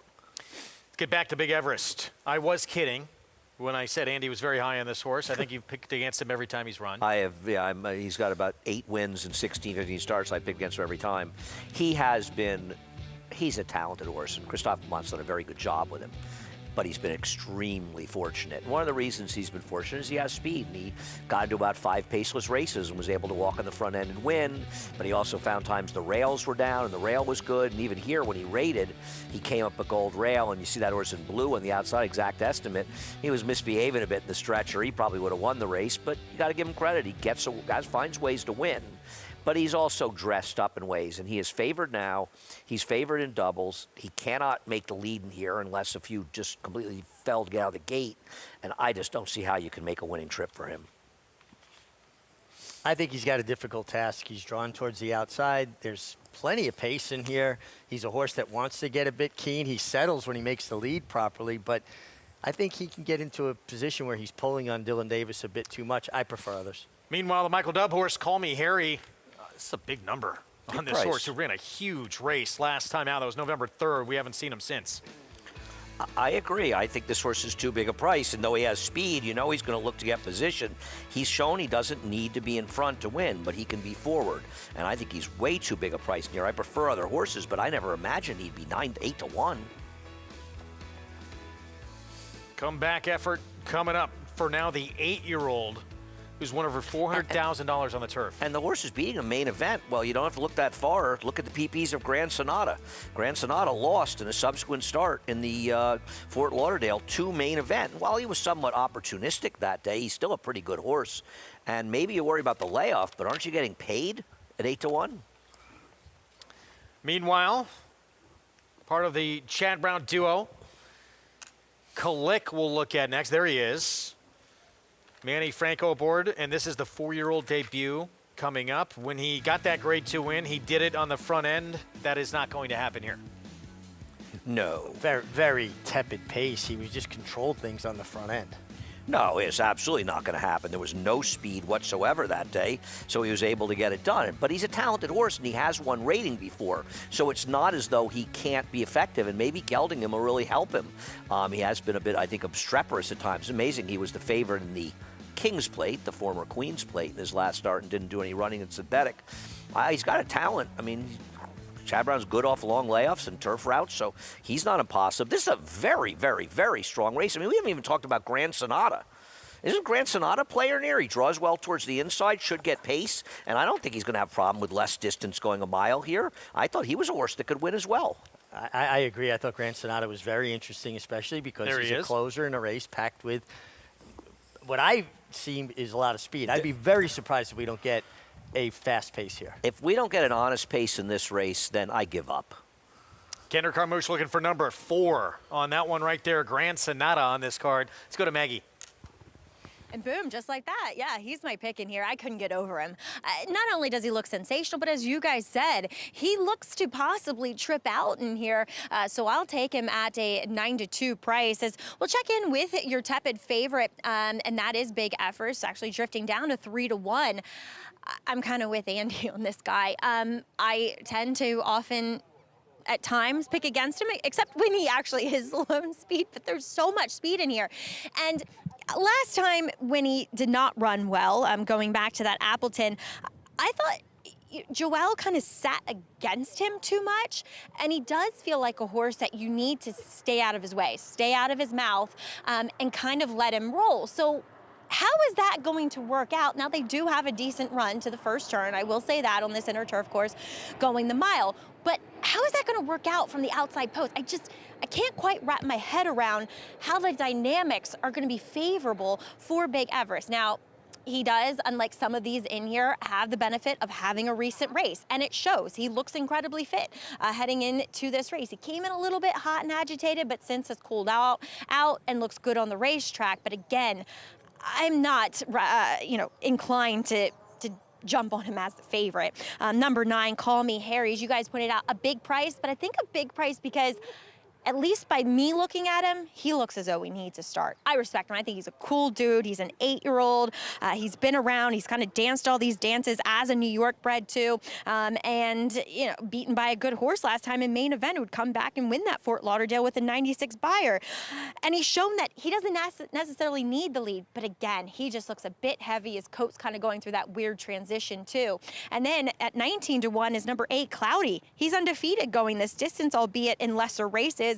With slower figures, but he's done nothing but kind of improve. And 5/8 at Gulfstream, if you don't get close to the lead, you're definitely not winning. I think he's built like a miler. He's kind of the long shot that I'd be willing to fool around with. Greg? All right, see what happens here. 7-2 is your favorite. This is just a wide open race, very competitive turf event coming up here in our feature. And Grand Sonata's come down to 7-2 as well, so 2 7-2 shots in here. This is a fun race. I mean, this is a really good turf race. You've got stakes quality horses running in here. Some horses sort of trying to get their season started, and some seasoned veterans. Of excellent, excellent field. Grand Sonata 4 just stepped in, co-favorite at 7-2. There's Pioneering Spirit, that former 40 claimer for Linda Rice, who won $465,000 last year. Just an incredible season put together. Jose Lezcano for Linda. We're set for the 8th. Let's go to Chris Griffin for the call. Maker's Candy.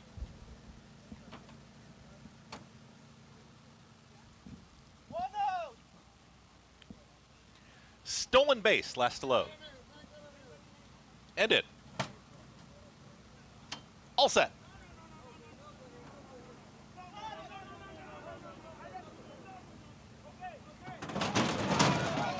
Right through the front of the gate before they swung the latch there was the number 1 Pioneering Spirit, also Grand Sonata, chain reaction event there. So Grand Sonata went through the front of the gate. Pioneering Spirit, outrider gets to that runner, will have to be led back to the starting gate. 4-horse was the one who initially broke through the gate there, Grand Sonata, and didn't get that far away. Pioneering Spirit, Chain Reaction is the one who kind of scooted away there. Did not get too far. You never like to see that, though. No, to me, it's always like the air coming out of the balloon. They build up, and now it's not that horses never win with this, but it's not something I like to see, Andy. Yeah, I mean, it's not a positive. On the other hand, we have seen horses win. I mean, contrary to popular belief, one of the great performances of all time while in defeat was Seattle Slew in the Jock Club Gold Cup, and he broke through the gate. This was definitely a function of the 4. Grand Sonata, he reacted, hit the doors, and that caused the 1 Pioneering Spirit. He thought, oh, it's time to go. Right. And he reacted. It took him a little further, but not very far. It was time to go. All right, no harm, no foul. Both back in. Everyone else patiently waited. Let's go back to Chris Griffin. And they're up. Pioneering Spirit breaks very well, so does Disarmed from in between horses, and Disarmed will now take the lead. Disarmed and Call Me Harry from the outside draw, and Big Everest as well wants to join the early fray. It's going to be Call Me Harry and Big Everest, those two side by side as they work into that first turn. Maker's Candy is now settled into third, is to the outside here of Disarmed. They're now assured third and fourth. Another 2 lengths back comes Grand Sonata, who's tracking in the 5th position, followed by Pioneering Spirit, who's in 6th. And 7th is Turf King. Then backing up there in 8th is going to be Stolen Base. Towards the back end of the field, a tough-to-handle Cloudy as the gray. Tight hold there for Cloudy, second to last. And the trailer is Calic as they're working up the backstretch. Call Me Harry and Big Everest within a neck of one another. Disarmed and Maker's Candy. They're still 3rd and 4th, and just watching the early action, sitting right behind the battling duo as they are 3 lengths clear still of Grand Sonata, who's saving ground towards the inside of Pioneering Spirit.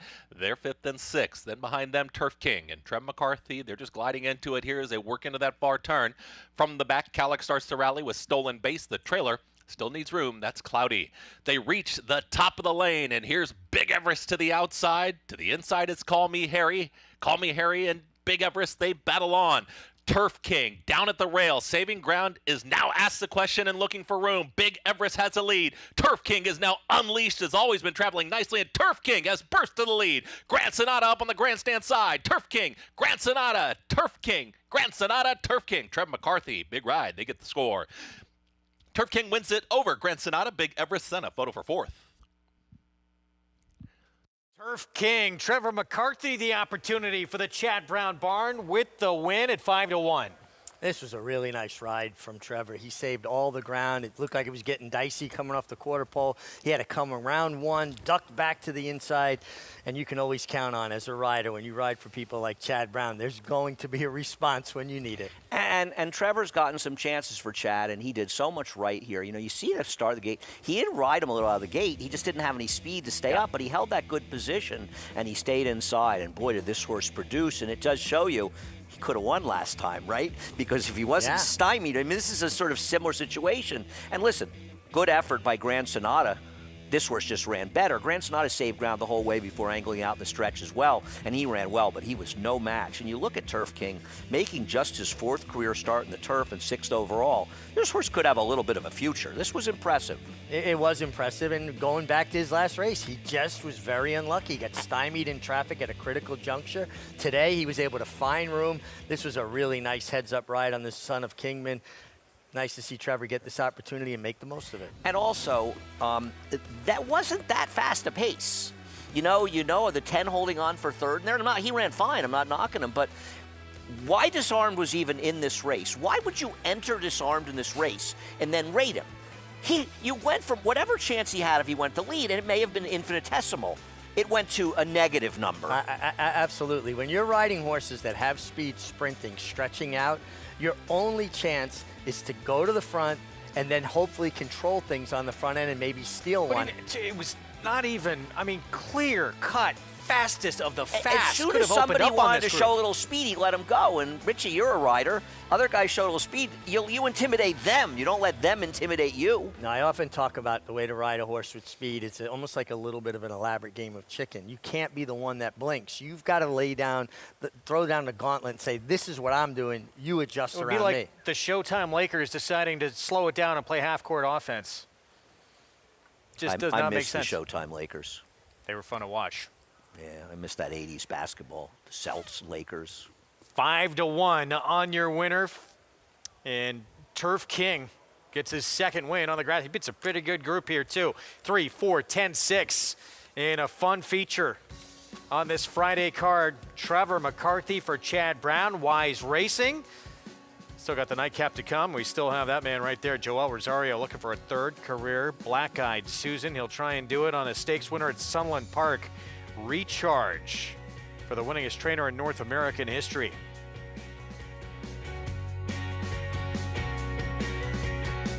Respect the law. He's earned it.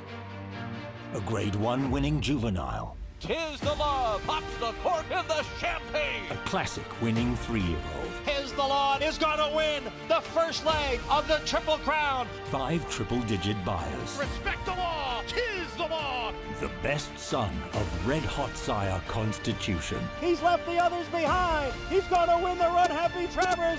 'Tis the law. Experience the adrenaline-pumping, suspense-filled action of the Sport of Kings no matter where you are with Naira Bets. It's fast, easy, and secure. Download the app today and start winning with our lucrative weekly promotions, thrilling handicapping contests, and a one-of-a-kind VIP rewards program. Don't just watch horse racing, be a part of the action with Naira Bets.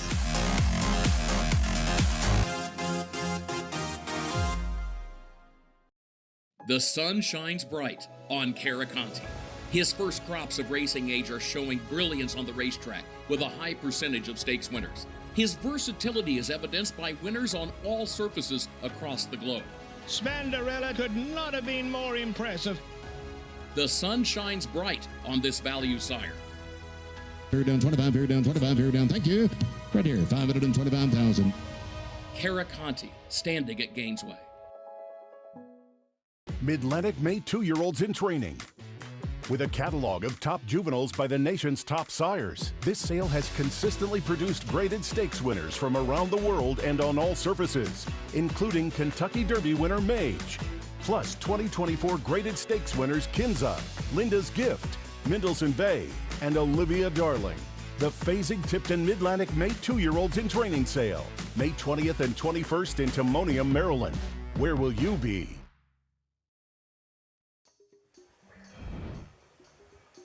Back with you on America's Day at the Races, brought to you in part by America's Best Racing. For the love of the race, visit americasbestracing.net.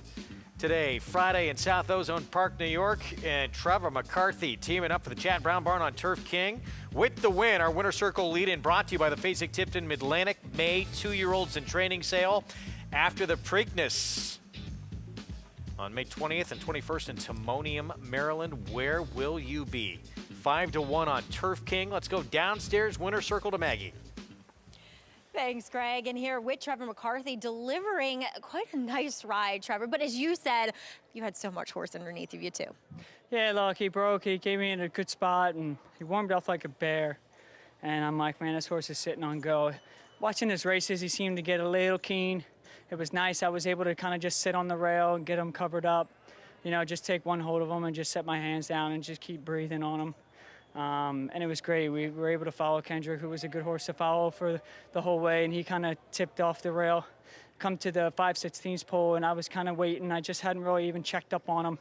And I said, man, I'm loaded here. I'm going to kind of cut the corner. I think I can, you know, he's going to explode when I get the seam, and he sure did. And even coming to the wire, he was still kind of a little green. He saw the cameraman, and he kind of did one of these, and he put the ears up, but look, he got a great trip from the rail, and, you know, to save ground in both turns on the turf is just super important.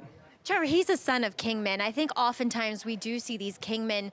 They can go longer, but I feel like their optimal distance is a mile. And with that pace in front of him today, not that it was super fast, but it was fast enough, it allowed you to relax him, right?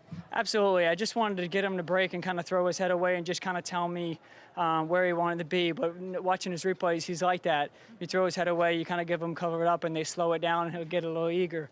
And I thought today this is the perfect scenario. There's going to be plenty of pace today. He liked good ground in the past, and he really seemed to love it today. Yeah, already a graded stakes winner, albeit on synthetic. Looks like the future's bright. But I know your wife is riding down in Maryland today in the Black-Eyed Susan with Ringy Dingy. I just want to know, we caught up with her after she won the last yesterday.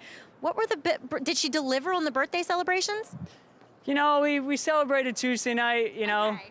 I'm a super disciplined guy when it comes to the diet, so I couldn't really get too crazy last night. And she called me on the way home. Should I get a cake or should I not get a cake? I said, no, we'll wait till Sunday. We had a nice little barbecue at our house on Tuesday. We didn't do a cake, but Sunday we'll do the cake.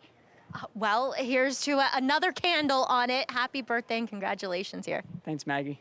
All right, Trevor McCarthy with a perfect ride aboard a very talented son of Kingman and Turf King, Greg. And a horse who might have a future going forward. This was a good group that he was able to beat and really showed some turn of foot. This was a really good group, and like he said, he had horse to be able to take advantage of the trip. It helps when your horse travels that way. Nice turn of foot, terrific ride. And did you guys catch that? He says, we'll have the cake Sunday. You know why that is? Because you got 3 days off to get over having a piece of cake. Four. We're riding. We're Friday through Sunday next week. Okay, so there that you doesn't go. mean he won't be riding at parks at all. That guy goes everywhere. Delaware, Pargo, anywhere. Have horse will travel. And I know he's been working a lot of horses for Chad, so it's nice to see him get this opportunity and deliver that kind of ride. Nightcap, meant for the grass, taken off main track now 6 furlongs. New York Breds, $40,000 maiden claiming race, so all trying to get that first win. Boss Tweed. It's a big drop down here, and as a result, a 7-5 favorite. Yeah, I do think he's the horse to beat. He's a speed in here. He's supposed to be tough. Not sure you want to take him at a super short price. Just got a text from a friend of mine in Jamaica. They are watching us down there, Greg. So try to do a good job. This is the king of Jamaica. We're all very popular down there. Especially Andy. Let's look ahead to a race that's coming up very shortly. Grade 2, Black-Eyed Susan. Mile and an eighth, 3-year-old fillies, $300,000 purse. And Gun Song, we'll start with her for trainer Mark Hennig. John Velasquez will be aboard. Tried Graded Stakes Company off an impressive win at Gulfstream. Was forward, beat by Power Squeeze, wound up 4th. What do you think of her today? I don't think she ran badly last time, frankly. That was a pace that really fell apart in there, so I'm not going to knock her in that race. And, you know, she had a big win this allowance race. I think the concern is the distance a little bit, the mile and an eighth, and that's fair. But her best race makes the horse to beat, and I think the morning line was and I'm friendly with Brian Nadeau, who makes the morning line, and was going back and forth with him. She'll be the favorite, and I'm looking at the doubles right now because the race before it's coming up, and she's a heavy favorite. Yeah, she's a really nice daughter of a gun runner, terrific sire. Her dam, Nicole H., was a crackerjack sprinter. Mike Hushin. Mike Hushin trained her. She won the Barbara Fritchie. So I guess that is the question about Gun Song. How far does she actually want to go? Meanwhile, Corposo, Peter Erden, will have Tyler Gaffley on aboard. The maiden win came at Santa Anita going a mile and then was a distant third in the Santa Anita Oaks. Yeah, I mean, I'm more concerned about this one getting the mile and an eighth than I am Gun Song, frankly, getting it. And I don't know. I mean, she got blown away in her last race. She's okay, but I just don't think she's as good as Gun Song. She's one of the ones that can win. I mean, the 3, 5, 7, and 8 look like the only real players in the race. I just preferred others. I don't know about you, Rich.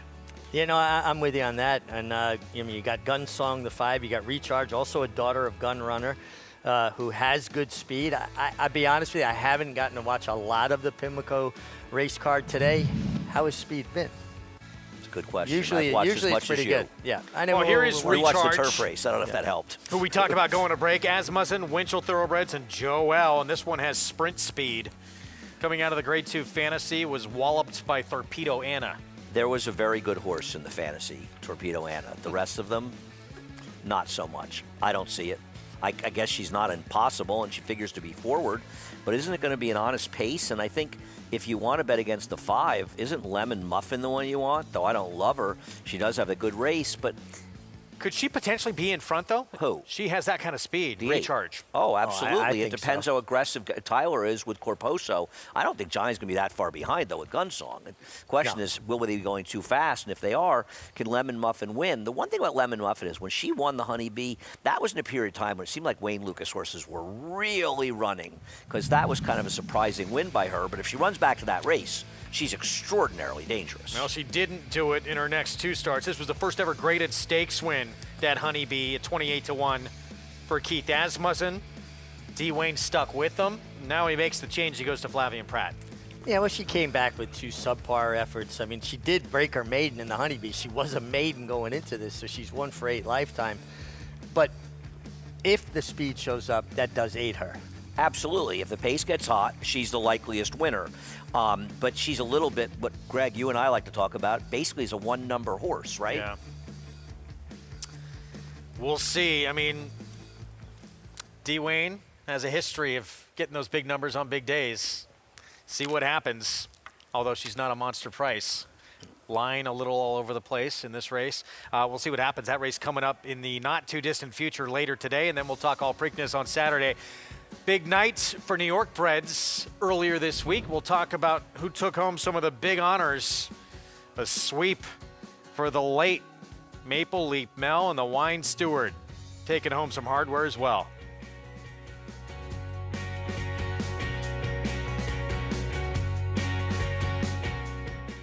Gunrunner is the sire of 11 millionaires and 10 Grade 1 winners, including Gunpilot, Vava, Toyota Bluegrass winner Sierra Leone, Champion Echo Zulu, 2-time Grade 1 winner Cyberknight, 3-time Grade 1 winner Taba, track record setter Society, Locked, 2-time Grade 1 winner Gunite, and classic winner Early Voting. Hall of Famer Gunrunner, standing at 3 chimneys.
I think I was just wired for horses somehow, and nobody really knows about how people are wired for something.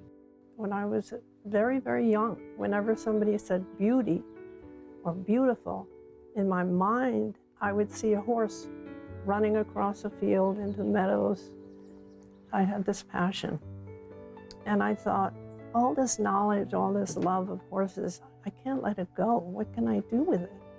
And I thought, you know what? I'll breed, because I bred 5 wonderful children. Maybe I can breed 1 horse. And I didn't know anything about bloodlines or anything, but I started finding out. I have a little business going, and I have clients. So we had 29 mares and foals. Of that, 5 are mine. Being a New York Breeder of the Year is a tremendous honor.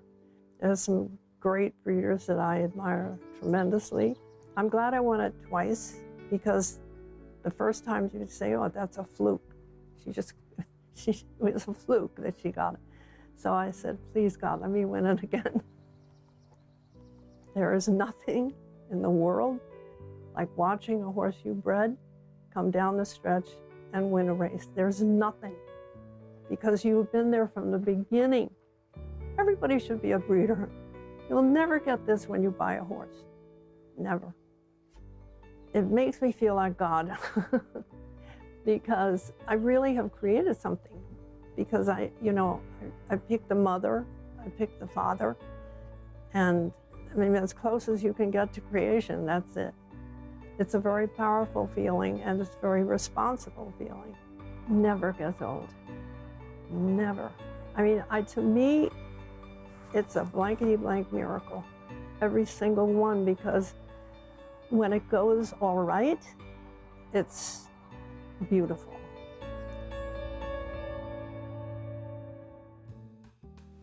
Vivian Malloy got the Lifetime Achievement Award.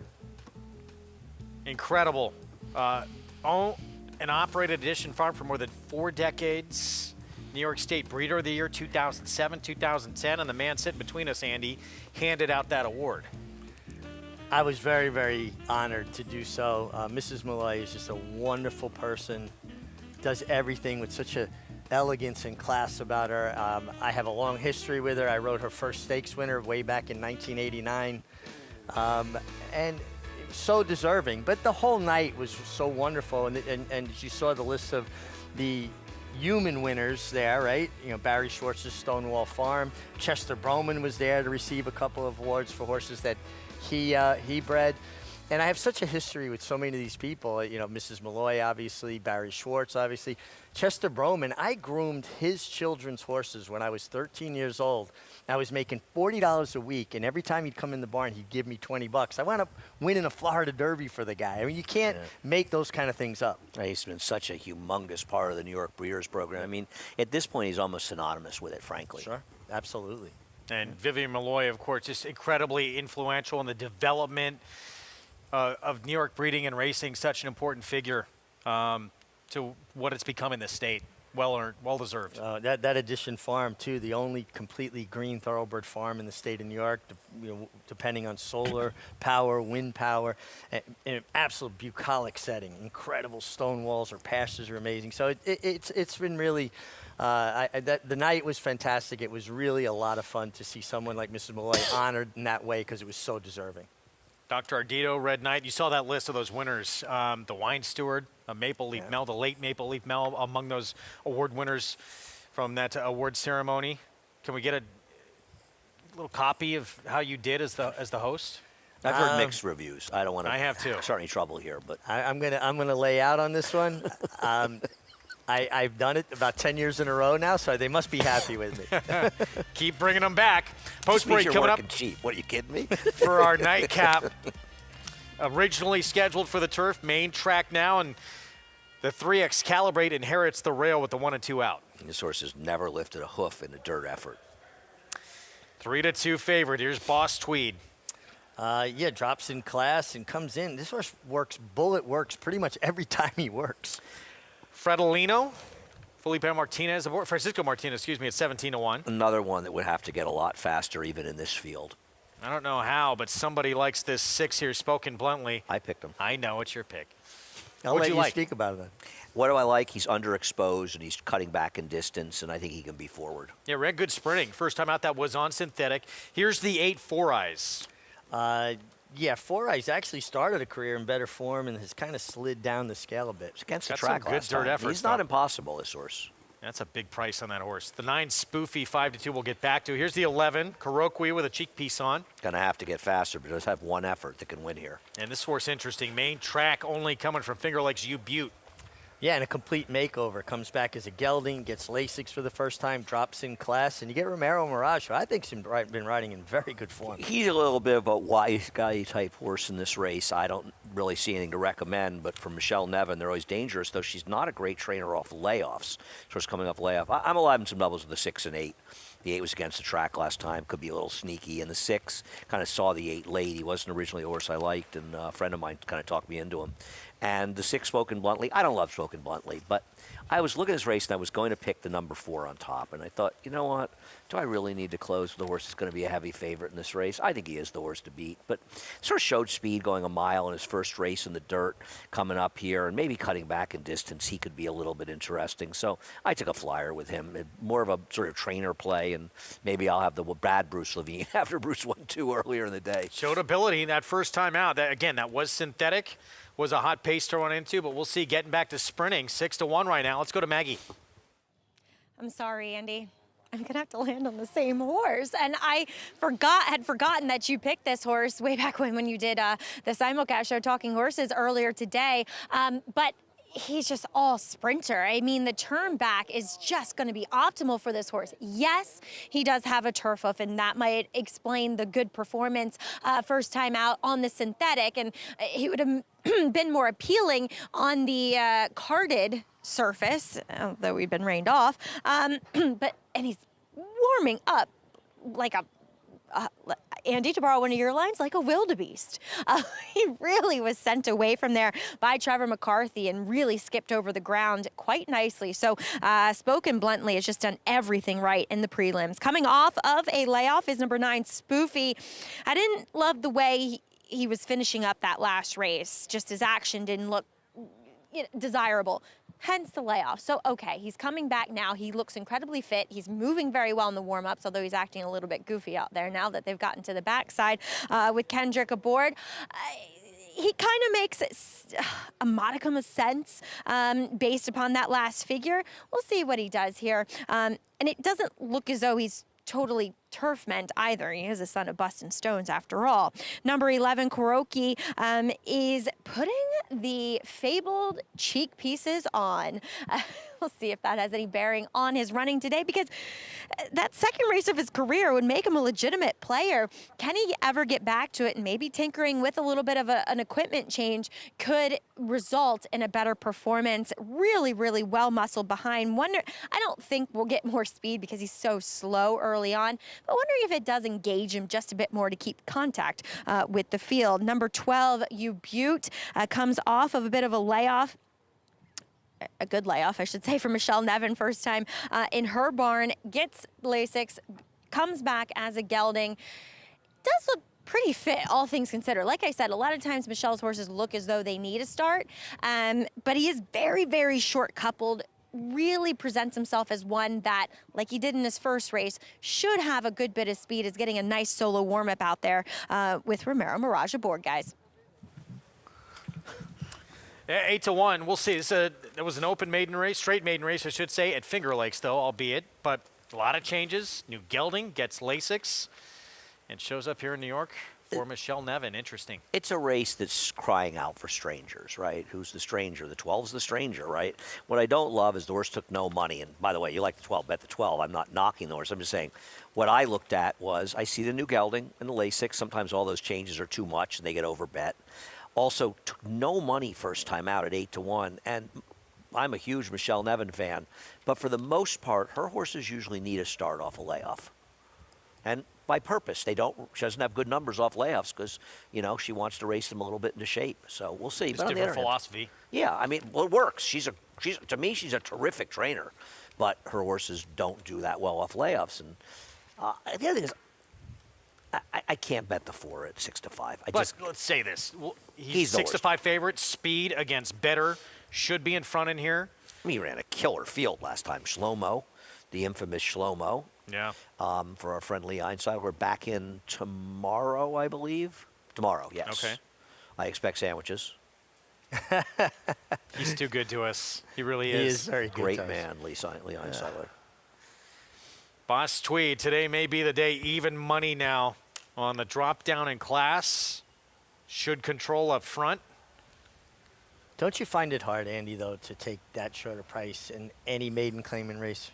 Yeah. I mean, I think it's not just maiden claim. I think the lower the quality of a race, the harder it is to take short prices. Now, we saw a 1-5 shot win a $10,000 claiming race, but in general, horses are less reliable. I don't want to criticize them, but lower level horses are just not that reliable. What makes stake horses? That's why I always like people to bounce. good horses shouldn't bounce. One of the things that makes a good horse, I mean, you can use, one of the great horses of the last, 25 years, Cigar, 30 years at this point. He never failed to show up. Every time he ran, he showed up with an A-plus effort in the best company. And the good horses, they're more reliable. Yes. 4-5 now. On a horse who has had the lead against much, much better, 4-5, but is completely backed up. But this is a group that's not going to have the kind of horses behind him that he faced in those first 2 starts with a drop down in class here. See what happens. Nightcap coming up here. Belmont at the Big A on our Fox Sports 2 coverage. Chris Griffin, the call.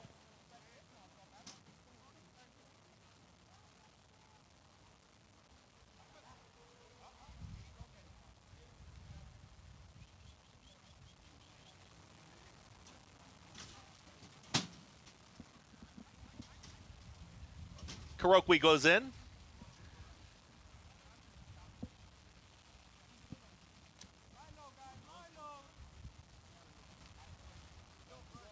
Three out.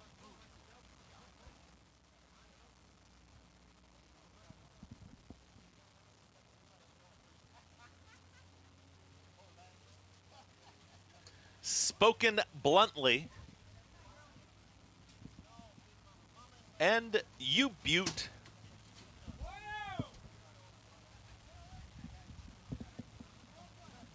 Is in. All set. And they're up. Good speed from Boss Tweed in between horses. Clearly the leader. Boss Tweed right out to the front. Excalibrate tightly at the rail. Wants to push on through. Is now going to steady and take back as they start to move up on the outside. Here comes the challenge towards the far outside. That's going to be U Butte up with the early leader. Boss Tweed and U Butte. They're 1-2. Fratellino is settled right in behind them as a tracking third. At the rail with more running room now, Excalibrate, who's trying to move forward there. And moving towards the outside of that one comes Spoken Bluntly. Then from the back, Spoofy is tracking in 6 and starts to rally on. 3 wide from the back. There is 4 Eyes, the trailer, Kurokwi. They are chasing Boss Tweed, who is in hand. 22.36 for that opening quarter mile. Boss Tweed has not been asked yet. All in to the outside. U Butte is trying to challenge Fratellino. Out very wide is Spoofy. Down towards the inside, Excalibrate. But now Boss Tweed is cut loose, and Boss Tweed, Junior Alvarado, they are distancing from the rest of the field. Boss Tweed reached the top of the stretch, was only up by a length and might win this by double digits. Inside the final 16th, no doubt, Boss Tweed crushes here in the finale. Boss Tweed will win it. There's 4 Eyes on the far outside to get up for second. Spoofy and U Butte in 1 minute 10.56 seconds. Boss Tweed takes command early and speed against much better. With a drop down in classes was no contest. Broke sharp. Junior Alvarado was like a statue, motionless, took him to the lead and drew off as much the best. I guess we could say Boss Tweed won from here to Tammany Hall. All right, with that motion, I'm leaving. Hey, how about the effort from 4 Eyes, who got squeezed at the break? I mean, he was well beaten to the winner, but he did good to get up for second. No, he at a did big get up price. for second. It was a good idea my friend had with that horse. He wasn't obviously winning, but good second. Played exactly. So was Boss Tweed in Gangs in New York? Did I miss something? Yeah, he was in there, right? No. Was he? Sure. Boss Tweed was like the head of the unions thing or something, Was he? 4-5 favorite, Junior Alvarado, Gary Contessa, and this 3-year-old by Lauban. Big drop down with the victory. Let's go back to the gate. Keep your eyes on the 8 here. 4 Eyes.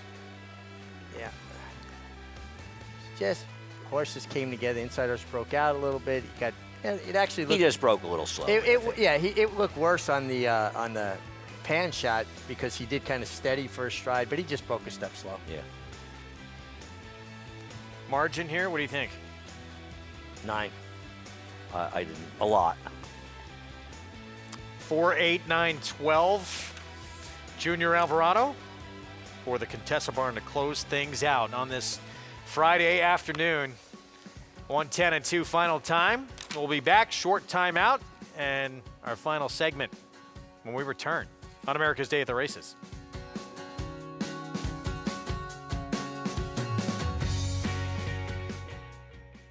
War Dancer, New York's leading turf sire again in 2023 with standouts like Barrage at Saratoga. Here's Barrage with a final surge. Barrage got him. War Saichi dominant on the dirt at Finger Lakes. War Saichi has scampered well clear. War Saichi all the way with the top spot. And Danzig Queen on the tap of the surface at Woodbine. And Danzig Queen will come away and win by a length. Consistently producing winners on dirt, turf, and synthetic. War Dancer, proud to stand in New York. General admission tickets are on sale now for the Belmont Stakes Racing Festival at Saratoga, June 6th through 9th. Admission is just $10 on Thursday as well as on Sunday for this historic event. Visit BelmontStakes.com/tickets today. RaceLens is the most in-depth product in horse racing with unique features found nowhere else. True odds, predictive analysis, and pace projection. RaceLens. It will change the way you follow horse racing and take your game to the next level. It's America's original sport, and no one covers it better than americasbestracing.net. From the sport to the lifestyle, the best races, horses, and destination venues, cocktails, gambling, fashion, and more. americasbestracing.net is a sport for you.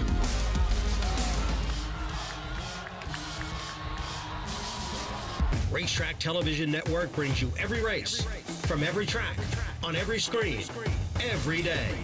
With monthly packages starting as low as $5, RTN gives you great value and access to more live HD streaming and race replays than anyone. Visit RTN.tv today to sign up and watch on almost any device, including Roku and Amazon Fire. RTN has packages that start at $5 per month.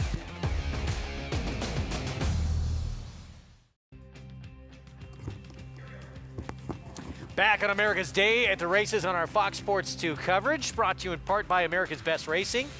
For the love of the race, visit americasbestracing.net. Today, Boss Tweed in command every step of the way in this nightcap on the Friday card. Can't win much easier than that. Well spotted, just dominated this field of maiden claimers here, and Boss Tweed ran to his works, huh? He fast works and ran like a 4 to 5 shot should. Nice exacta, 1780 for a buck. Paid the almost exactly what the double paid. Double was good value, by the way. Double was big. Yeah. So 4 to 5 favorite, pick 6. Carry over into Saturday, over $25,000.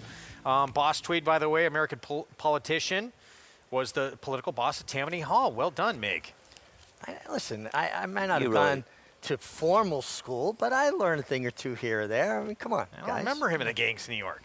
By the way, Daniel Day-Lewis got robbed for the Oscar that year. Who won it that year instead of him? It was for the piano. Adrian Brody? Yeah. Wow. He was very good. And he kissed on stage. Right, Halle Berry. Halle Berry, yeah. I used to see Daniel Day-Lewis in a bar. A friend of mine bartended in the West Village. He's always incredibly friendly. Really? Talked to all the customers. Yeah, maybe the greatest of all time. Let's talk more Preakness before we say goodbye. Coming up tomorrow, of course, in the Kentucky Derby winner, Mystic Dan. Can he keep things going and get to Saratoga with a Triple Crown on the line? Well, he was a good winner of the Kentucky Derby with a terrific trip. I mean, he was close to a fast pace, but his shiftiness, his ability to make multiple moves and make gaps, and how brave he is inside. And you talked about how well he runs inside, Andy. I just wonder if that hard effort, he's going to go one way or the other. He's either going to go forward or it's going to take away from him a little bit. For the most part, horses that run while the Derby come back and they run their races. There are some trainers that have struggled more than others. I'm not that worried about that. I'm just not. Let's be honest. This Derby was not an all-time great Derby. Sure. We don't need to sugarcoat these things. They're not bad, but they're not an all-time great group. And I just think there may be horse like Tuscan Gold, maybe an up-and-coming horse that could be just a better horse than them. And I think he's going to run very well. And look, you say that. You had a horse in there with a couple of races that. Well, right, but he didn't show up. Fierceness doesn't. He's just the most unreliable. Yeah. He's a great phony. I mean, and I don't mean that. He's got incredible talent, but he's also liable to not show it on a given day. and he was bad in the Derby. Strange to see a horse with that much ability and talent, kind of races he'd run on a couple of occasions, and then just be a no-show. On his good day, he's good at any horse in the country. His bad day, he's just bad. So, I know you have a preview out, but what do you think is going to happen on Saturday? I think Tuscan Gold's going to be tough. Tuscan Gold and then Just Steel for me. They're my main two. Mig? I think Just Steel's going to run really well. I think Imagination, though, might have tactically a little bit of advantage on everybody. The other Baffert horse remaining in the race. We'll see if Mystic Dan can keep it going. Saturday in the Preakness. We're back tomorrow, 12:30 Eastern start time on our Fox Sports 2 coverage. Mystic Dan, there he is. What a weekend it was for Kenny McPeak, Brian Hernandez Jr. They'll try and keep that dream alive. Catching Freedom, winner of that Louisiana Derby, 4th in the Kentucky Derby. Imagination, Frankie Dettori aboard for Bob Baffert, trying to bring him a 9th victory in this race. The Woodlawn Vase, who will it go to? Heard it's very expensive. Andy.